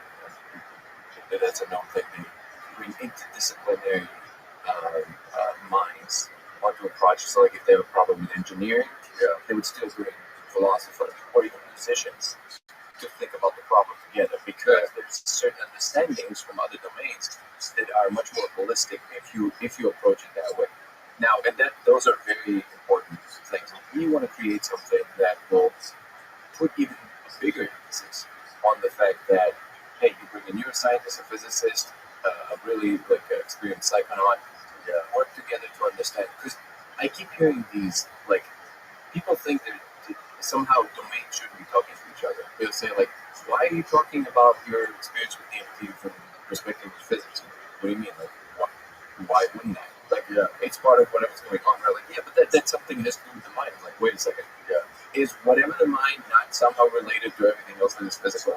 And this is super smart people. And there's this confusion that somehow there's this separation because of the domains that we've created in our minds.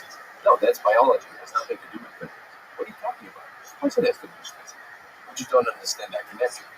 So we're going to create a container for people to express themselves in that environment in a way that will build towards a common goal versus just having like a patchy kind of interaction online that sometimes maybe somebody will stumble on some information so that it's difficult.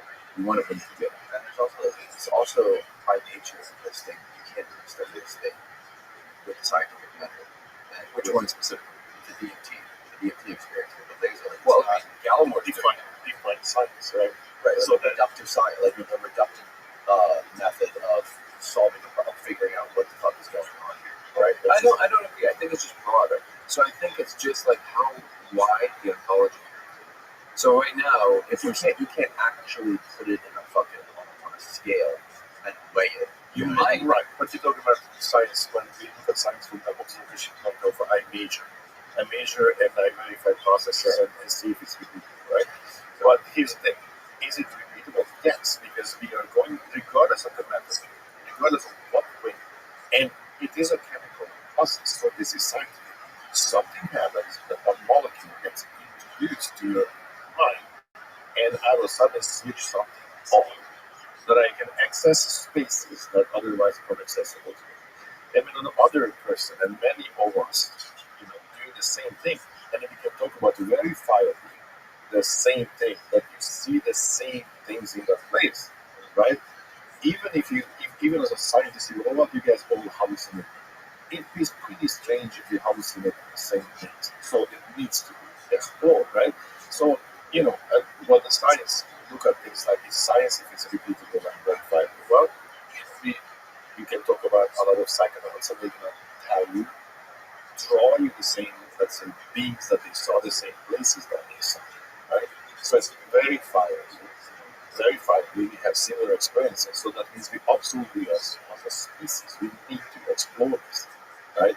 Beside, your body generates the energy, right? So your lungs and your mind is manufacturing this to begin with, right? So, so needs to be now.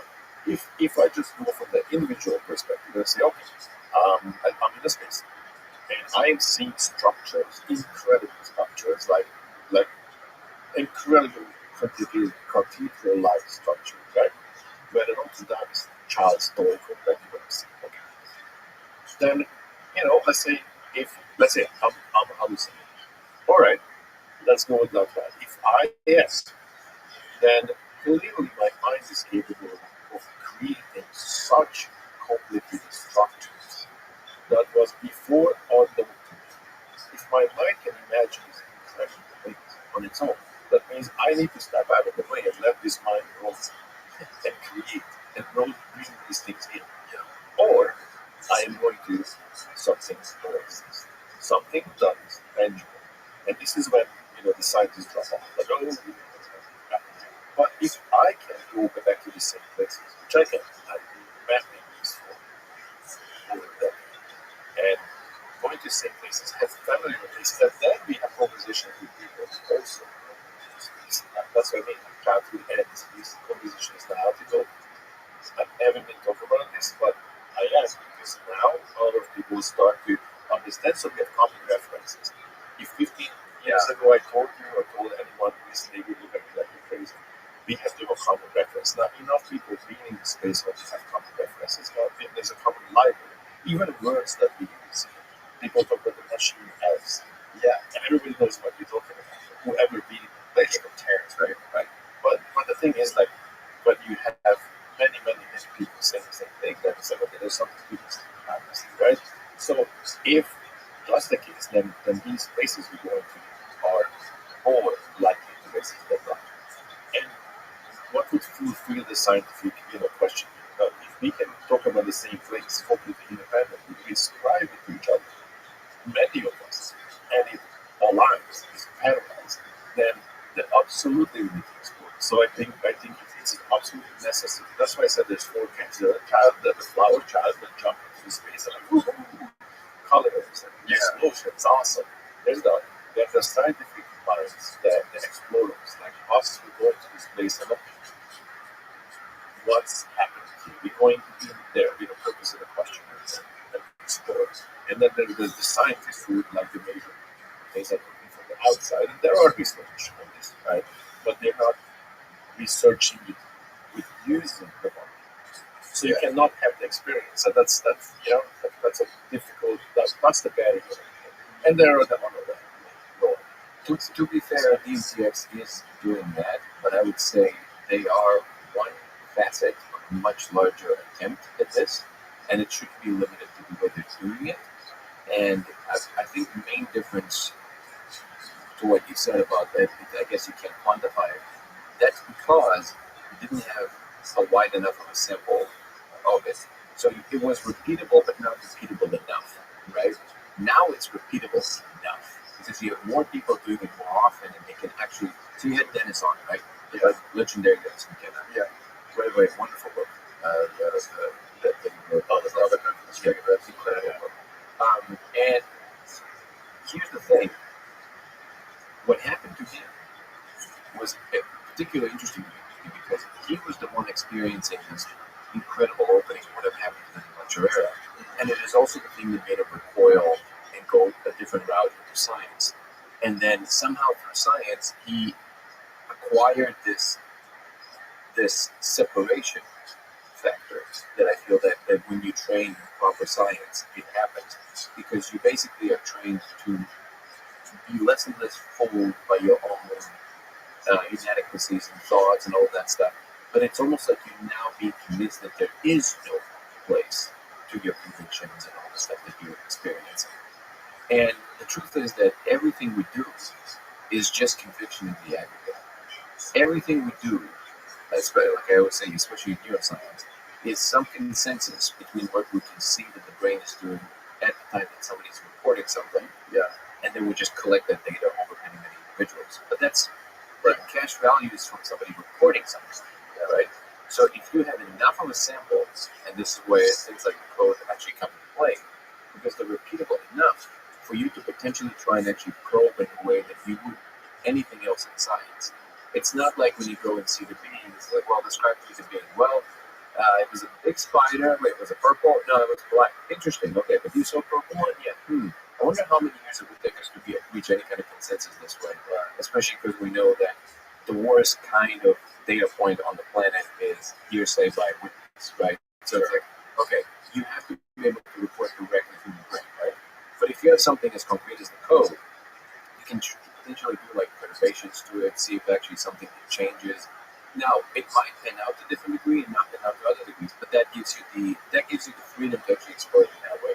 Now, to be fair, again, specifically with the code, people like Gallimore, in a very good faith way, from a scientific standpoint, say, well, I do think that with all my expertise, I'm saying that yes, there are hallucinations that should be able to be mapped on this perfectly as you described it. Fair enough. Let's explore that proposition. There must be ways. The question should never be like, can you explain it away with science? It should be, okay, is there a counterpoint to what I'm saying? Yes, great. Let's explore how we can just discern then whether it is what A or B. We should come up with experiments to make the discernment versus saying, can science explain it in the way that we perceive it currently? Sure, but we should explore how it explains it. And maybe what we should question is certain assumptions that science makes about the world. Because I think at this point it's pretty clear that at least physicalism, as it's perceived in the most naive way of it, which is like it's just physical matter, it's just authorizing for physical matter. I think that's pretty clearly out. So I think it was really interesting what Gallimore said on that video. He was explaining, which you explained in the podcast, was this term called objecthood.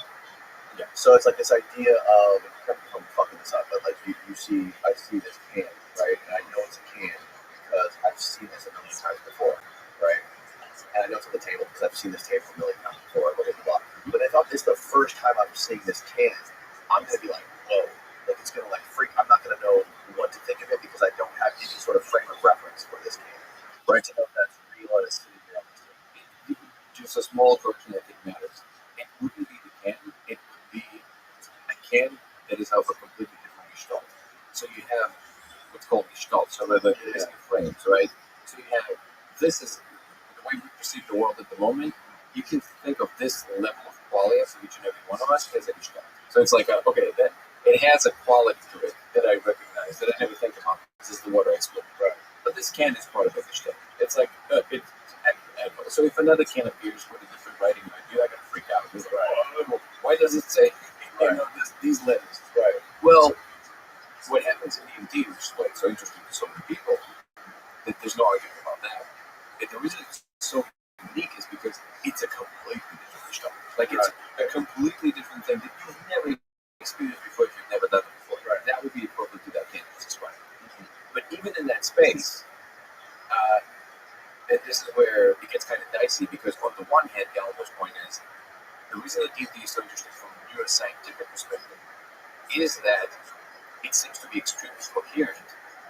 And we know the brain is not just receiving on your camera, but it basically does a lot of guesswork according to what everybody knows can happen. So it's projecting from the inside.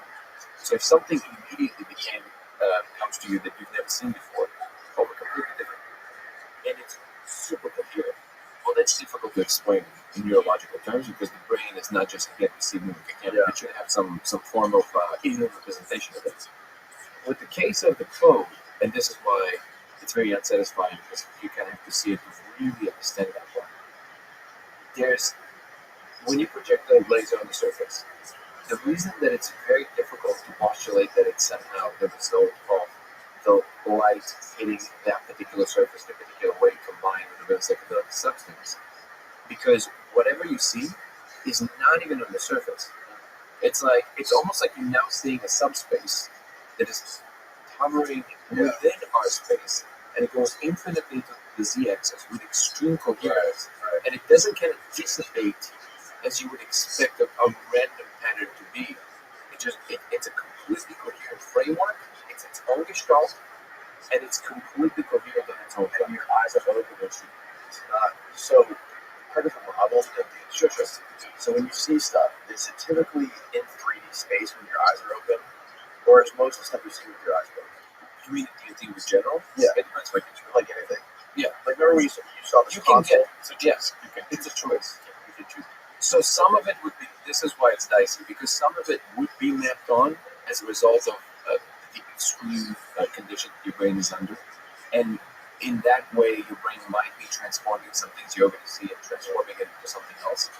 But the claim that we're making is there's other things that are not the result of that. They actually exist and you become aware of them.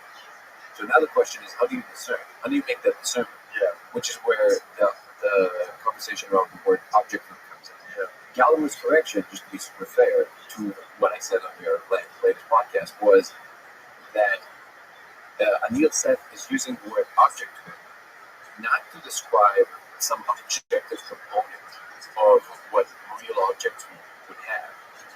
Now, it's not actually what I was saying, but I understand his correction because maybe it came across as if I was saying that. So I'm not saying that the object quality that Anil Seth is talking about is somehow an objective component, and this is how we can discern what's real and what's not real. But it is a good enough of a parameter to use to triangulate what might be more that thing that just exists and we become aware of versus the thing that is like a hallucination, where it's just something your brain saw that is now incorporating into a larger cognitive structure that it's making its points and stuff. Because for all intents and purposes, the one point that is constantly being missed, what is physical matter? Because in the end of the day, even if it's all mind, even if it's idealism and mind is the most fundamental thing, whatever you picture about the world, something is regular enough that you can't walk through the wall. Right? And I actually asked this when I was out in Yellow, we were like meeting face to face, and I asked him like, "But what is in the context of everything you know, right? How would you define what's out there? Like, what is this physical thing?" He goes like, "The multi-billion-dollar question." Like, that is the question, because even if you do believe that everything is spiritual stuff ultimately, something is happening that prevents you from going through that. And that part, there's a rule set, and that part is constantly being overlooked by modern neuroscientists. It seems that they're saying, no, but it's all mind. Like, sure, but we have to talk about what is it that gives it this quality of being physical, because there's clearly a difference between that and what I'm like. There's a reason why it's so difficult to manipulate the physical stuff, and it's so much easier to manipulate the mind stuff, right? There's a lack of malleability there that needs to be talked about. This is why physics has to enter the picture, and you have to combine our understanding of physics, because there are abstractions. Nobody has ever seen an atom and all of that jazz. Sure, that's true. However, these abstractions help us to understand certain functionalities that we can make predictions on, and it checks out. So like the reason we can build complicated things because we understand something about these processes. So how do these processes then connect to what we call consciousness? Not just from a philosophical perspective, because what DMT is exactly this part. It is the event horizon between the physical and the non-physical, because it is so profoundly real and at the same time not physical. So it kind of, the event horizon is like that's where quantum physics and classical physics meet, because it's such an extreme condition. Extreme conditions allow us to investigate the deeper parts of nature. DMT is an extreme condition that allows us to probe into that question. What is the connection between the physical and the non-physical?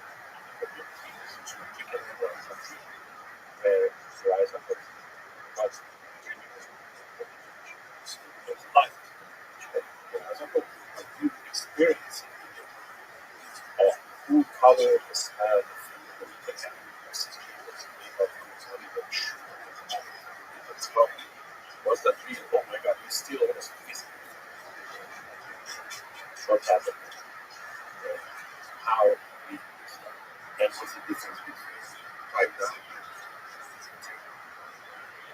so this is idea, not proof yet, but the idea is that EMP is the reason that that's a few religions, right? That's a few religions. And so we're going to talk about the event horizon, right? And looking at the dreams and how really is that and how really is this, right? The only difference is when you're talking about the work, it's the six. The only difference is that in this reality that you perceive, if I move this cup and I make a photo, it will be still there. Right? So wherever it is, tomorrow I come back and it will be there. So there is some kind of observability. So it's And the code has that. That's what I meant when I called it code consumption. It's clear to you it's there, just by observing it.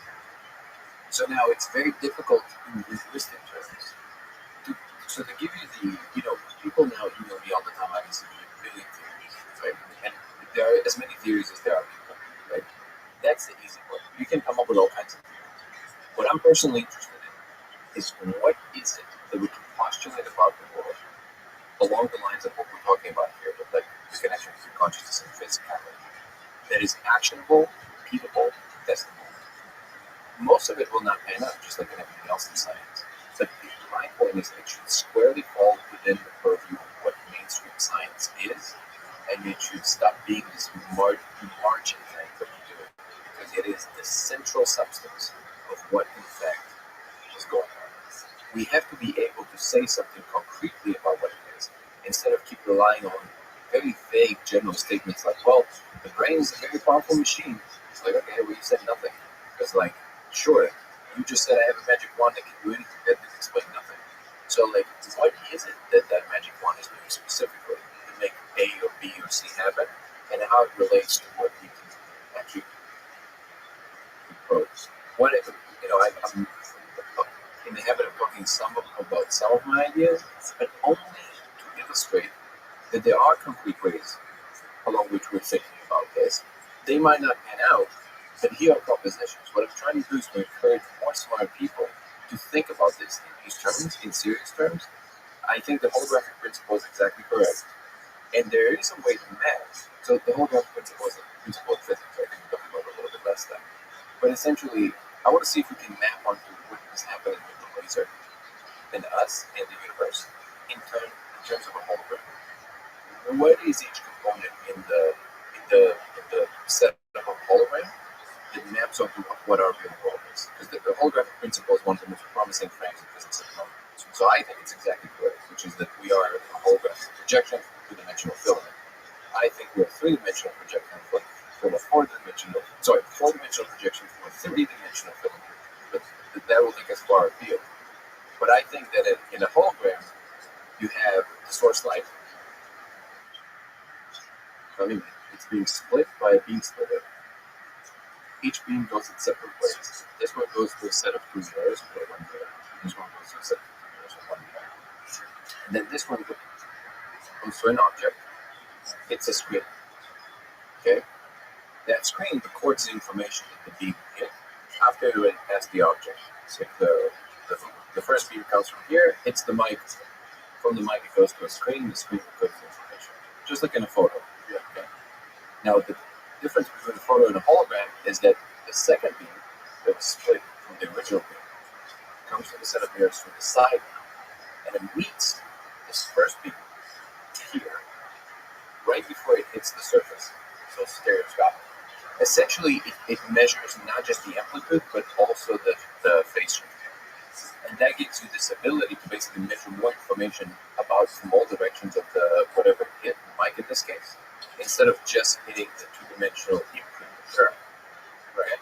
So what I think, here's one proposition of how to think about this problem, and we'll see if it checks out. I think that we, our consciousness, whatever it is this is called the reference light, the one comes from here. So I think we are the reference light. Literally, our consciousness is a form of light. It's the reference light that hits the source light, which came from here. And where they meet, the source light and the reference light, where's the source light coming? big question. So that might be the source, God, whatever you want to call it. Okay, if you want to use this as a term, I don't know what the source is. I have no idea. Whatever started it all. Okay, but where they meet at the sheet, which in our case I would say is the bulk, which is space line. Okay? The sheet that registers it is the substrate or so whatever physical matter is, whatever the space line is. Okay, so where this reference light and the source light meet, that instance, together with the bulk, they create the triangle that creates conscious moment. Conscious moment. Conscious moment. It's the information being registered in real time. And I call it the distance of consciousness. Like it's that distance. So like this is the actual consciousness. Now, this sounds super theoretical, esoteric, cool. I think there's a way to map this in a way that is testable. Because we can say, okay, this is the reference light, and this is the, so if we are the reference light, certain things would be true, and other things would not be true. Like, what are they? For example, there would be and related angles to perception, specifically with light, so diffraction, for example, that would yield a certain kind of observation.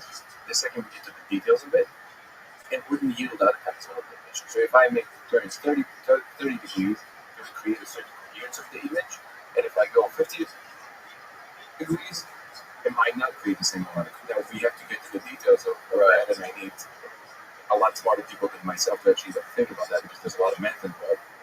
But here's an example of how you can think about this specifically.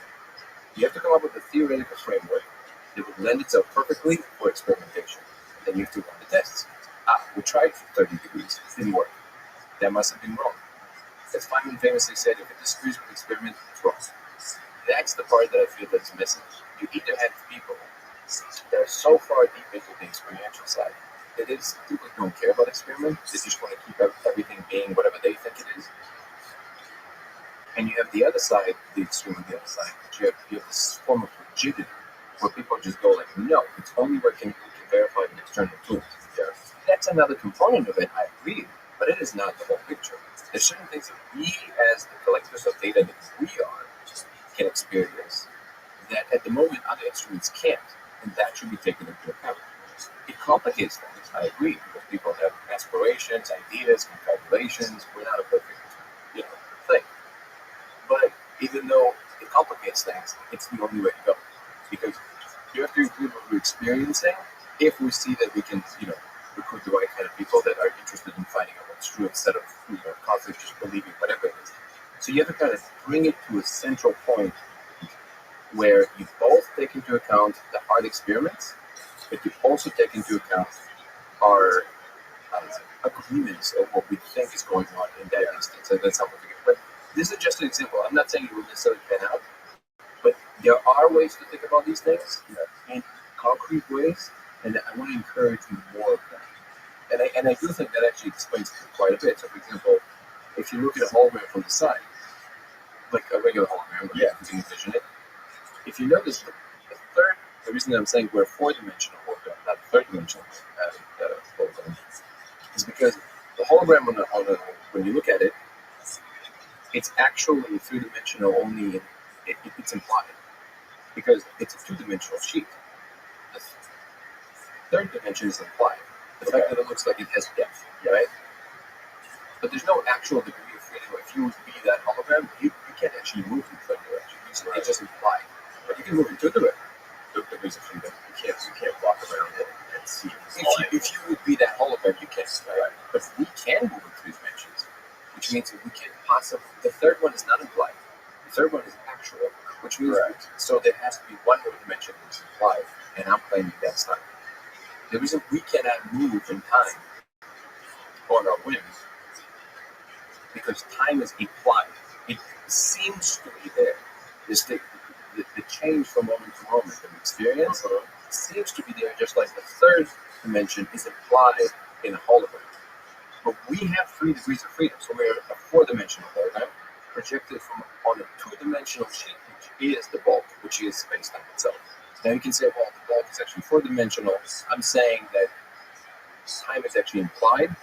The bulk is the surface of it is 3-dimensional. And again, this actually lends itself to real experimentation. Like, is there ways to curve of the surface in a way that we can see that if we do that, then time would appear to move slower or faster, depending on our perception of it, which we know to actually happen, right? And again, this is what we can do forward. Oh, we can do forward time travel. Like, that's what we're well, at least your perception of it is, right? It's like it's like somebody charges you $50 to move 50 minutes in the future, and then you just go in there. It's like, all right, it'll take me 50 minutes to move 50 minutes in time. You have to somehow explain what appears to us to be the case in terms of what we think the larger structure is, which is what the business of physics is in, right?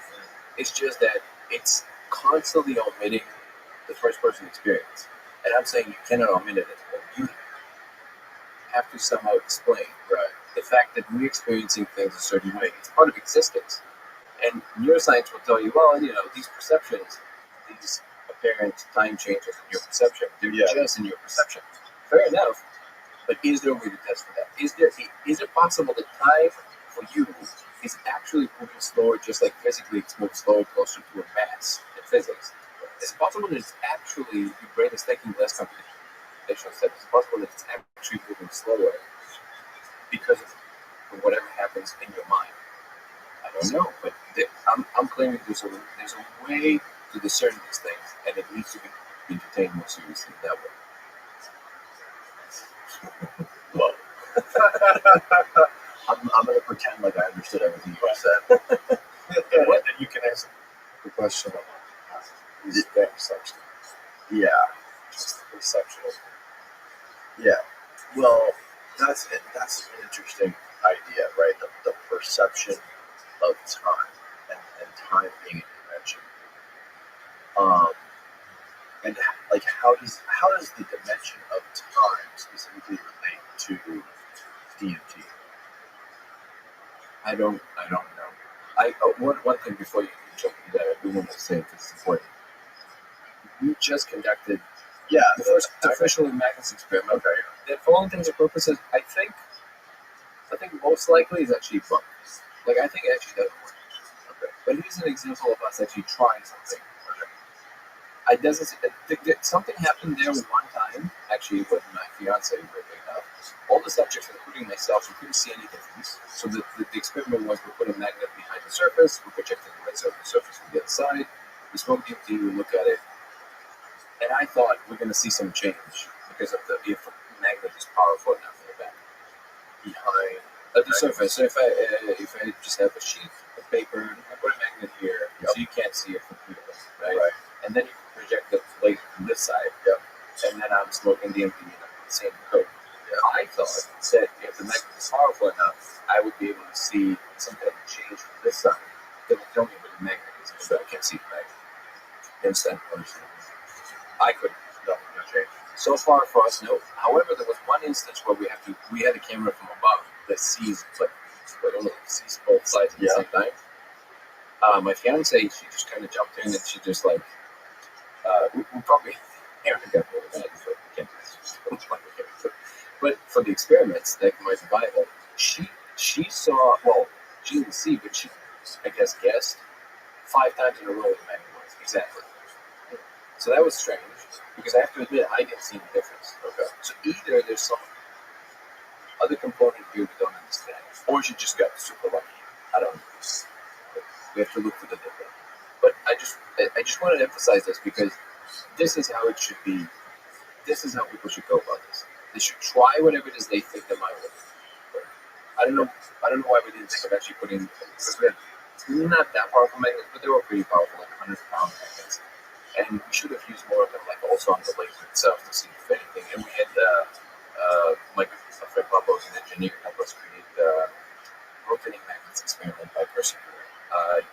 Help us create the device. So right away, we suggested by John Chavez. Shout out to John, who also right away invested in the film quite a bit. So thank you, John.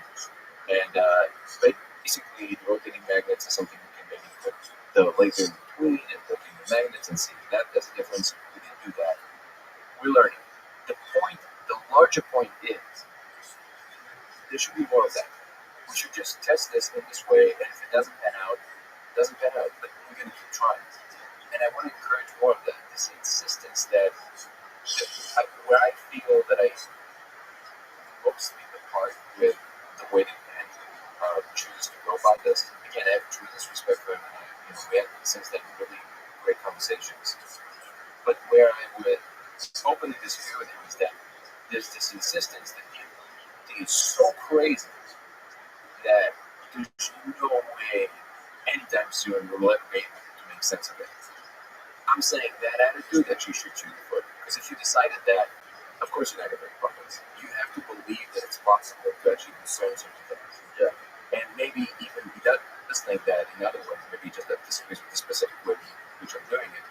But this is the way I choose to go about it, and I want to encourage more people to do that and not to get caught up in what they want to be true.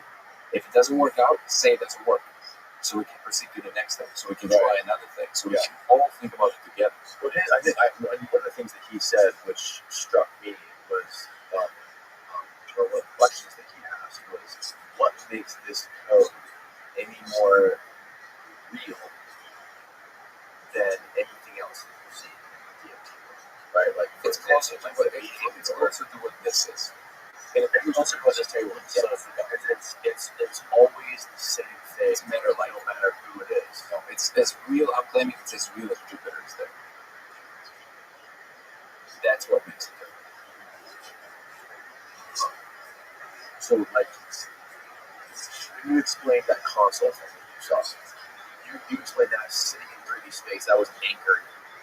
Yeah, it's just existing To the floor, you could walk around it and see all around this whole thing that's there. So it's Oh, similar to I that. see it all the time. So that would be the equivalent of, you still see it all the time. 100% of the time. Every time I smoke. Every time you smoke, you see the console. Oh, yeah. Holy shit. Oh, yeah. Did I send you our Laszlo, our VR guy? Of course, he's much more than a VR guy, but he's also a VR guy. He created a fully immersive environment with the representation of the console that he did. And it really delivers how real it is. Now, this is like Zoltek says, an 8-bit version of the real thing. Right. So, but it delivers how real that is. But that's just me. The reason the console is much less impactful is because I don't know what to do to make other people see the console. Right.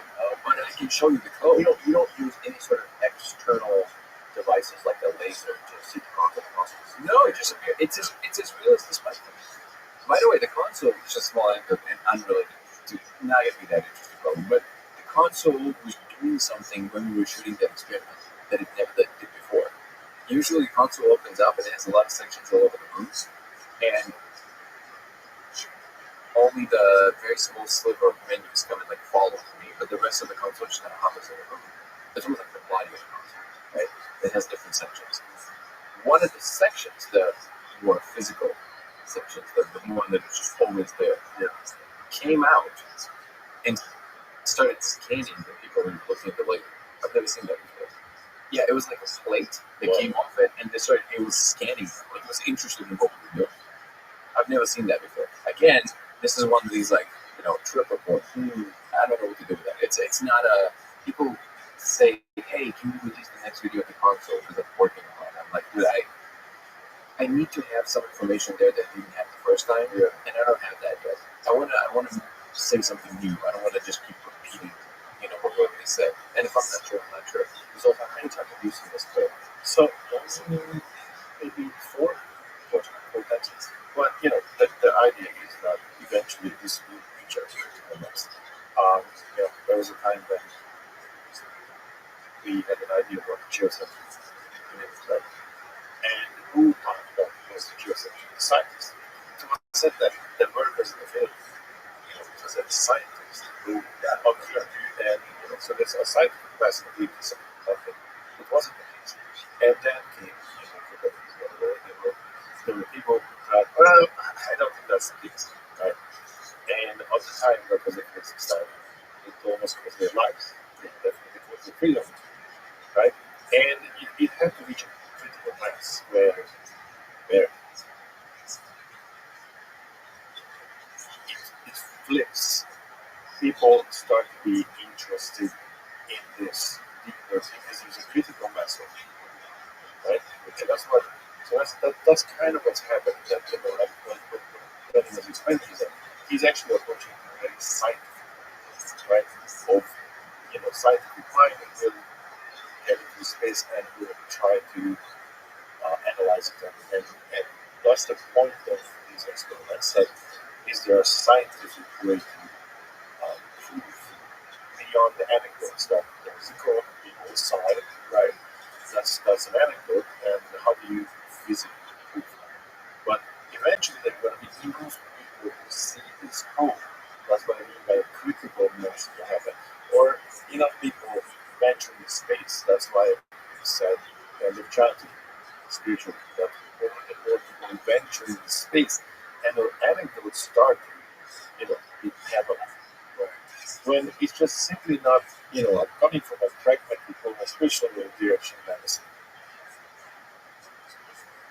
scientific direction, and I'm just pragmatically saying that, when 10,000 people say that, hey man, I saw this, and our experiences are verifiable in a way that there's a mass of people that saw this, right?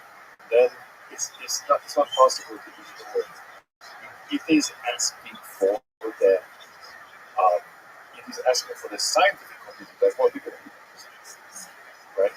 And the whole idea of basically creating the TNT TED talks that that a community that can start comparing notes, and then there is enough data just alone by witnesses, right?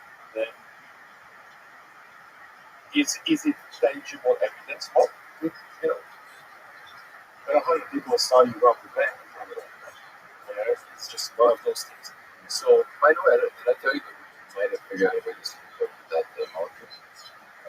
But, yeah, so David Carter, the other board member, who approached me a few months ago with the opening line, you don't know me, but I've been following you for a while, which is and a disconcerting one.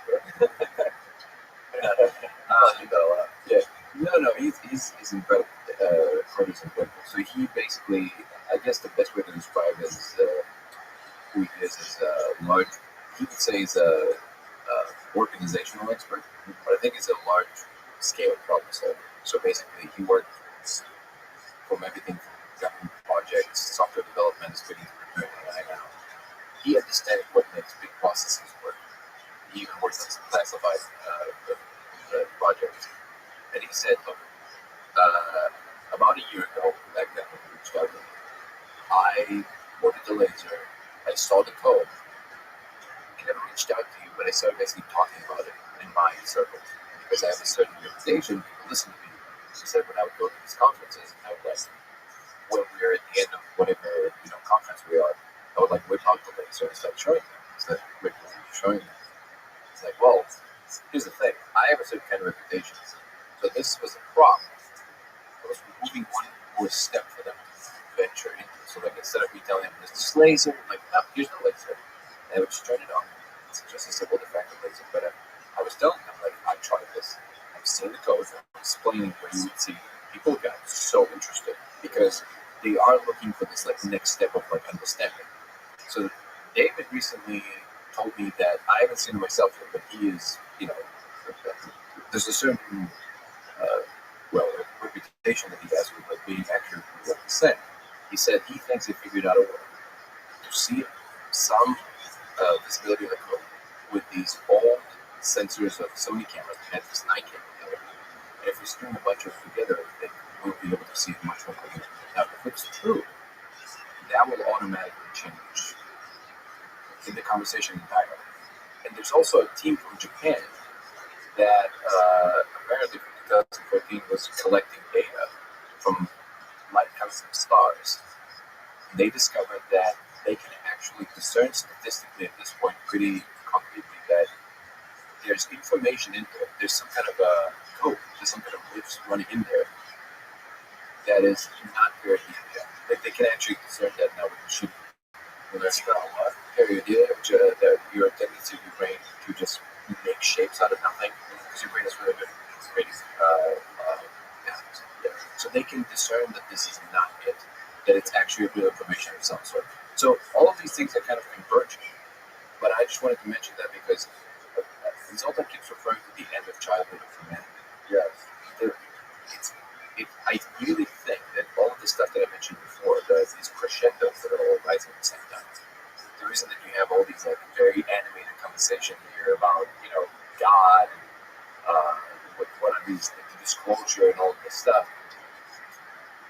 because something is happening that is bigger than us, but not in an esoteric sense, but in an actual sense. It's actually happening. And whatever it is, the reason that I guess there's maybe urgency is the wrong word, but maybe more of an attention needed on this than currently is being allocated to it. That is important. We can no longer pretend that it's just a 9 to 5, we go to work, everything is normal. Even the people that think of it more in terms of like, I think the UAP community disclosure is a good example because I've had the conversations with people from that community. And when I ask the question, have you ever considered what you're going to do the day after the disclosure? There's always silence. Because that's really the important part, okay? Disclosure, now what? Like, how do you envision yourself being a moment after? You gotta find this dragon to chase. That's exactly it. So, It's interesting that you said about the lines and stuff. In that space time, the mental experience of this is much more than just life. And I saw this scientific paper was talking about that. Well, the electronic processes within the stomach are much more complex and much lower than the processes in our brains. So is that possible that they have consciousness? Theoretically, yes. yeah. That's kind of insane, But when we end the chat, like if humanity realizes this, like if that question makes sense, of why are we what we do, right? That would be such that probably the most important. And it sounds to me that we can most likely find that answer or get closer to the answer in that space, not in the scientific explanation of how the process works.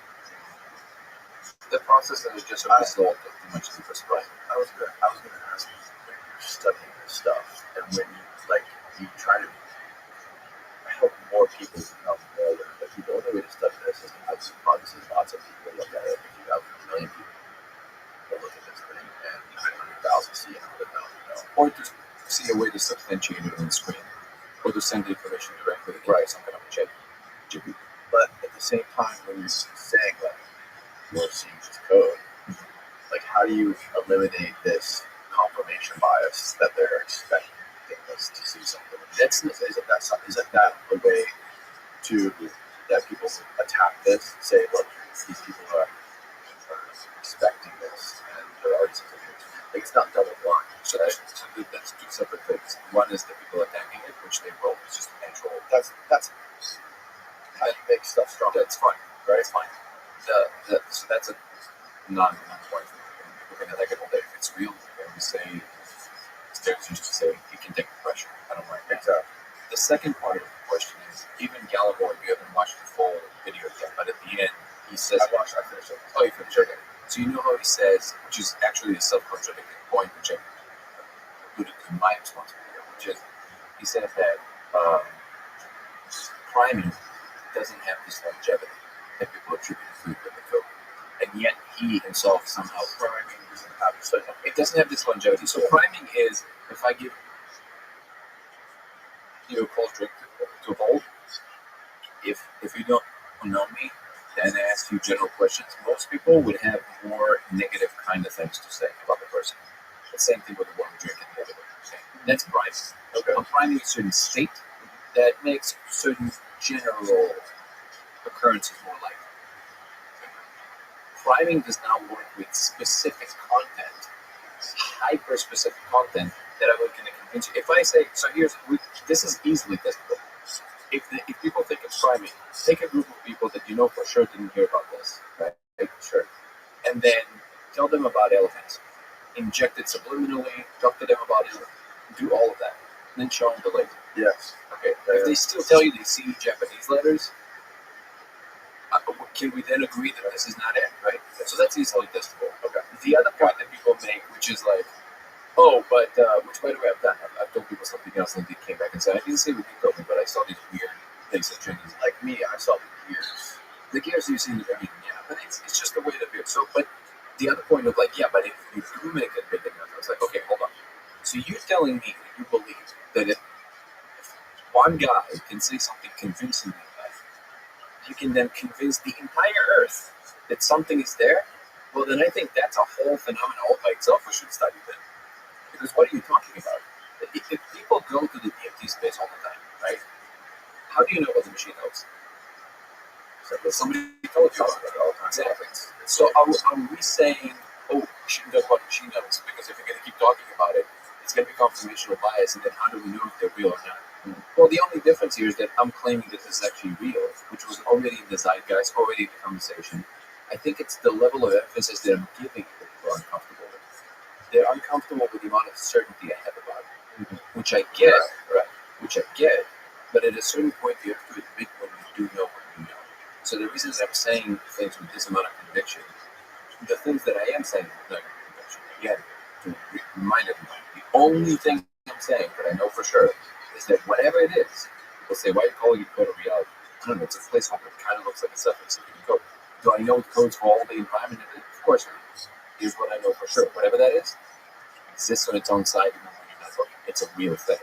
Or if you want to say, yeah, but everything is mine, okay, even within that frame, whatever it is that you mean to say, the external environment, within the perception that everything is mine. Okay, however you want to play the language game.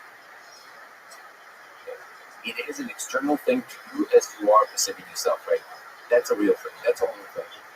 Why I know this with absolute amount of certainty? Well, there's a certain long process I went through personally over years and years and years before I even spoke about this publicly, where I actually never assumed anything about it. I just allowed it to unfold. I just kind of looked at it for what it is, and I didn't really explain any conclusion or anything.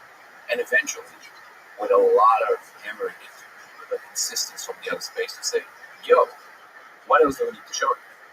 And I'm like, wait, so you tell me? They're like, yes, it's what this is. I was like, oh. They're like, thank you.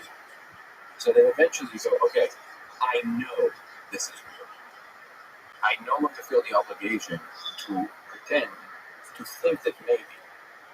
I don't think that maybe. I know for sure. Does that mean that everybody has to have this amount of conviction? Of course not. But I don't feel apologetic for the amount of conviction I have, because at a certain point there is such a state of the brain, of the mind, called knowing. It's a very limited knowing. It's a very small portion. I'm not claiming to know all the open secrets of the universe, but I know I can't walk through the wall. Do I know this? Yes, I know this. Do you know this? Yes. And anybody who insists otherwise is just playing a weird language game, right? You know you can't walk through the wall. Let's not be silly. Okay, I know the code is there as much as I know that I can't walk through the wall. So at a certain point, I have every right to have the conviction that I have, and I can defend these convictions. And anybody who has the right to criticize my convictions, which is exactly the situation where the rule that the other side's players next to is like, if you would just have less conviction, I would be more comfortable with it. Well, that's you. That's not how this works. That's fine. But we're gonna have the conversation with the amount of conviction we're gonna have from both sides about it. And the only thing that would substantiate it ultimately is if something comes from it. If something that can actually comes to fruition from it. Up until this point, the main criticism was, well, if these things are real to any degree, how come they're always so elusive? How come they don't really leave any mark or like real information? Well, here it is. Here's the thing. Let's start playing with it. And now people push the horizon even further. Do you get the feeling that maybe this stuff wasn't meant to be studied in science? Why is it discoverable? That's Maybe that's a paradox. Maybe it just wasn't meant to be known by everybody. Maybe this thing isn't meant to change humanity, right? Maybe it's not meant to help humanity mature or evolve. Maybe it's just for people to discover on their own, and it's not.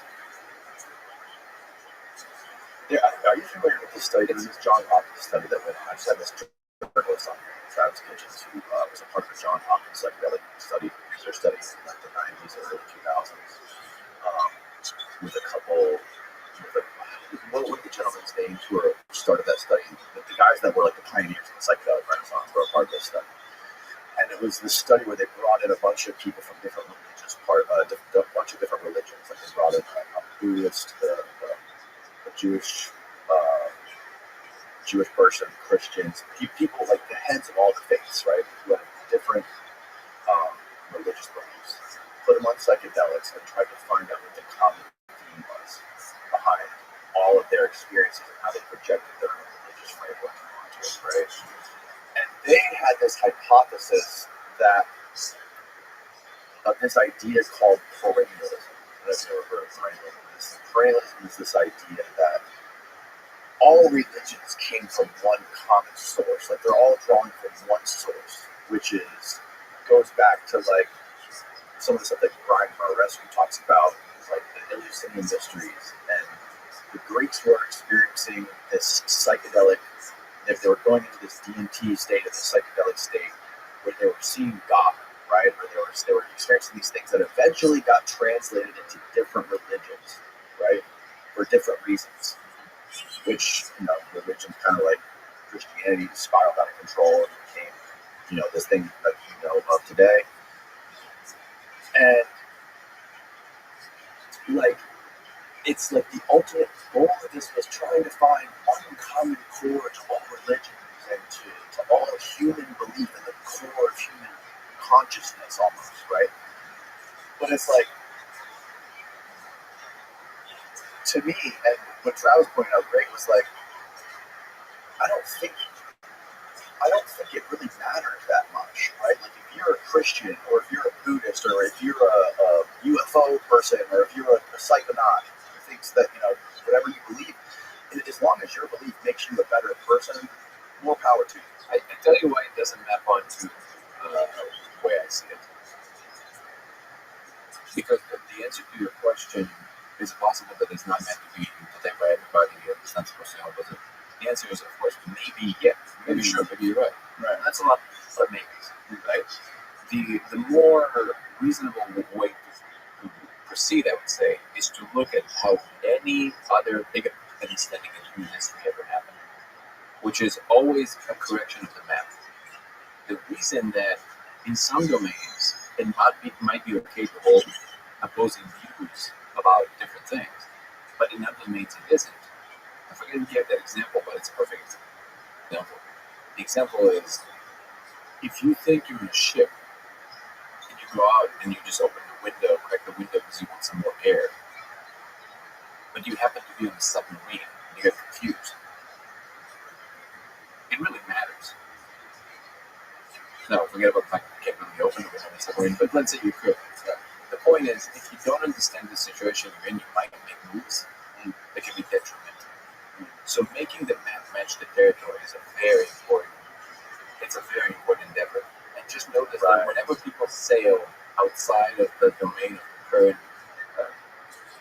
conviction of society, either intellectually or physically, into the ocean, you're going to fall off the face of the earth. What if, just stay here, what if hey, wolves are going to come to the village, either you like it or not. You have to understand always the larger environment you're in. It's just the nature of the game. And if then you want to say, well, look, I understand the game's worked this way so far, but maybe this is it. This is the limit. Well, that's an arbitrary. This is the conversation you were saying about the distributions and what that is saying. So there's a connection of everything. One is starting with every single religion, right, is in the realm of verbal communication. Like we talked about right now, the filters and the filters. And so it's in a box of languages, right? So whatever religion that is, the search is the same, ultimately. The question is the same. What are we that came from? Is there an entity that created us? Or how does this operate, right? And all that happens in the verbal realm, because regardless of the religion, they use a set of a language, be it Sanskrit, be it Hebrew, be it English, whatever it is, right? You are operating in that box, and everything that you can talk about is a loose description of something.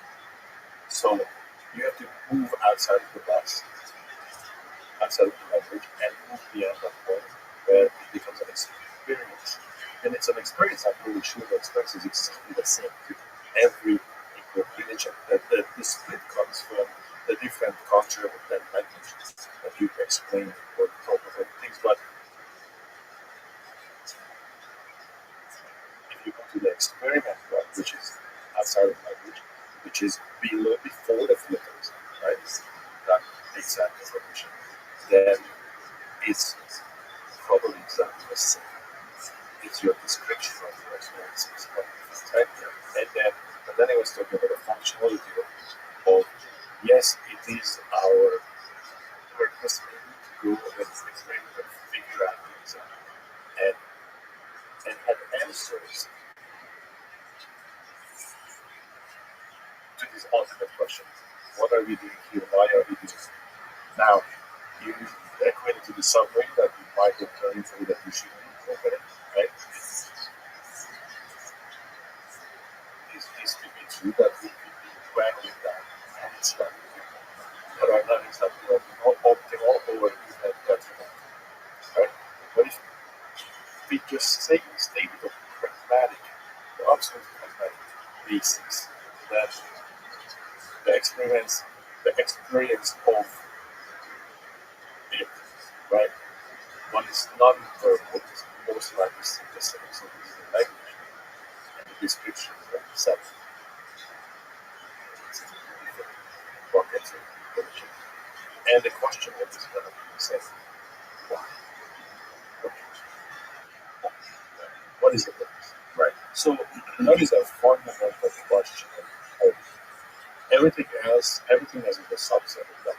Yeah. Without the question is what is happening? Why is it happening? What is our purpose? Right. That's it. And I think that's part of the human brain's operating system is to ask that question why. Right? Everything comes from something. Right? We both came from our parents, came from our grandparents. The plant, the tree comes from the seed that's in the ground. Like, where did the first one come from? The very, very first one. It's only by us being able to have the gift of reason is to believe a God. Right? But maybe it's human. The question is general. Right? I think in any other species exist in this universe will have the same questions. The same set of questions. It doesn't matter if you grew up in a different solar system and different circumstances, the question will be the same. And it will be asked on the level that you think. So for an amoeba, the question would be, how can I be more comfortable? Oh, this is too hot, I'm going to move in shape. But the question always guides the process. And that's a completely natural thing in existence itself. Yeah. So to then put a arbitrary stop to it because of other things we think necessary. Because notice that everything is described. There are also conceptual frameworks. There are also other things that people claim to understand. So it's just a competition between the frames of understanding. Yeah. So the example with the submarine illustrates what if there's something you're supposed to do, you just didn't extent who you are. Is there a cliff there and you thought it was just a two-dimensional shape? But it's more than that, so you have to understand that you're on that path, right?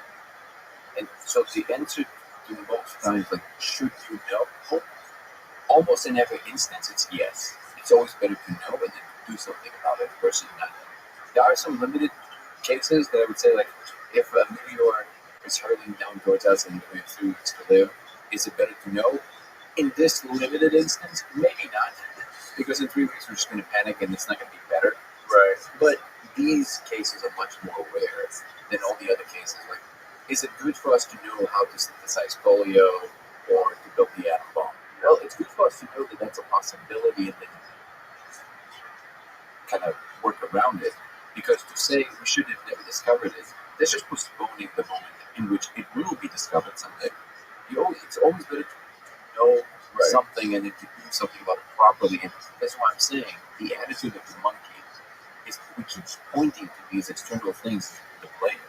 But it's like, if we can get our act together, then we can stop pointing. That I can drop a carpets of tacos. I can drop a massive carpets of tacos. So because it makes sense, right? That we should know.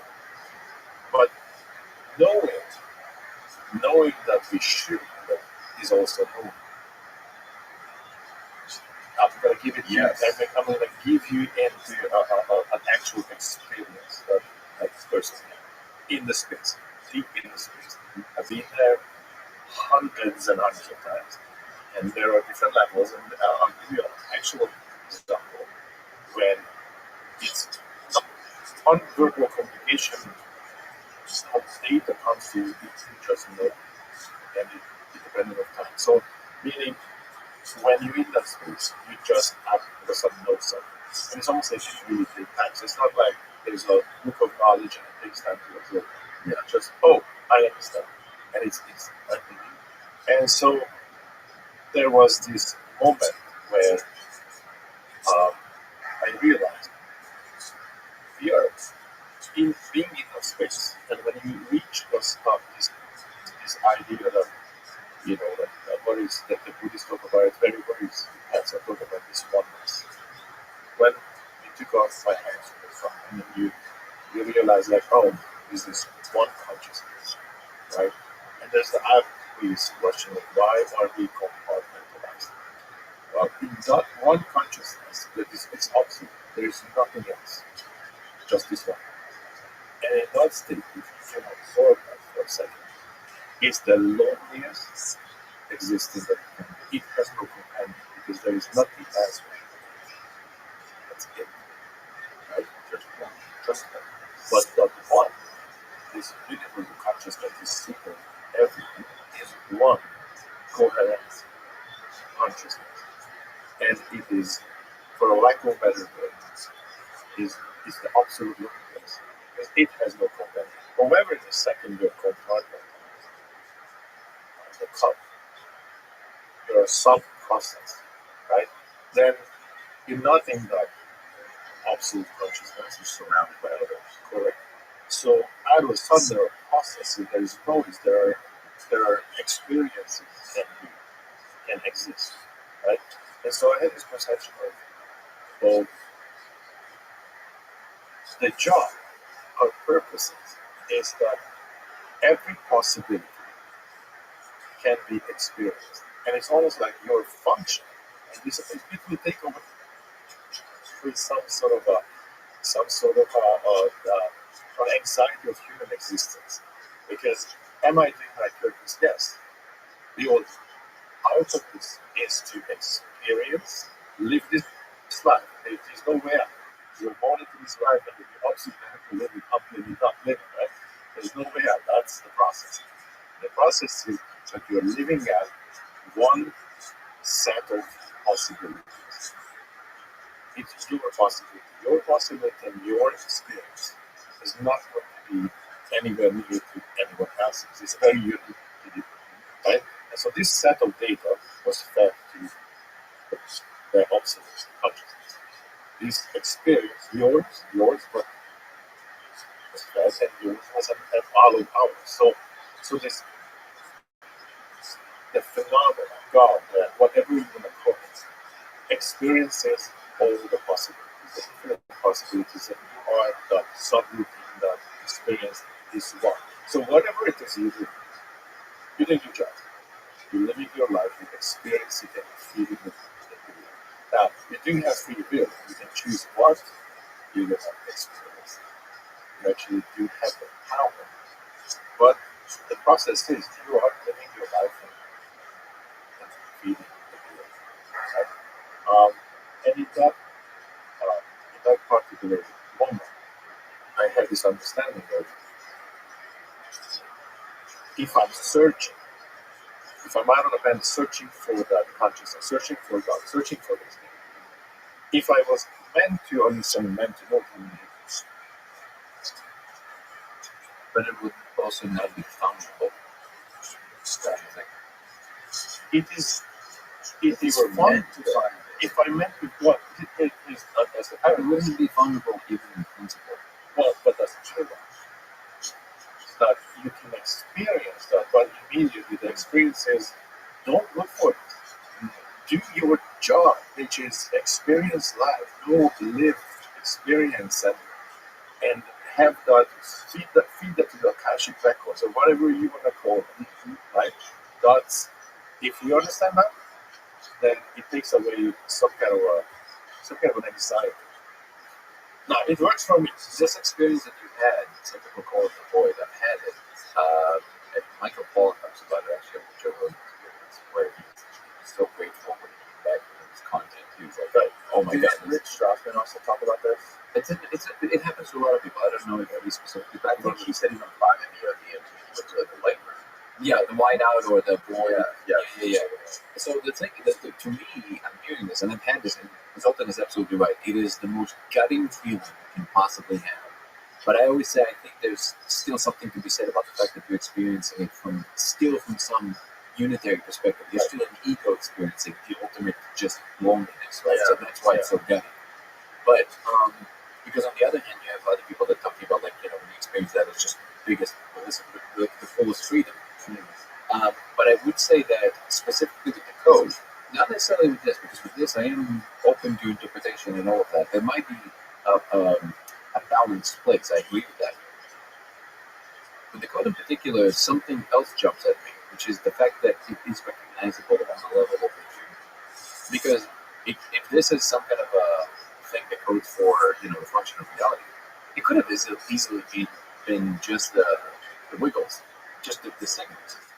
Why does it appear as a language that is discernible to creatures like us? Right. That is the question that makes me feel like that's a breadcrumb versus, and the fact that it wasn't a hepestex. It wasn't like a laser was on and I smoked some and I saw something. I was like, what is that? That's not how it happened. I aimed there for years and something was giving me hints. So all of these things together, and it didn't feel like one of these, like, to the degree that I can discern energies, the energy of whatever that was guiding, it was light. It was like a blissful energy. It wasn't like the other things, right? So in that sense, can it mean that we now have to come and face something that is difficult to face? Maybe. But that means that we were led to that, and that was part of what we need to go through in the next step of evolution. This part of the conversation, whenever I get to it, I'm very careful because I don't really know what is unfolding until I'm said. But my strong intuition is that it is unavoidable, and we're going to experience it in different ways either way. Like, we're all going to experience it in some form, this transitional moment. And it's shrouded with so much speculation that I'm not sure that I think that more words confuse people than do any good.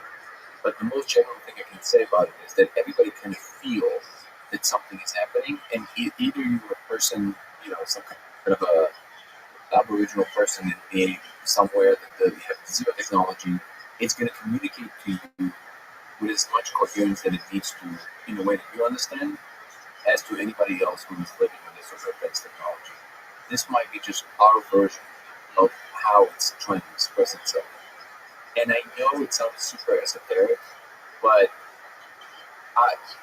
my intuition is that whatever it is, people talk about 2050, 2040, singularity. My feeling is we have maybe 2 years. Like, this is not in 20 years from now. This is now. It's now. It's happening. So, it's no longer a drill. And the degree to which some of us can understand it and help become part of the process they're trying to unfold, which a lot of it is actually letting go. Letting go of the self-control, letting go of what we think we understand. This is a very big practice for me at the moment, because the more I talk about it, the more the weight of certain kinds of responsibilities dawns on me. And then the only thing I can do that keeps me sane is to constantly drop into the space of feeling what it feels like to be the unit that's talking about this. If I start telling you something, and inside I have this very strong impulse of I'm like, oh, okay, maybe I'm not supposed to talk about that. So there's maybe not right now. So I'm constantly aware of that. Is it anything more than some ideas I have in my psychology and maybe nothing more? Maybe. Completely open to that. But we have to stand somewhere to make some assumptions with certain amount of certainty. You will never get to a place. You surf, right? Yes. Great. In any activity that has real outcomes in real time, there's certain things that become super clear. certain amount of, one of those things is you have to have a certain amount of conviction about your ability to do something to be able to do it. The more you second guess it, and so there's way less chance that you're going to enter flow or any state in which you can actually execute the task. How it exactly happened when you were on the wave perfectly, every single muscle of the body maneuver you might not be aware of. But how to drop into that space is the thing you become better and better at the more you do it, right? But notice that there has to be some level of conviction. The more you second guess it, the chances you're going to crash are way higher. And that's with everything. If you want to entertain a scientific idea, you have a certain amount of, you have to have a certain amount of conviction that it might work. I'm not talking about biases. It's like you have to know that there's maybe a cash value there. Okay, can you proceed? If you second guess it to a degree where you're not even there, like, well, it can be an infinite million other things, you're not going to have enough of a drive to even act on it, right? So that's where I'm coming from. I'm going to entertain this frame, see if something comes out of it. I am in full liberty after a certain amount of time go, you know what? We tried it. They worked. Let's go back to the old frames. It's a legitimate move. There's no problem with that. And I think what most people don't recognize is that we're always doing that. Like, even our current conviction of the scientific zeitgeist, this is also a form of a thing we were agreed upon. That's a good way to do this so far. It's going to take a lot to replace it if we ever can replace it. Fine.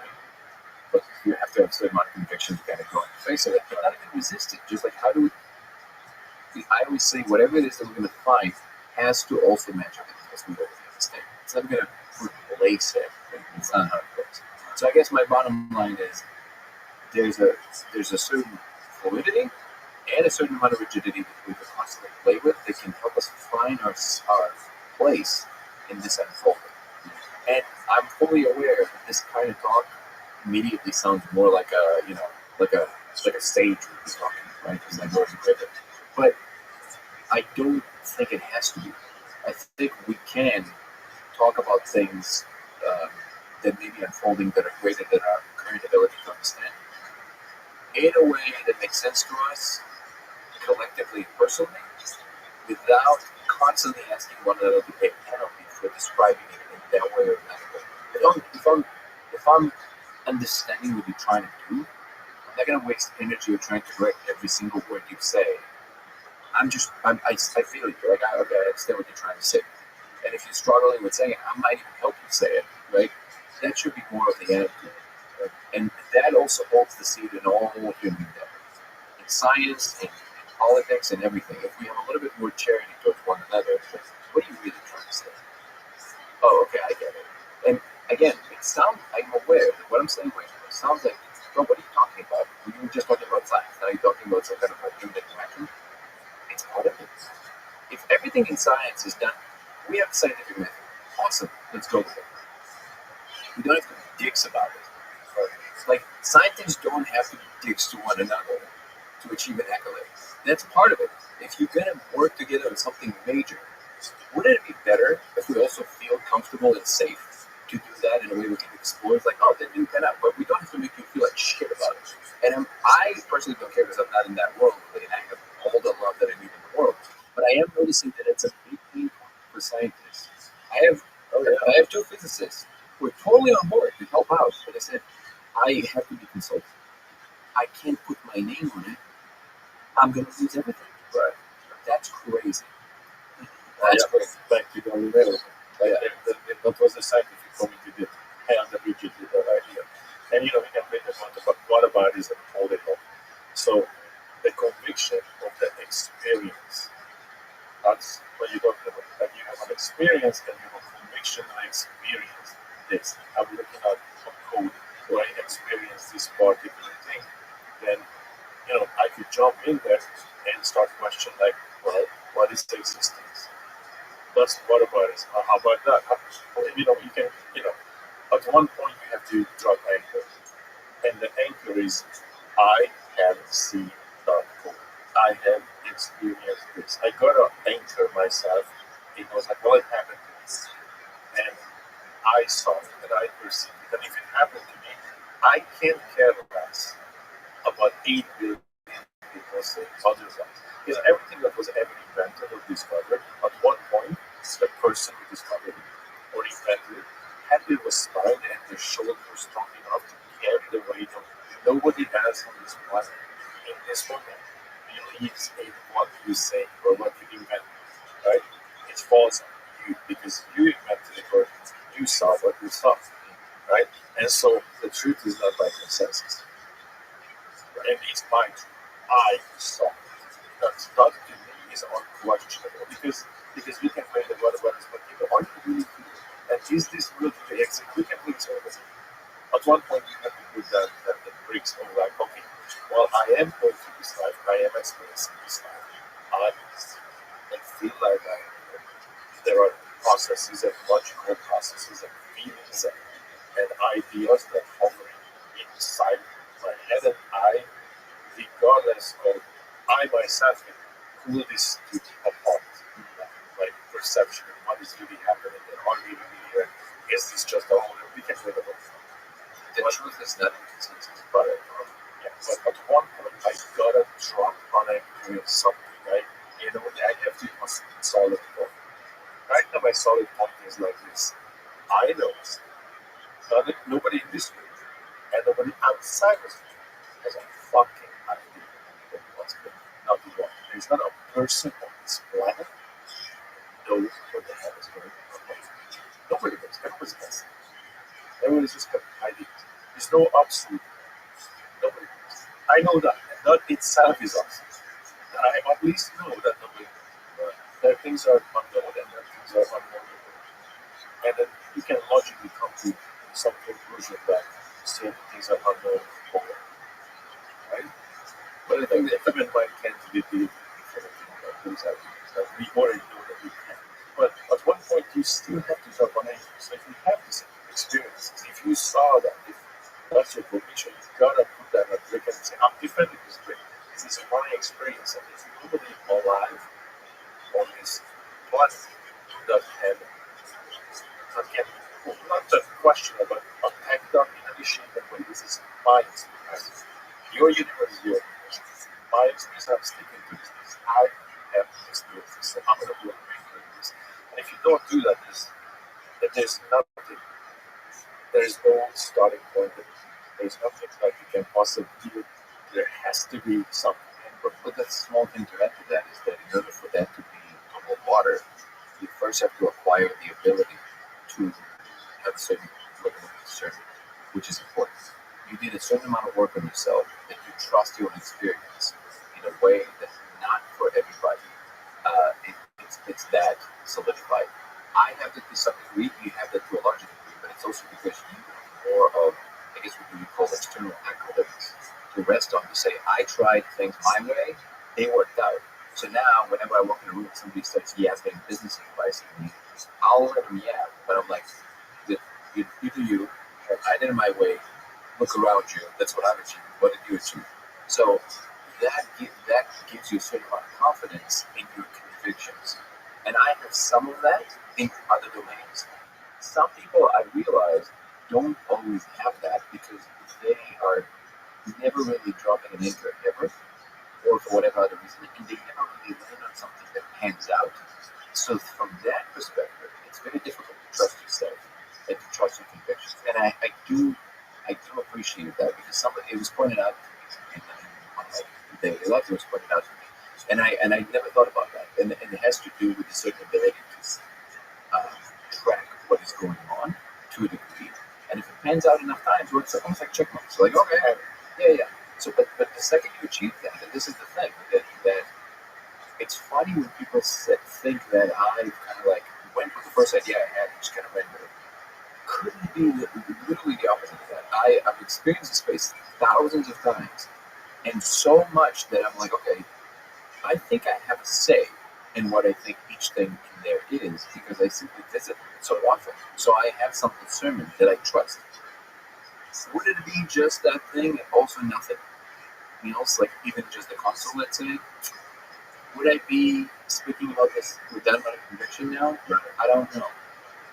I think that it's because something came out of it that I can show people, or at least a substantial number of people, that basically gave me that check mark of like, something is there, and it doesn't matter what you say, until you don't address the exact direct thing that I'm seeing, you can say whatever you want. I don't. They're like, have you considered this? I don't need to consider it. I have the direct experience of it. Yeah, that would be the difference. I mean, we talk about that, the patterns that we have here, but you repeat some patterns, and we can play this game of like, okay, I do this, or that, and then keep repeating, and you recognize a pattern, and that this is possible with that.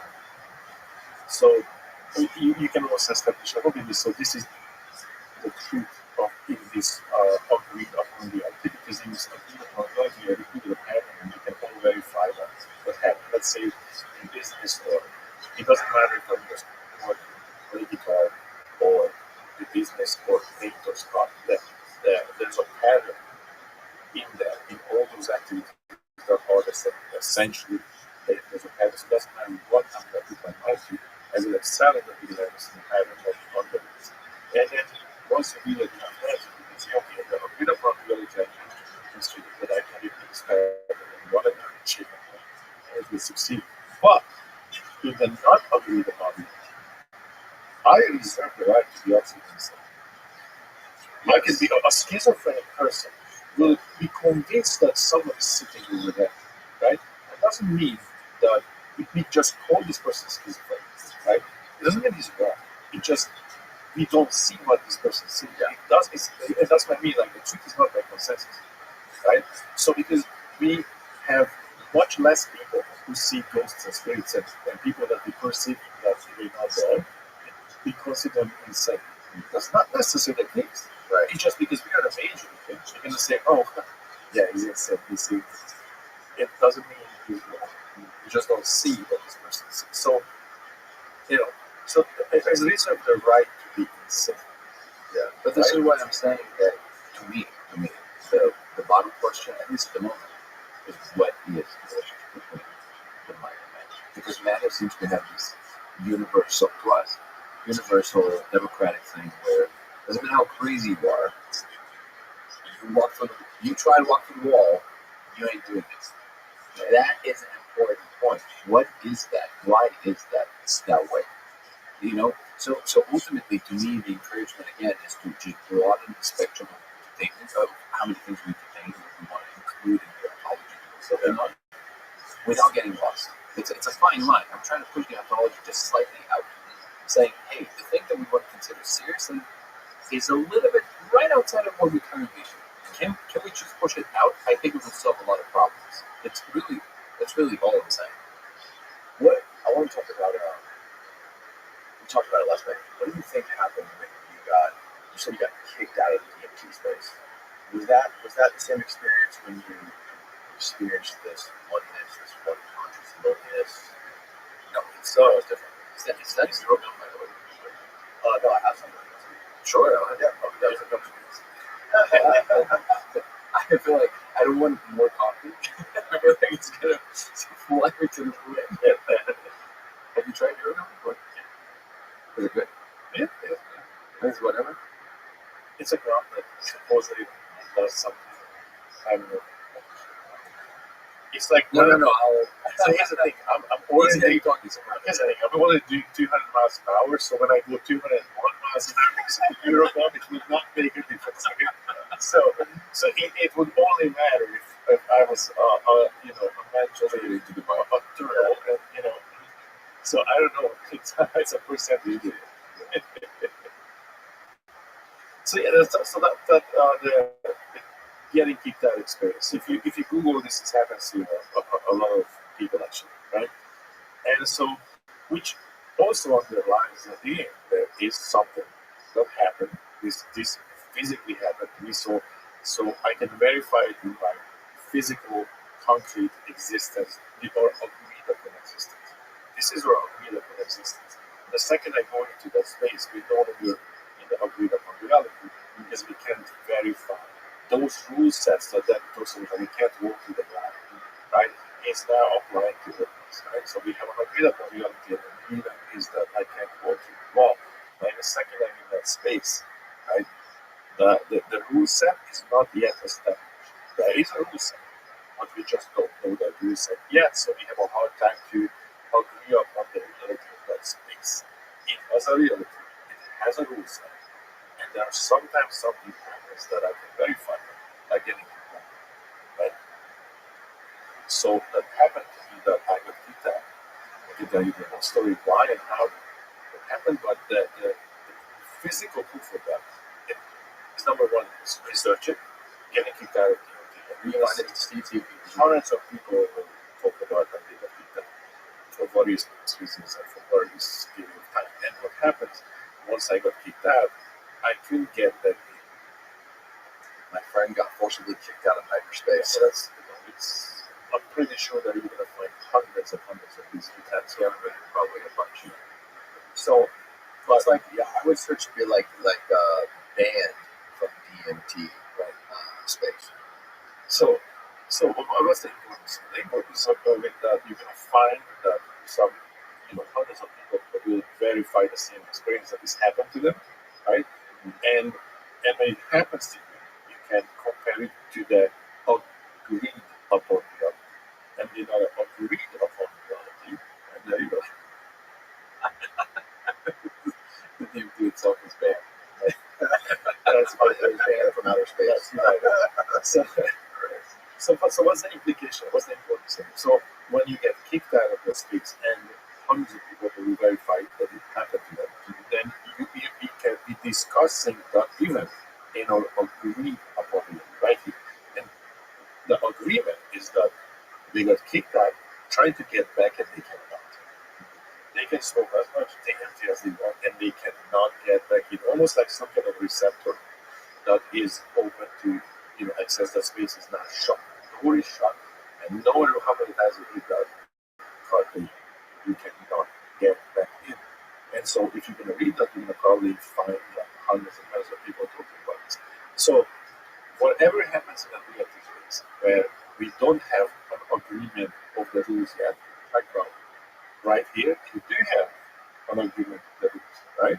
And the agreement is that you got kicked out, you hit the cartridge, you can't get back in, and every single person will become the same thing. So something happened that we can all verify.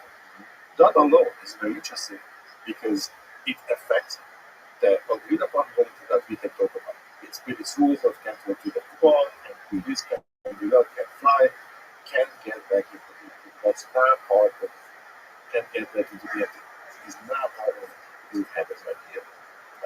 So if that's verifiable, and then I say, okay, before you got kicked out, what did you do? What happened? And then you're gonna find similar stories. See what I mean? So in some way, this is what I'm talking about. Like there can be a critical mass when you have enough data and you have enough anecdotes at first, because that's what you got. Yeah, right? Anecdotes at first that are paramount. And eventually, when there is enough of that, the scientific community has to, mobilize this. And go like, well, this is too weird. This is too much, too many to ignore. But these stories are the same. So whatever reason is the same story. Right? And so for the story where I got kicked out, I popped into a space that there was an entity. Generally, my personal experiences are usually, I don't know. So even if you don't find hundreds of accounts, this is actually a perfect moment. Well, you will, but yeah. But we can make a prediction because I can tell you from my daily lives, I do have quite a few, like dozens of people that told me that they had a similar experience. So I bet you that after this episode is released, at this point, you see a bunch of comments, you see people like, oh, that happened to me. It really happens very often. Right? So to tell you what happened, I ventured into space hundreds of times, right? And I my personal experience actually is everybody's is different. I don't have many interactions with entities. I don't know of differentiated express in there, but I do have, and I did have encounters or nonverbal communications. Some of them are I could call a miracle because it has physical effects that affected me later in this agreed upon reality. But just to go to this example, I popped into a space that there was an entity. And this entity was started by me popping into its space. Right? And so in a second that happens, usually what happens with these entities, you have this nonverbal bridge, like sort of like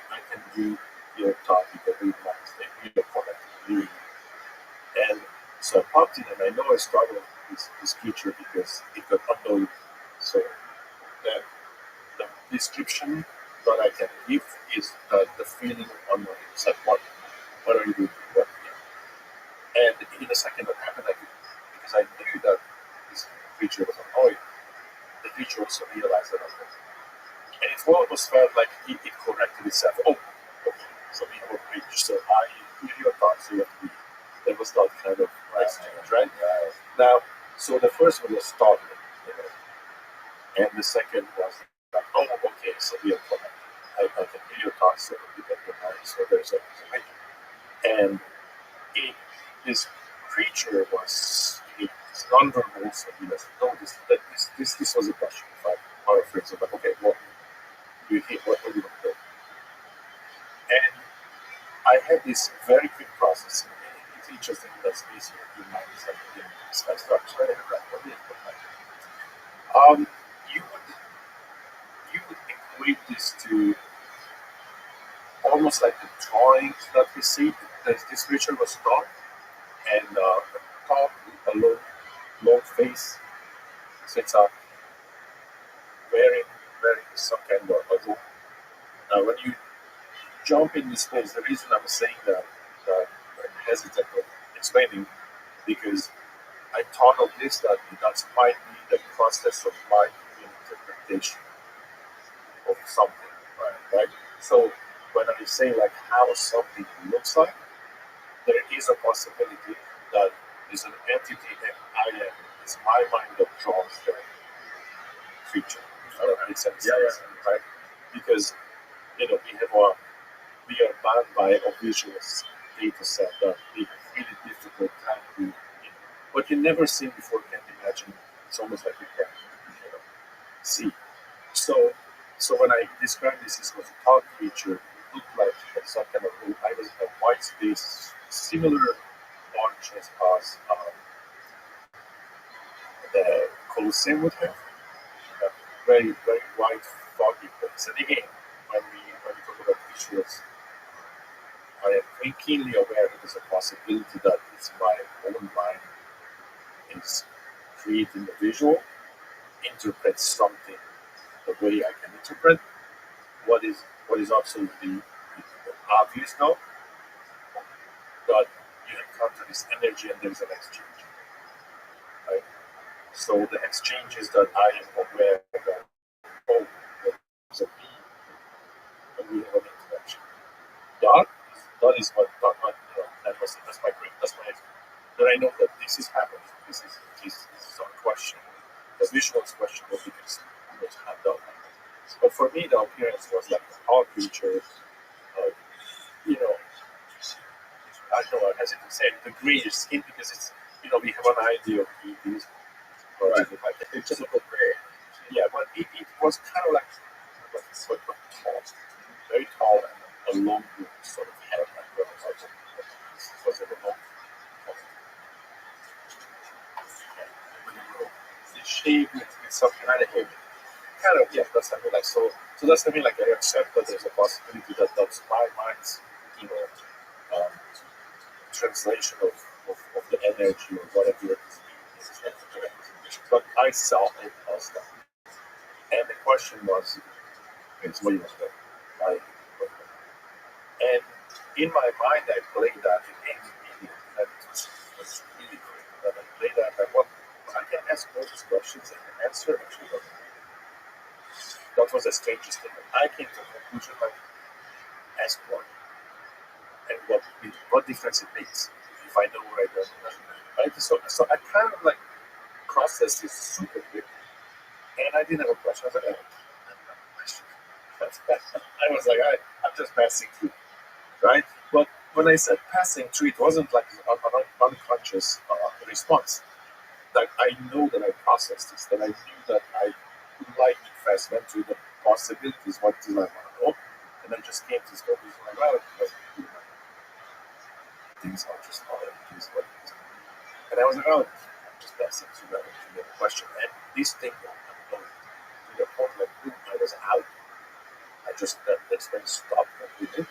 The vision stops, I was out. I didn't know the vision chair. And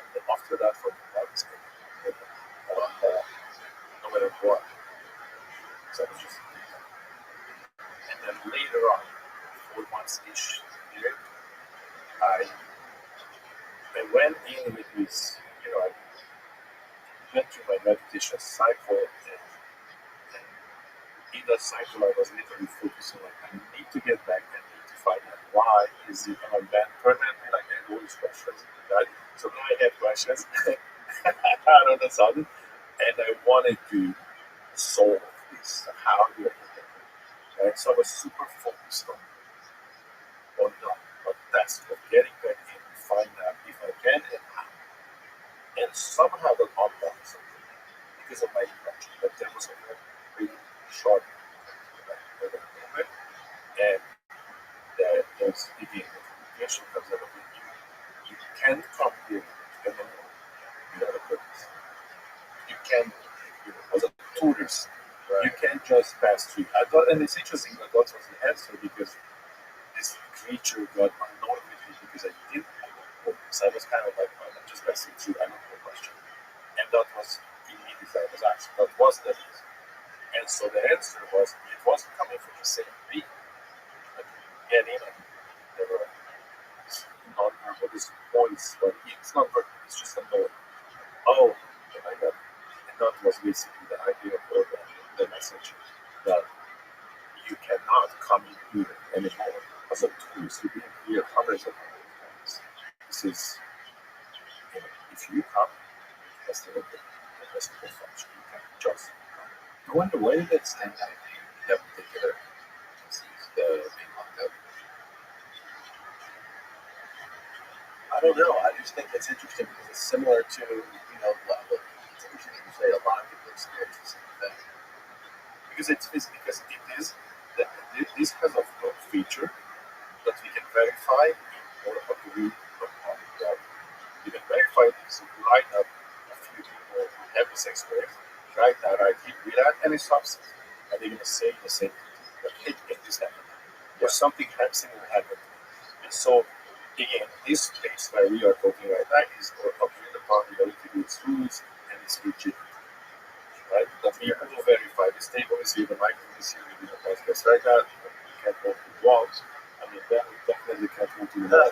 We claimed it many times. So, so that's our agreed upon reality. We think it's agreed upon reality, even if people who verify something that happened to them, and this event will be very, very similar. Right? So that something you can latch onto, like, okay, this is tangible because it's happened to many people, and then you will talk about it, and the experience is very similar. Yes. And whatever happens within the space, we can't verify it because you have to be there. It's kind of like if you trend something, I can verify it. Is there a possibility that we both will dream and we're going to share something about dream? There are some legends about the origins. Aborigines in Australia that do this supposedly, and they go to sleep together and they interact with each other in their dreams. Yeah, to be a legend, to be good. But there is something like that. And you could verify it. There's also a near-death experience with people, like there are studies where people have car accidents together and like they saw each other in a near-death experience. So there you go. If somebody says this, you're gonna say, "Well, you hit your head." 100 people says this, then you go, "Okay." So this is something that touching on that I think is very important. John Chavez, I think, request to get involved with film, not like he invested in it, but also he asked us if we would be okay with venturing into some territories like near-death experience or things like this potentially, if we can be presented with a certain amount of data. So what John's really good at is very aware of all the different kinds of research that exists out there. And he made me aware of this. I didn't know this. That apparently what you would call these fringe investigative sections of science, near-death experience, some people manifesting objects, like things that you would think like, oh, this is some, Twilight Zone, crazy shit. Apparently there's like real data about these things. Yeah. And for the most part it's kind of being ignored. I have a friend that I know really well, and he had an open heart surgery.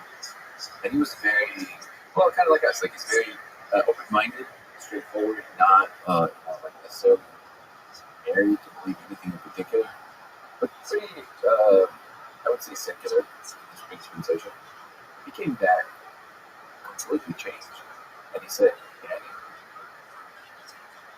was above my body, the whole shebang. I went to visit my mother in Ireland. I saw her. I know there wasn't a vision. I know I saw her like in real time. It's like I will never be the same. And it's like because there's a level of humanness to it. I guess I've never had that. I've never had that experience, but I understand that sentiment of like the realness of it that is so salient to the person. I saw a video on YouTube a couple months ago where this guy was explaining how when he was young, he had a near-death experience in a car accident, right? And he said he saw some sort of entity or communicator, some sort of, I'm a little bit vague on what exactly he said he saw the first time. But then later, he said he went to a mountain with his buddies and they did mushrooms. And he said he saw the same entity. And he said, maybe it's the entity and he said that entity said, fuck you, get out, don't ever come back. I think I've heard he said it was the same thing. This got interesting. Yes, yeah, this is the guy.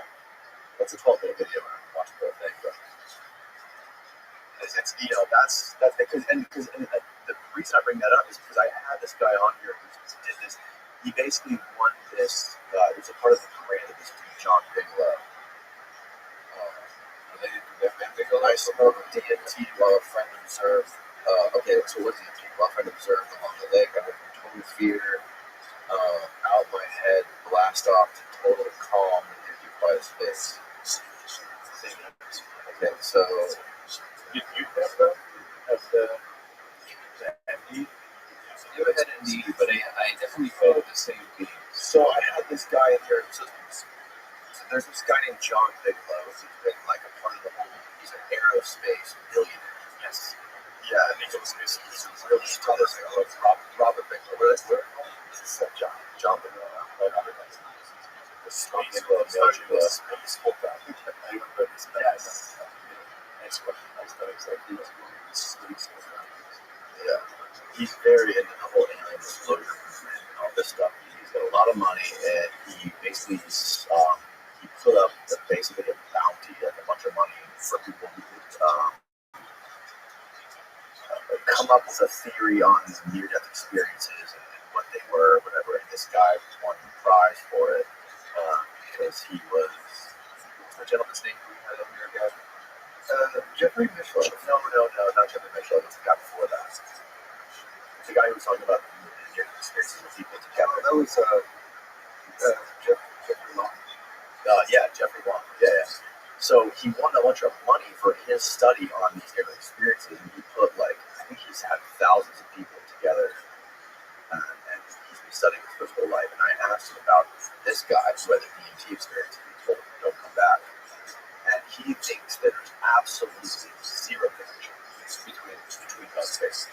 Oh, okay. Spiritual and DMT space. But between the near-death experience realm, I'm open to it. I'm on record saying this. This is a conversation means off the head back and forth. yeah, right. I had actual MD when I took the truck, right? Which I never saw much. I think it's never looked at these things. But I could move in space behind the house. Like I was not bound by it. I wanted to go behind the bush and I just did. And I was not awesome. Which was far away from behind the house. So it was I never looked at my wife because I was killed. I didn't know what the hell was going on. But on our MU5, you can have, people call it deep with that, but I have sort of a theory what actually happens there. Is that, and it's funny that this comes from a frog. I'm going to say, if you have a reptilian mind, right, I just call it reptilian mind, the basic function, your DOS, operating system, how many times you blink and all this stuff, right? And the feedback system from your body, right? So there's your mind that is not the brain, the mind that is not what you deal with, right? So your thoughts and all these processes. And there's a connection between that because those processes tell you that we're going to run. But how do we know it? Well, your subconscious, or call it reptilian mind, or the basic operational system, told you that you're going to run, right? So these two works together. And my theory is that the XPO5 is basically the front end severes these covalent connections. So your mind gets zero feedback from the body of any kind. Zero. There's no feedback from the body. And so it will perceive us without. Because all the sensory data that would otherwise coming in is synchronized. And so that's why possibly experience this state of like, oh, just that. Like I had that experience, like I met you with a trip, just that. Where you're not connected to anything back. Well, you're conscious, right? But I had this absolute certainty that I just that. Like it's an absolute certainty. Like, and that's the people like same thing. If you research it, people talk about the ego death, or people just have to figure out what happens. Some people have it in NMDA, some people have it on five and the experience that they talk about is that they're trying to like I died. And they had this absolute certainty that they did, and I had absolute certainty like it just game over. This just ended today. You know. So you're a perfect person to ask. I do want to ask you about this difference that the guy was describing, because my impression also that the and then it feels very different than what I'm experiencing when I'm in states of meditation. I've never had near that, but from the descriptions, again, this is why you're a perfect person to ask. You don't feel that there's a difference in the essence of it, like the digital nature, like how deep these space feels. Doesn't it feel different to you than what you experience when you brought yourself over in the truck? Maybe not. Well, okay, so and to me, that there's a in that space there's a very conscious process that I can do that. Like I'm going in and I know that I'm going here, I'm going there. Like there's a complex process is going on. Like we kind of, I kind of always talk about that. Look, any psychedelics that exist is you observing something in people, right? And you just take a different seat. It's a different thing. So every single opiates to THC to everything that has somehow altered your perception, altered your perception, but you look at the same thing. Whatever is going on, you just look at it from a different point with different focus. What's important to you that changes when you see something. It's what it means is what we talk about like this filter system, right? So every single one of those substances change the filters. What is important and isn't. So you look at it in a different way. The DFT is the backstage pass. Like what's going on in the theater not no longer matters. Now you see how these things are moved and oh yeah, this guy fighting, there's a role that he was, so you see how the thing works, right? And then 5MU is you're not in the theater, you look at the whole thing, the whole existence, the whole thing from the outside, right? But if Ellen was the backstage pass and see how things move and they're very mechanical in some way, digitally, you can even say things are built and there are different levels of management. There's a super manager, there's like everybody has a function, there are all these entities with different functions and levels of consciousness and power, and then all of a sudden, 5MU is the elevator to the place. Like, we're going to the boss. We're going all the way. This is the guy. This is the one consciousness of the management.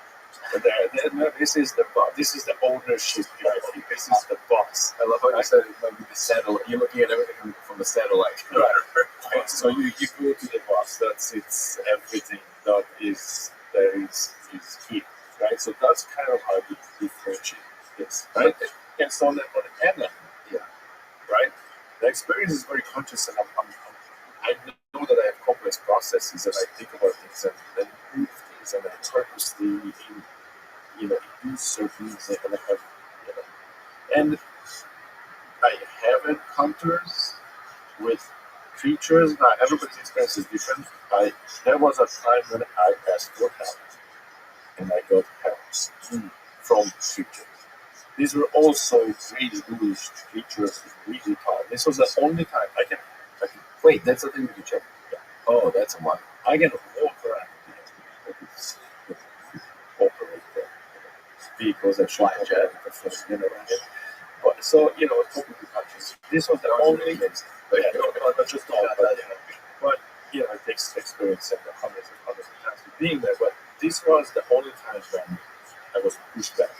Like a lot of people, support the ideas and experience about what I see meditation. This is the only time I was pushed back. Like I forcefully, like I felt like yes. That not I went into the space for a reason. Like I had this anger and I couldn't explain. And then I've been since I was a kid. Right? So it's not normal. My general being is not things just normal. Right? And it's really an alien experience to me that I had this tiny just this anger. Like I would make up almost every day. Like there was this anger, and it was weird because I had an outside perspective of it. Like I realized, okay, engine light was off. Why is it on? Yeah, I was angry, but it was sort of an external experience thing. Like it was an anxiety. Like I would just do this all day. So I knew that okay, engine light is on. There's something wrong, and I'm angry and anxious, and I perceive that. With the way I compartmentalize it, it doesn't affect what I'm doing. It's just there. That's what I mean, like engine light. It's like I'm aware that something, and it was not wrong for them. It just kept happening day after day for like 3, 4, 5 weeks.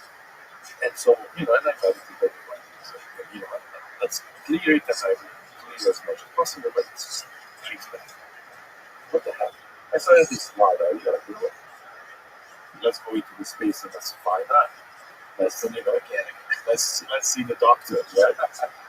And I went into this with and this was after I got back. This was after I came back. So this is to me, this is again a reason that I'm coming into space with consciousness, with purpose.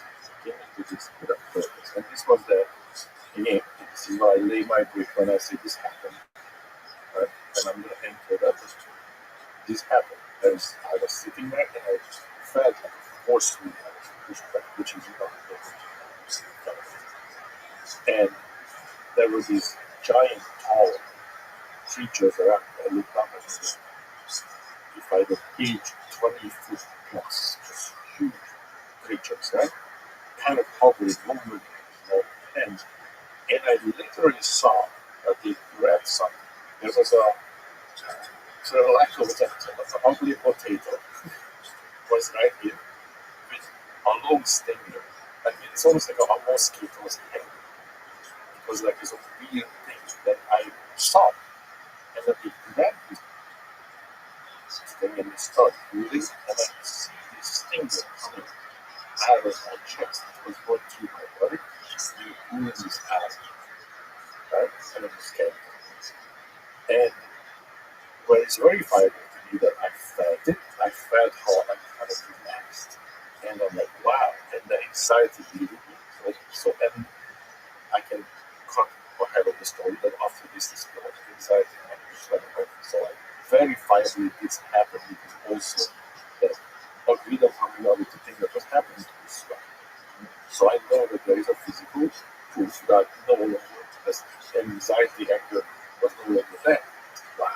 And so they grabbed this thing, they took it away, and this is the difference between 5 and 11. This was 5 and this is 7. Because I can have a completely conscious, logical conversation while you don't really have that entirely. It's the boss and like regional, all that stuff. And here I got the packets of data. Like, okay, this is a thing that you guys, meaning humans, we call these demons. But it's not a thing with a bad intentions. It's not a demon that's just called. And so what this is, it's like, when sharks are swimming, they have the little fish. Those around them, and then they grab whatever. Yeah.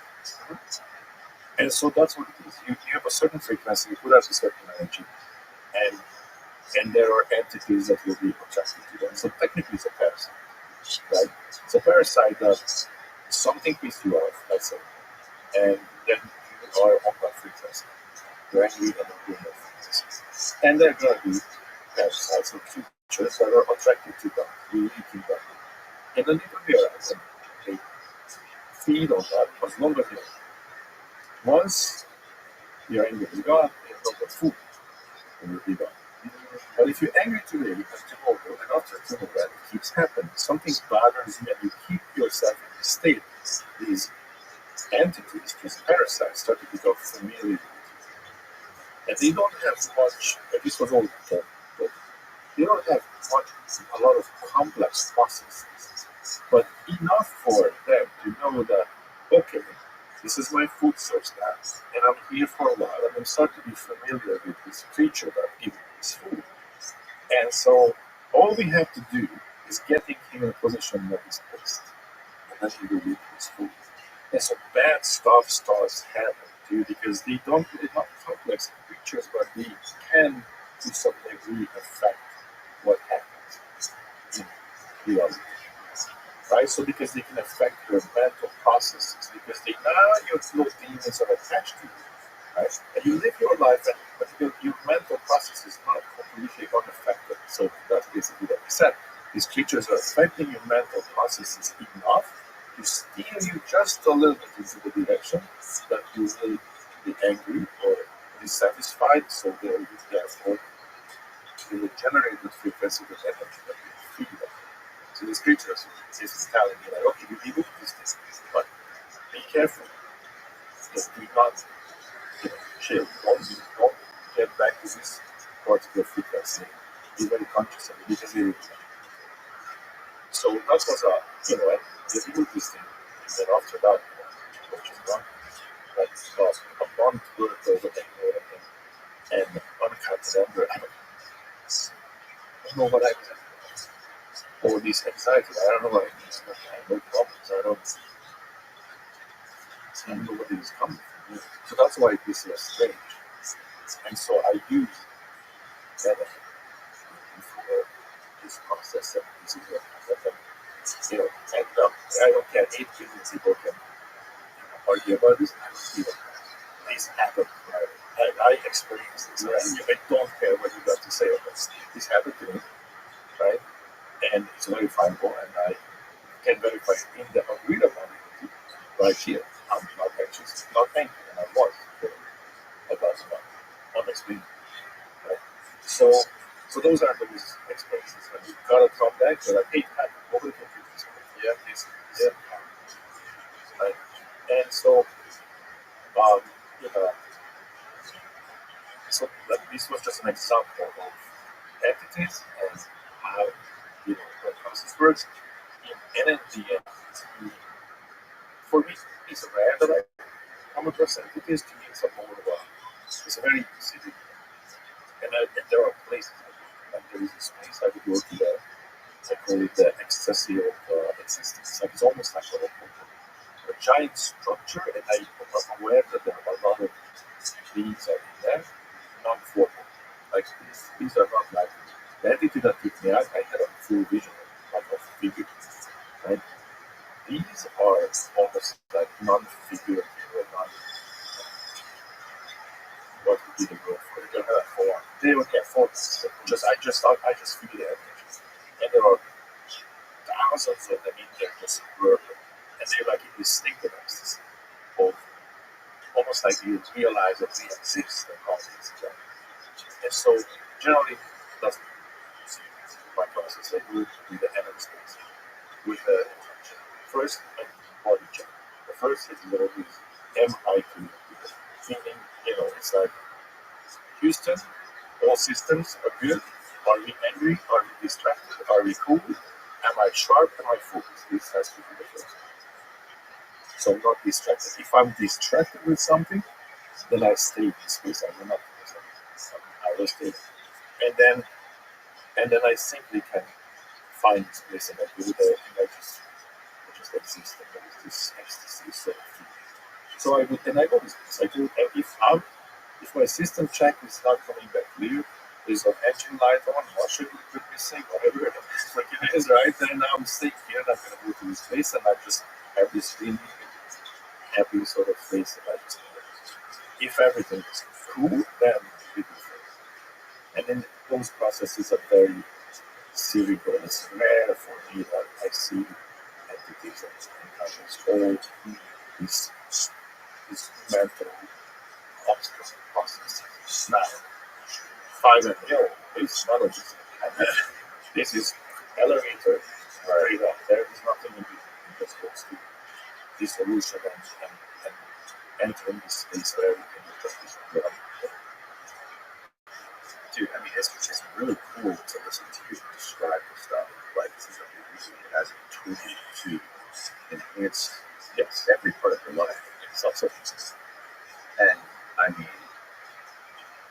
you're a great example, which is why it's back to all the things that you do, the success that you have. It's just so interesting to me. Like, and you said, I think you said earlier that there's I just described this to you too, like there's this lingering effect afterwards, after you do it maybe a few times, and like when you get back into the real world, where maybe you're a little bit more tapped into something else, maybe your antenna is a little stronger each time you do it, that kind of helps you with solving problems.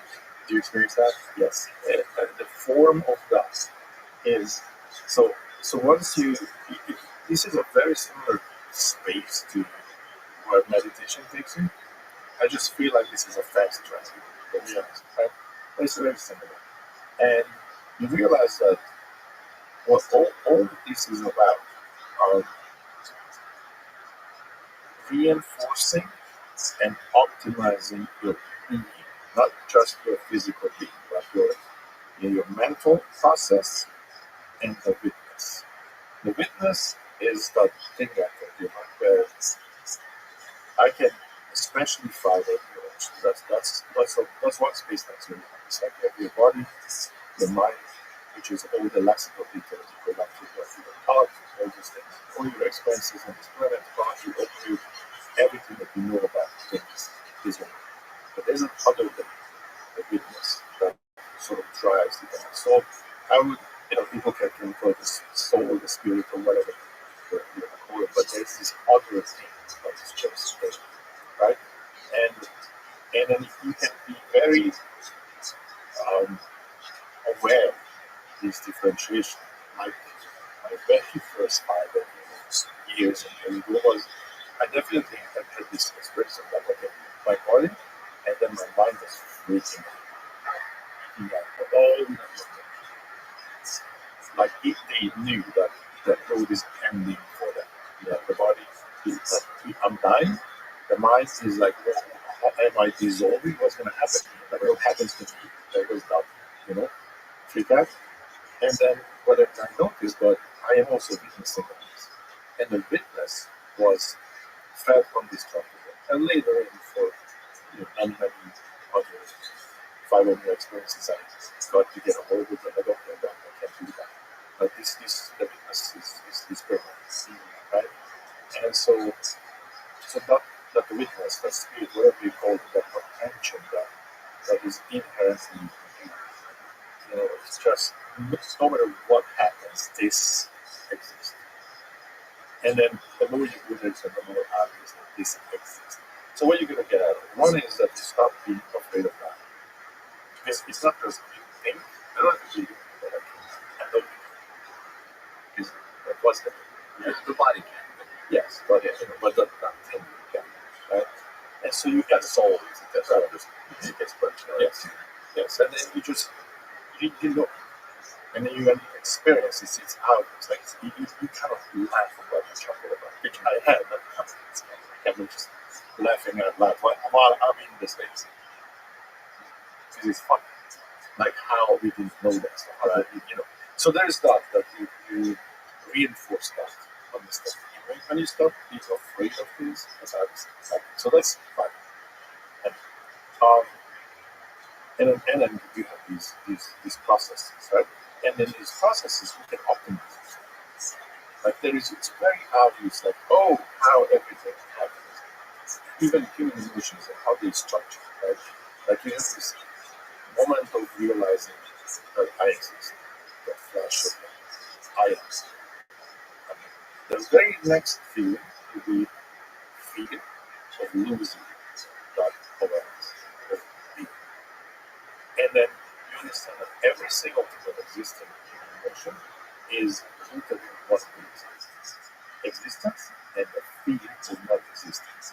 And so negative from jealousy to feel everything that's negative in this reasoning is connected to the fear of losing something, but ultimately your existence, ultimately your consciousness. And everything that's positive is I exist. And if you enjoy that, love, care, all those feelings. So that, and then the whole play is the interaction with people. If I can tell you that existence, the ones that the fear shadows, cannot be taken away from you, and now you can start knocking out these negatives. Because if I don't have to be afraid of dying, the non-existent, and all these negatives that are existing in the shadow of existence can be started just unnecessary, right?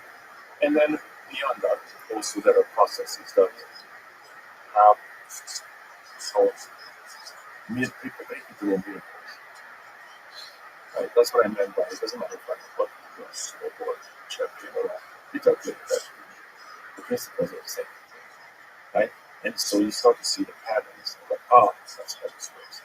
So yeah, there's definitely weaponization for Yeah, you know what I mean? yes. Obviously, okay, right, I can do this and I can, perform, miracles, so to speak. And then in the agreeable reality space, you have to keep track of the miracles. Because keep track of the miracles means something that you wanted happens. Somebody you thought of show up. Something, it happens here. Synchronicity, and weird stuff, right? And what happens, because we don't have a physical explanation, we don't have a rule set how that happened, or we just simply don't understand how it happened. What happens, anything, your mind can't hold two ideas that contradict each other. It's not possible for you to believe it and believe it. This is why also. I don't know how to really know that. Because, well, here's what I'm going to say. If you're on the fence, you don't believe it. Okay. So my philosophical answer to that is that either you are in, if you're not, you're not in. So either, you know what I mean? It's actually a Buddhist monk told me this.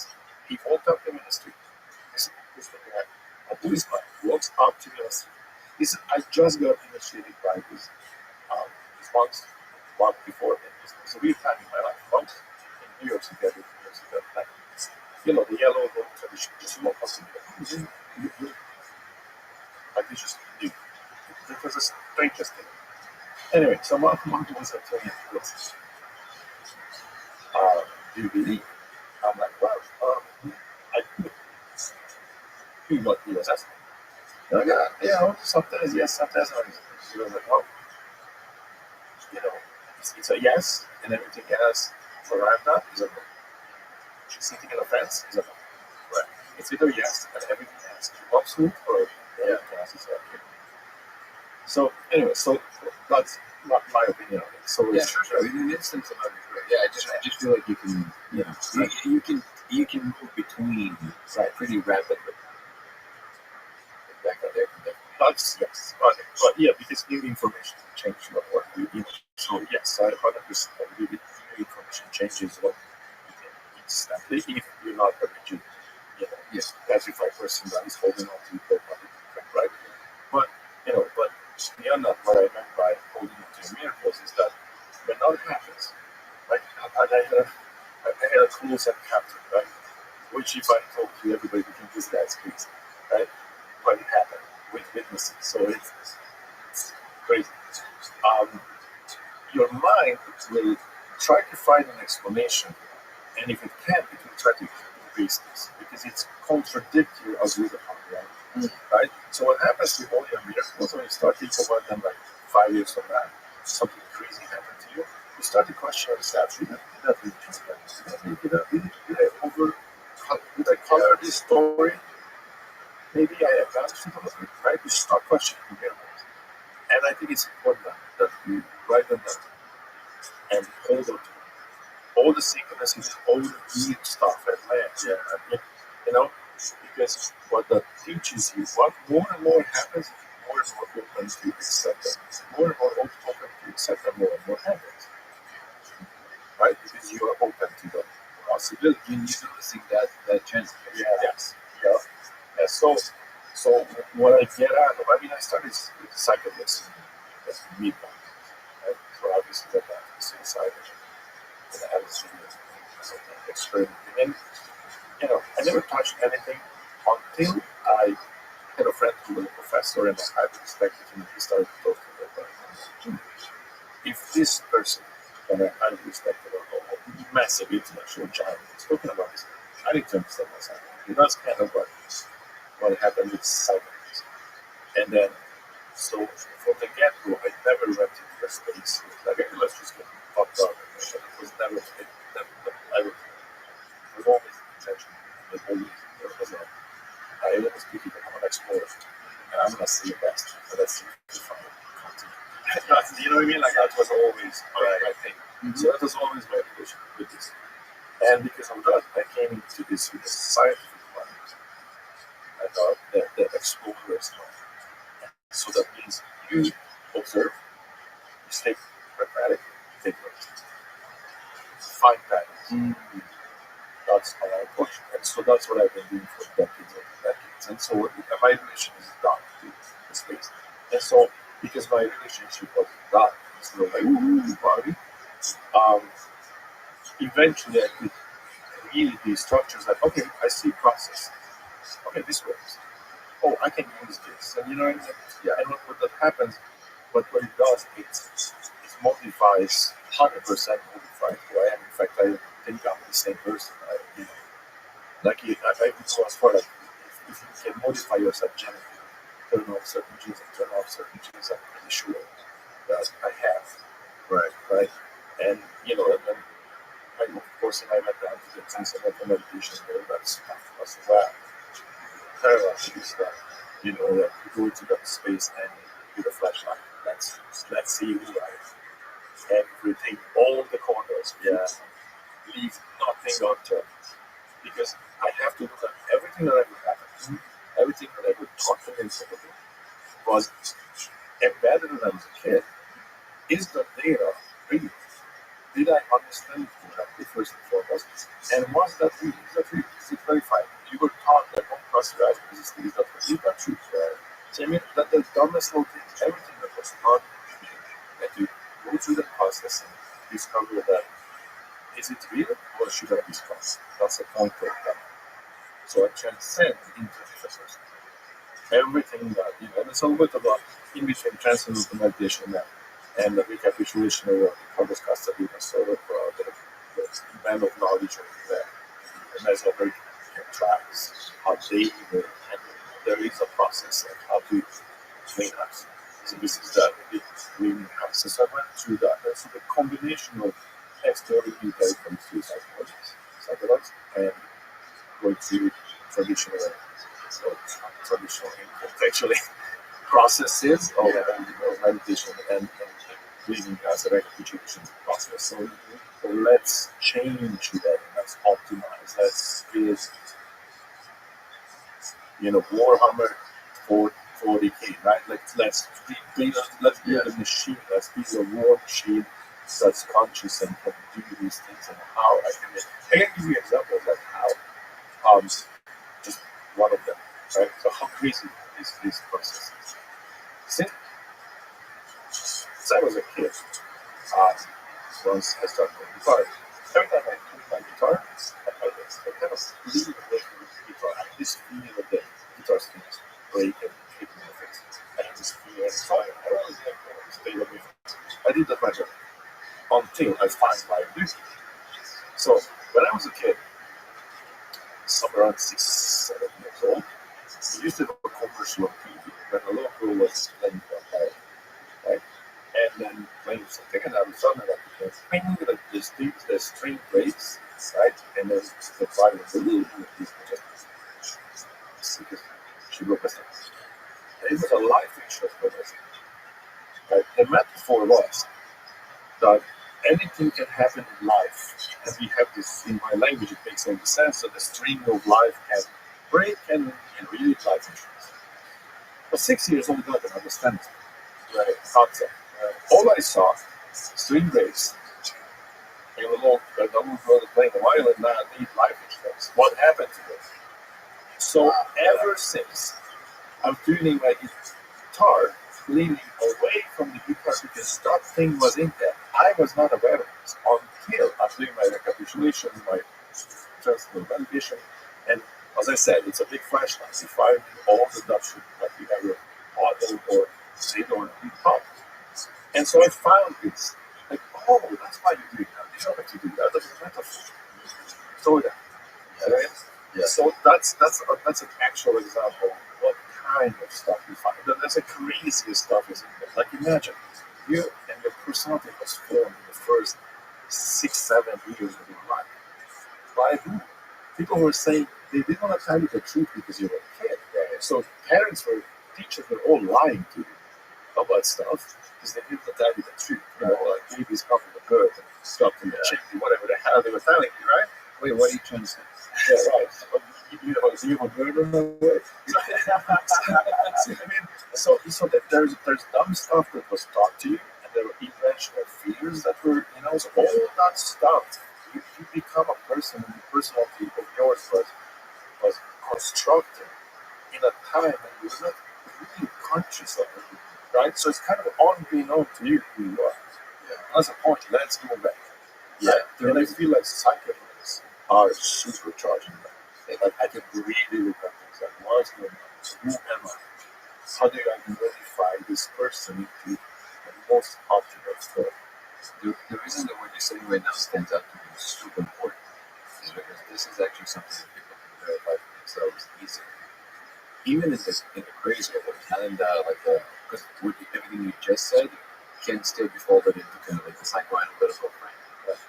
But even in the crazy things, like people don't necessarily have to go to psychedelics because, to be fair, there are worse things than not existing, like suffering forever. So but there are worse things, right? But no, but and actually I fear, but everything that Zoltan did in his life revolved around this simple attitude, which is I'm going to find out for myself, and I think that is such an important thing to emphasize. Recently, I told this to Zoltan yesterday. This was told to me by a friend of mine, and you got it somewhere, so definitely cutting somebody out from the chain of commands that actually out of the idea. But it's a cool experiment. The friend Nicola told me about it. Basically, you sit down in the house before you do some mundane task, bank, store, whatever it is you want to do. Okay? Sit down, close your eyes for a second. Envision yourself with everything you're wearing as accurately as possible, where you can be. If it's in the bank, in front of the teller, doing whatever you do. Okay? If it's in the store, maybe the cashier, doing the checkout. Whatever it is that you can do. Envision yourself there and then say, please deliver me there safely. Simple. Then when you're at that spot, standing in front of the teller, you don't have to close your eyes and say you feel like you're tired, but to envision yourself on that couch 10 minutes earlier, sitting there, talk to yourself in the past, say, thank you for delivering. So what's interesting is that you basically create a portal, communicate to existence. I understand how this works. I know at the moment, from my limited perspective, I think of it as like, oh, what do you mean I just got up and I was doing it? No, it's an occurrence that happened because you had an aim, you had a vision, you stayed with it. It's a simple one that you do all the time, you can accomplish easily, but you're signifying that you understand how it actually works, which is you have an intention, you have an energy putting into the intention, and you're staying with it for a particular amount of time until it occurs exactly how you want it to happen. You don't necessarily know it with your hand or with your body or with the thing, just kind of accept it to be true. But what actually happens when you want to do the next, you get all these ideas about going there, and you get an impulse, and you stay with it. The point is that when you start communicating to yourself across time this way, you're starting showing, wait, can I do this with the thing that I don't necessarily expect to happen? This is where you start playing. That's what I mean by anybody can verify this. The practice is that you're supposed to be expanding the amount of miracles or synchronicities that can happen when you test this. So then you go, okay, next time I'm going to imagine, I'm going to do the same. It's deliver me there safely, but I'm also going to envision something that might not happen. Like, let's see somebody with a pink hat or something. If you show up in an event and somebody has even clothes, something pink, distinctly pink on their head, so, oh, interesting. Thank you for delivering me here safely. Also, yes, interesting. And then you start playing with it. Okay, what else? How far can I take this? I'm going to the bank. I'm going to meet somebody on the way, and I'm going to have some kind of a big life change. And you start believing it because you're like, dude, that was crazy. Why would I have a big thing? Yeah. And now you start playing with it. Try this. Try this. Anybody can try this. Testing the matrix. I love to go hear Eric Morgan with one time loop. You heard of it? No. Fascinating book he wrote about basically the idea of how time is like a loop. And what he started doing was he started recording his dreams down, and then shit that was happening in his dreams was happening in his future. Right? So like, and then he also points out all these times in history where people had dreams that actually happened, like where people like that were like jotting down their dreams as things happen. For example, and even around big events, that Titanic, there was multiple people who had dreams about the Titanic sinking. Even somebody who wrote a book about it right before it happened. There was during right before, yeah, that's a thing. Pull it up, Steve. Steve's got it. That's good. And also before 9/11, there was hundreds and hundreds of people who woke up and talked about having dreams about towers being taken down by airplanes before 9/11. And like the idea is that the future predicts the past as well as the other way around. It's Right? one system that communicates to itself across all time back and forth, and you just want to block it. Right. Or there is no time. Oh, there is no time, and you just want to block you. So like if you know, or as your future self is projecting, is somehow communicating with your past self, saying like, oh, I'm successful, I've done all these things, I've achieved all these amazing things, you somehow have this intuition that like, I need to become this. This is what I like. This intuitive thing that you can't really describe, that you know is your path and your journey, right? But what it really is your future self communicating with you, and he has this whole. I'm fucking this up a little bit. No, I'm full of agreement with that. And I think it's just that the more you have these check marks, so like, yeah, that worked. Yeah. Again, in Zoltan's example, it's very pronounced because he was going to be a rock star when he was like 14. Right. So, but he knew. It's not like he just postulated. He communicated that across time to say, I know that well enough to know to step into that frame. Is there a word line for a version of Zoltan that didn't get there? Yes. It's the one that didn't postulate it strongly enough. Right. So now that sounds like one of these, parallel universe, right? Test it, multiverse, try it. It's not, it costs you nothing to try this, right? And I promise you there's going to be something there that's going to occur. And again, don't fall into any like silly trap. I'm like, well, I wanted to see some silly ad, but then I went outside and on the way back home, I saw a pink bubble gum. That doesn't count. Like, be fair with with your assessments. Right? But the more you're fair with your assessments and like you're better manifest. Yeah. It's just that you're better at envisioning things and connecting to them in a way that will actually make it happen. I'm going to pay more attention to them and have more. And I gave these. Just Google the book, Steve. Google the Titanic book. You know, Titanic song. A little water or something. Steve, you're good, yeah. Big green song. So I was explaining this thing that happened to me recently, where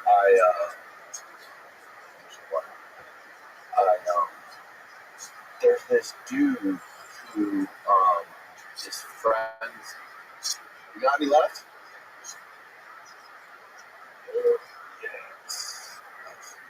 Thanks, Steve. There's this guy who's my dad was at the post office with forever. I see this guy, sometimes when I go to my parents' house, he's there. I see him maybe like 3 times a year. Right? He's just like, just funny to this guy. I never think about it. He doesn't say it. I He's like on the very far periphery of like people in my life, right? Not something I think about every day. I happened to be driving home one day, and a random thought popped into my head about him. Like his voice popped into my head, saying, I was imagining how he would react to something I knew was going to happen in the future. Like I knew that I was going to see him in the near future, and I was just thinking about like what our interaction would be. So random, it popped into my head. There's no reason or explanation for why that thought popped into my head. 10 seconds later, he calls me. The dude's called me 5 times in the last 15 years. Those are the miracles, and so you have to keep track of it. So your mind does not do this as unexplainable phenomenon, because your mind is not comfortable. That's why it kind of said that it doesn't like conflicting information. And in our everyday reality, we're not talking about things. We're not talking about these things. It's not a thing that everybody just agrees. So it kind of goes against most of general agreed upon reality. But it happens. And so the more you keep track of them, the more you solidify them. No, not happen. Not happen. Do not erase this data. Do not reach it or whatever. Keep this data, right? The more you have, the more accustomed you are to the miracles, and so the more you can perform. And once you accomplish a bunch of impossible things, in turn, any task is front of you, you know what you're thinking about, which is the end. You know that that's, oh, I'm going to do that. I know that's what Danny was referring to. We had this conversation that when did you know it? Like I was a kid, I figured things sucked. There's never a moment in my life that I thought this might not happen. Never, right? Not for a second. And I would say that it's the weaponization of your intent. So intent is a really interesting thing, because let's say you pragmatic example. Get up in the morning and say, I'm going to go get something, right? That's what I'm saying. And in your car, you get a phone call from a friend, he gets a flat tire. Well, that will happen. Then some time passed, and are you hungry? Yeah, sure, let's go eat. You go to it. So that, as you see, the path is not as really convoluted. We all risk. As long as you didn't forget for a second, you left your house for that. Right? You got it.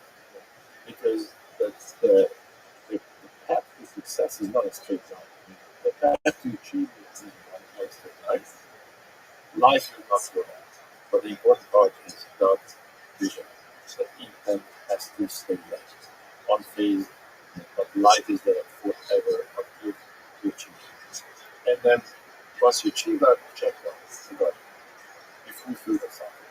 And then you probably have all of those small things that you want to do. And every single time you fulfill one, you check that. And keep checking. I did that, I did that. That was impossible. Yeah, we did. All those. And then what happens, not just the recording for you, right? So you're not habitually do this thing, and you believe in your own ability. But in turn, what happens to you is that whatever vision I have, whatever I want to do, I don't have the automatic question of, yeah, but that's not possible, that's maybe too difficult, oh, it's going to cost a lot of money, oh, I don't know, right? Oh, I don't have this zero, silent. I have a goal, I focus on it, I'm going to go get it, right? I don't have the doubt process. Yeah. And the reason I don't have the doubt process is because since I was a kid, I'm practicing this keep track of the miracles. And there's a state of mind that, and being that amplifies these things. So definitely in certain meditative states. I don't know if you know this, but all the participants in the EFTX study in college, and I hope I'm not confabulating this, but I'm pretty sure that Alexander Payne, the book The Bigger Picture, is described, he was one of the test subjects, and he's talking about, I think he said all of them, experienced an incredible uptake in these synchronicities, even before they started the actual tests. So like I think it was like a month before that they all started experiencing crazy synchronicities during and a few months after like they were off. And when you're in certain like I guess calm states or like after deep meditative states, all of a sudden all of these things are much more pronounced. You can see them, but at the same time you see that you just flow through them. You're not even trying to grab them or anything like that. what people call this Burning Man magic. It's a real thing. It's like when people go to Burning Man, there's this insane uptake in synchronicities that happen there. They're way outside of the realm of thought, just a chance. And I think it's because that everybody kind of into the state. They just kind of make these things happen. But again, this is anybody can test this. Ricky Gervais famously said, "I don't know why," because he started kind of late in his life. And he said, "I don't know why, but I just knew it's all going to go right. Like I never, we had no money, and I was just like, isn't it weird? It's like something when you have this knowledge, like this deep knowing of what's going to happen, right? How it's going to end up. It dictates your actions to get there, right? Like dictates every movement in your life. Like I had a similar feeling when I was young, which I think is the reason that in my life, when I have big goals I want to do or to achieve, the analogy I use is I always dove into the swimming pool before it was full of water, and I was just fucking like I would have to make sure or somehow believe that water would fill up before I got there. Where I make the big leap, right, knowing that it's possible, it's that I could land and lose everything, miss my mark and lose everything, but I'm like fucking hoping to God that I'm gonna land on solid ground. And I always find a way to land on solid ground. And I don't like I always take the risk. You burn the boat. Yeah, they're on the patterns. Right, yes. Yeah, But they're on the patterns. Look at the patterns. Yeah. Right, the pattern is like, let's say we talk about creativity, usually to take people talk about it, books written about it, the principles of this, right? The universe yields to willpower, right? Someone that Campus talks about that. If you look at the underlying patterns, you're gonna find there's something, right?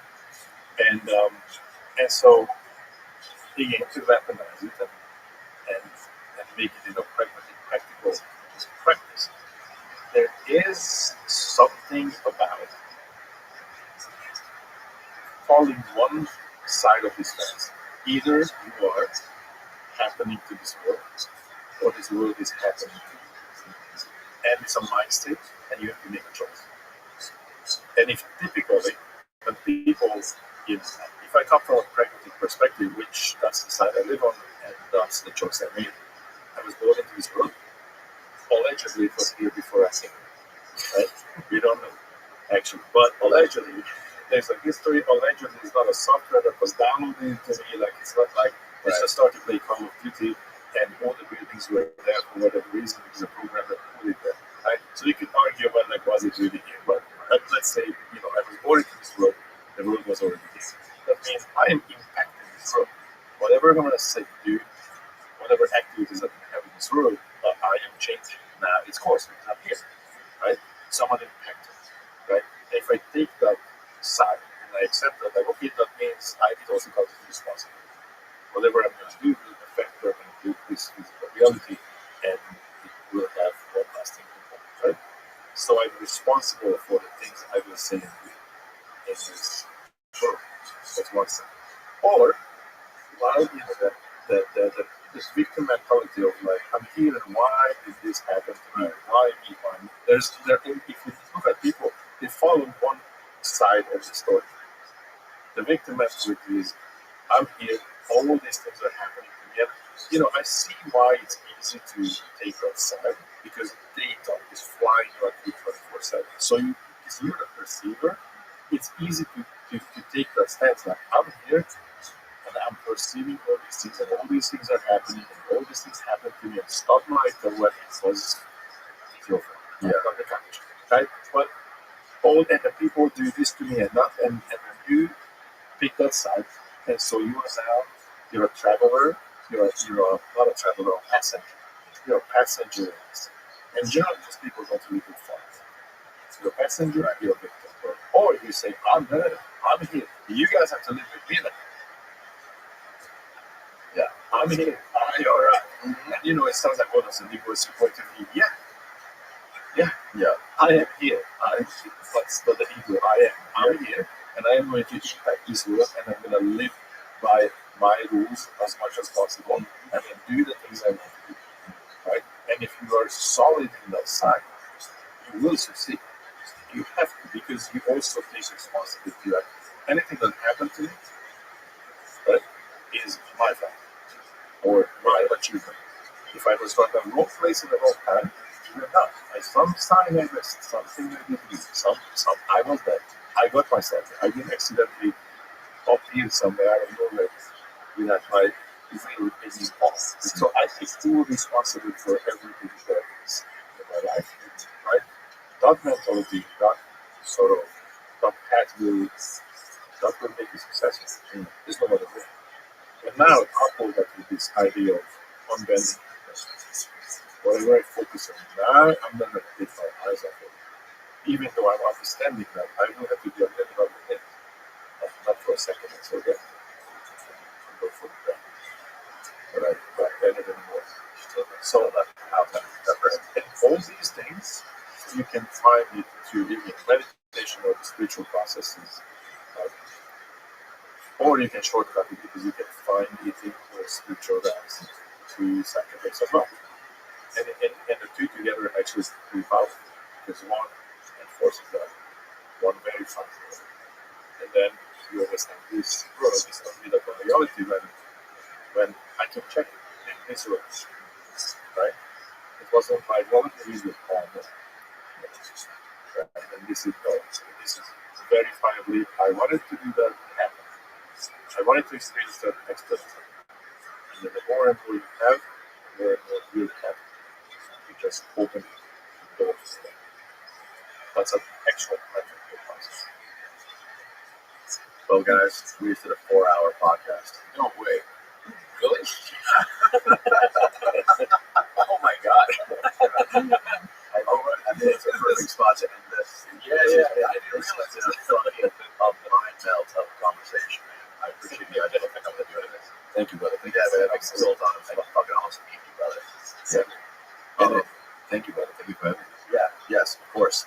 Tell people where they can find out the next thing you're doing with the DMTX experiment and or not DMTX, right? The laser reality, the laser code reality experiment. So you can always go to the website, go to reality.com.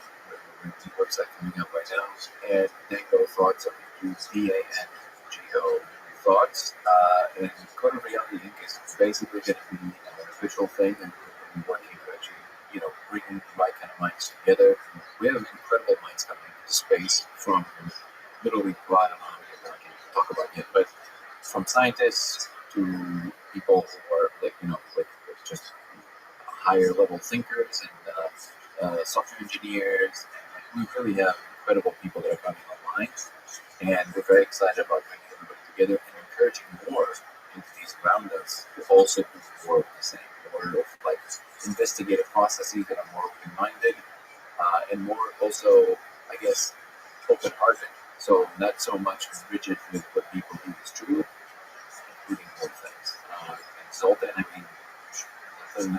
I guess you're a famous person. But Zoltan, when you find your community to have some more views, I mean, it is a very family-friendly name of 5 fingers and bad punch. Actually, it came from a kung fu movie, but it's a manifestation. Did you create that name? Well, yes and no. I mean, there was an old kung fu movie, 5 Fingers Attack, and then remember the 5. What was it? The 5-point exploding heart that thing in the Kill Bill. Right? Oh, yeah. I was literally watching that movie and I'm like, man, that sounds so ridiculous. It should be a bad name. So here we are, right? So you look at it and the .com wasn't taken because it was so crazy, right? So it's both the best and the worst name on the planet, because when you say it, incredible. Well, when some old lady sitting next to me, right? Some old lady sitting next to me in the airport and ask me, like, oh, you like a musician? I'm like, oh, here we go. And I have to tell her, so I've got great faces, like, so, do you know what kung fu? Because otherwise you get the faces. But yes, that's a manifestation of what we are talking about. So there's some equal for it. But what Danny was saying, I would add to that, that's exactly what has to happen. I think we need to achieve a critical mass. That means high-tech, high achievers and high-level thinkers, the intellectual giants need to come together and explore this. And there are a lot of people involved. A lot of them are already there, and most of them will not yet speak up. Like I was silent about it for over 2 decades because it just wasn't the time. There was not right now we can talk about our encounters with extraterrestrials, and people no longer think that we're crazy. 20 years ago, we definitely were. I had experiences that had witnesses of me. Holy God, this is actually happening, right? That 20 years ago I couldn't look it up in my mouth. And then, so the second space was kind of similar. So as I said, we achieved that space end of chapter, and then we need to move together the people so we can achieve the critical mass, and we start to define and agree upon rules or reality of God's space. The same way we define God's existence. Like there are rules there are happenings and visions and things that we see and experience that are verifiable by massive amount of people. So that means there is an illusion. This is real. There is something here that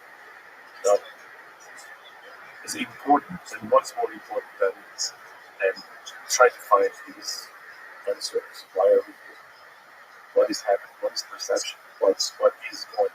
There is not is the underlying questions and everything else. Everything that exists around us, from science to everything, is basically a form of discovery of the very basic original question. What is this? What not? What's the point? Done. I don't think there is a more important question than that. I agree. I think what you guys are doing is really pushing the conversation forward in a big way. So we should definitely just get down to this. Absolutely. Hopefully we have fun things to update on. All right, guys. Thanks. Good night, everybody.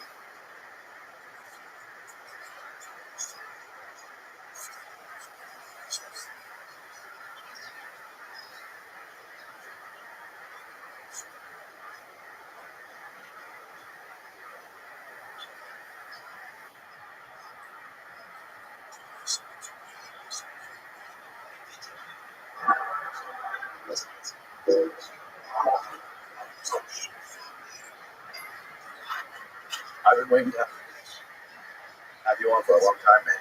John Kiriaki's been on the show a few times, and he's the one who connected us, so shout out to John. Love John. You guys are both in good company, being fellow whistleblowers. You worked for the NSA, John with the CIA. And for people out there who are listening to you, why don't you, for listening to the show for the first time, and maybe may not be aware of who you are, why don't you just give us like a brief introduction to your background?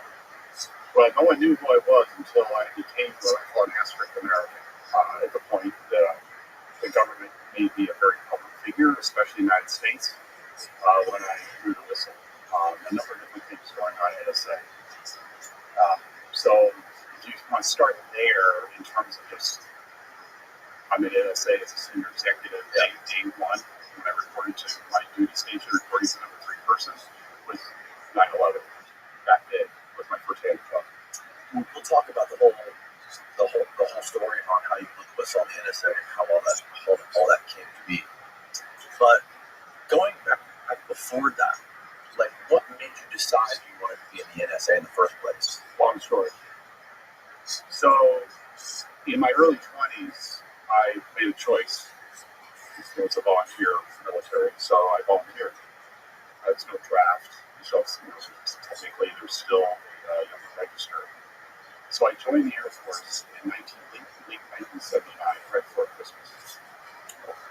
After going through a bunch of screenings and tests, and one of the tests you take is a very special test to see if you qualify for a very special program, which is in the crypto-linguistics arena. They actually dig up a language. Crypto-linguistics? Yep. And they actually test your propensity for proficiency in being able to pick up a language and the structure. But it's made up. It's a made-up language. Okay. There's no resemblance other than just basic linguistic structure. Okay. And then they ask a whole bunch of questions, and I scored high enough to qualify.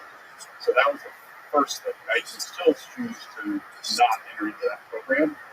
I also chose to go airborne. I wanted to go airborne, and I wanted to be assigned overseas.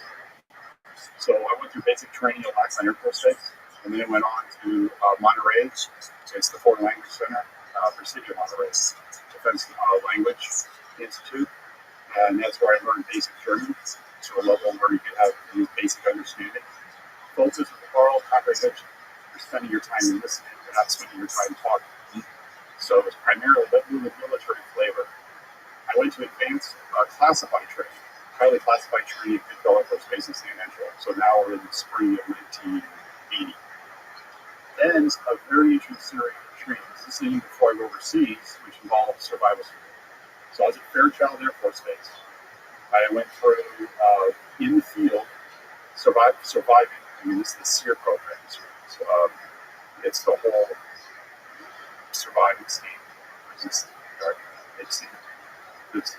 a whole program in which you learn how to evade, how to survive, how to resist, and how to escape. That's, well, the initials for SEER. So they had a prisoner of war camp that had a highly classified component, which is how do you resist when you're psychologically torturing and Really? Oh, yeah. This is still super classified stuff, right? Still super classified. It's probably, of all the trainings I received in the military, it's the one that stuck with me the most after all these years. Really? And we can get back to that later because there were certain things about that training that actually helped me resist the government, deal with the government. Oh, wow. So I was actually using training that the government paid for during my survival school at SEER in Fairchild Air Force Base, in Eastern Washington. The actual in the field part of survival and evading, and it was we're talking extremely rigorous. It's still a training environment, so they had safety monitors, there was boundaries, but we were out in the woods for quite a few days. During this training, learning how to survive. And then you come back and go through prisoner of war camp. That was quite something. I actually went through everything you heard about later. It became a torture program, which they called enhanced interrogation technique. Yeah. It was torture because they reverse engineered. I went through all of that. I know exactly what I was waterboarded a couple times in a training environment. Feels like I was drowning live. I was put into pretty interesting stress positions. Chinese, the one that was worse is the Chinese water drip. What's the Chinese water drip? They strapped you down and you just slowly drip out of water onto your forehead. How long did they do that for? For a while, until the point where you just want to itch, you can't, you're strapped out. And it just really crazy. Oh, yeah. But remember, the constraints were they had safety monitors, right?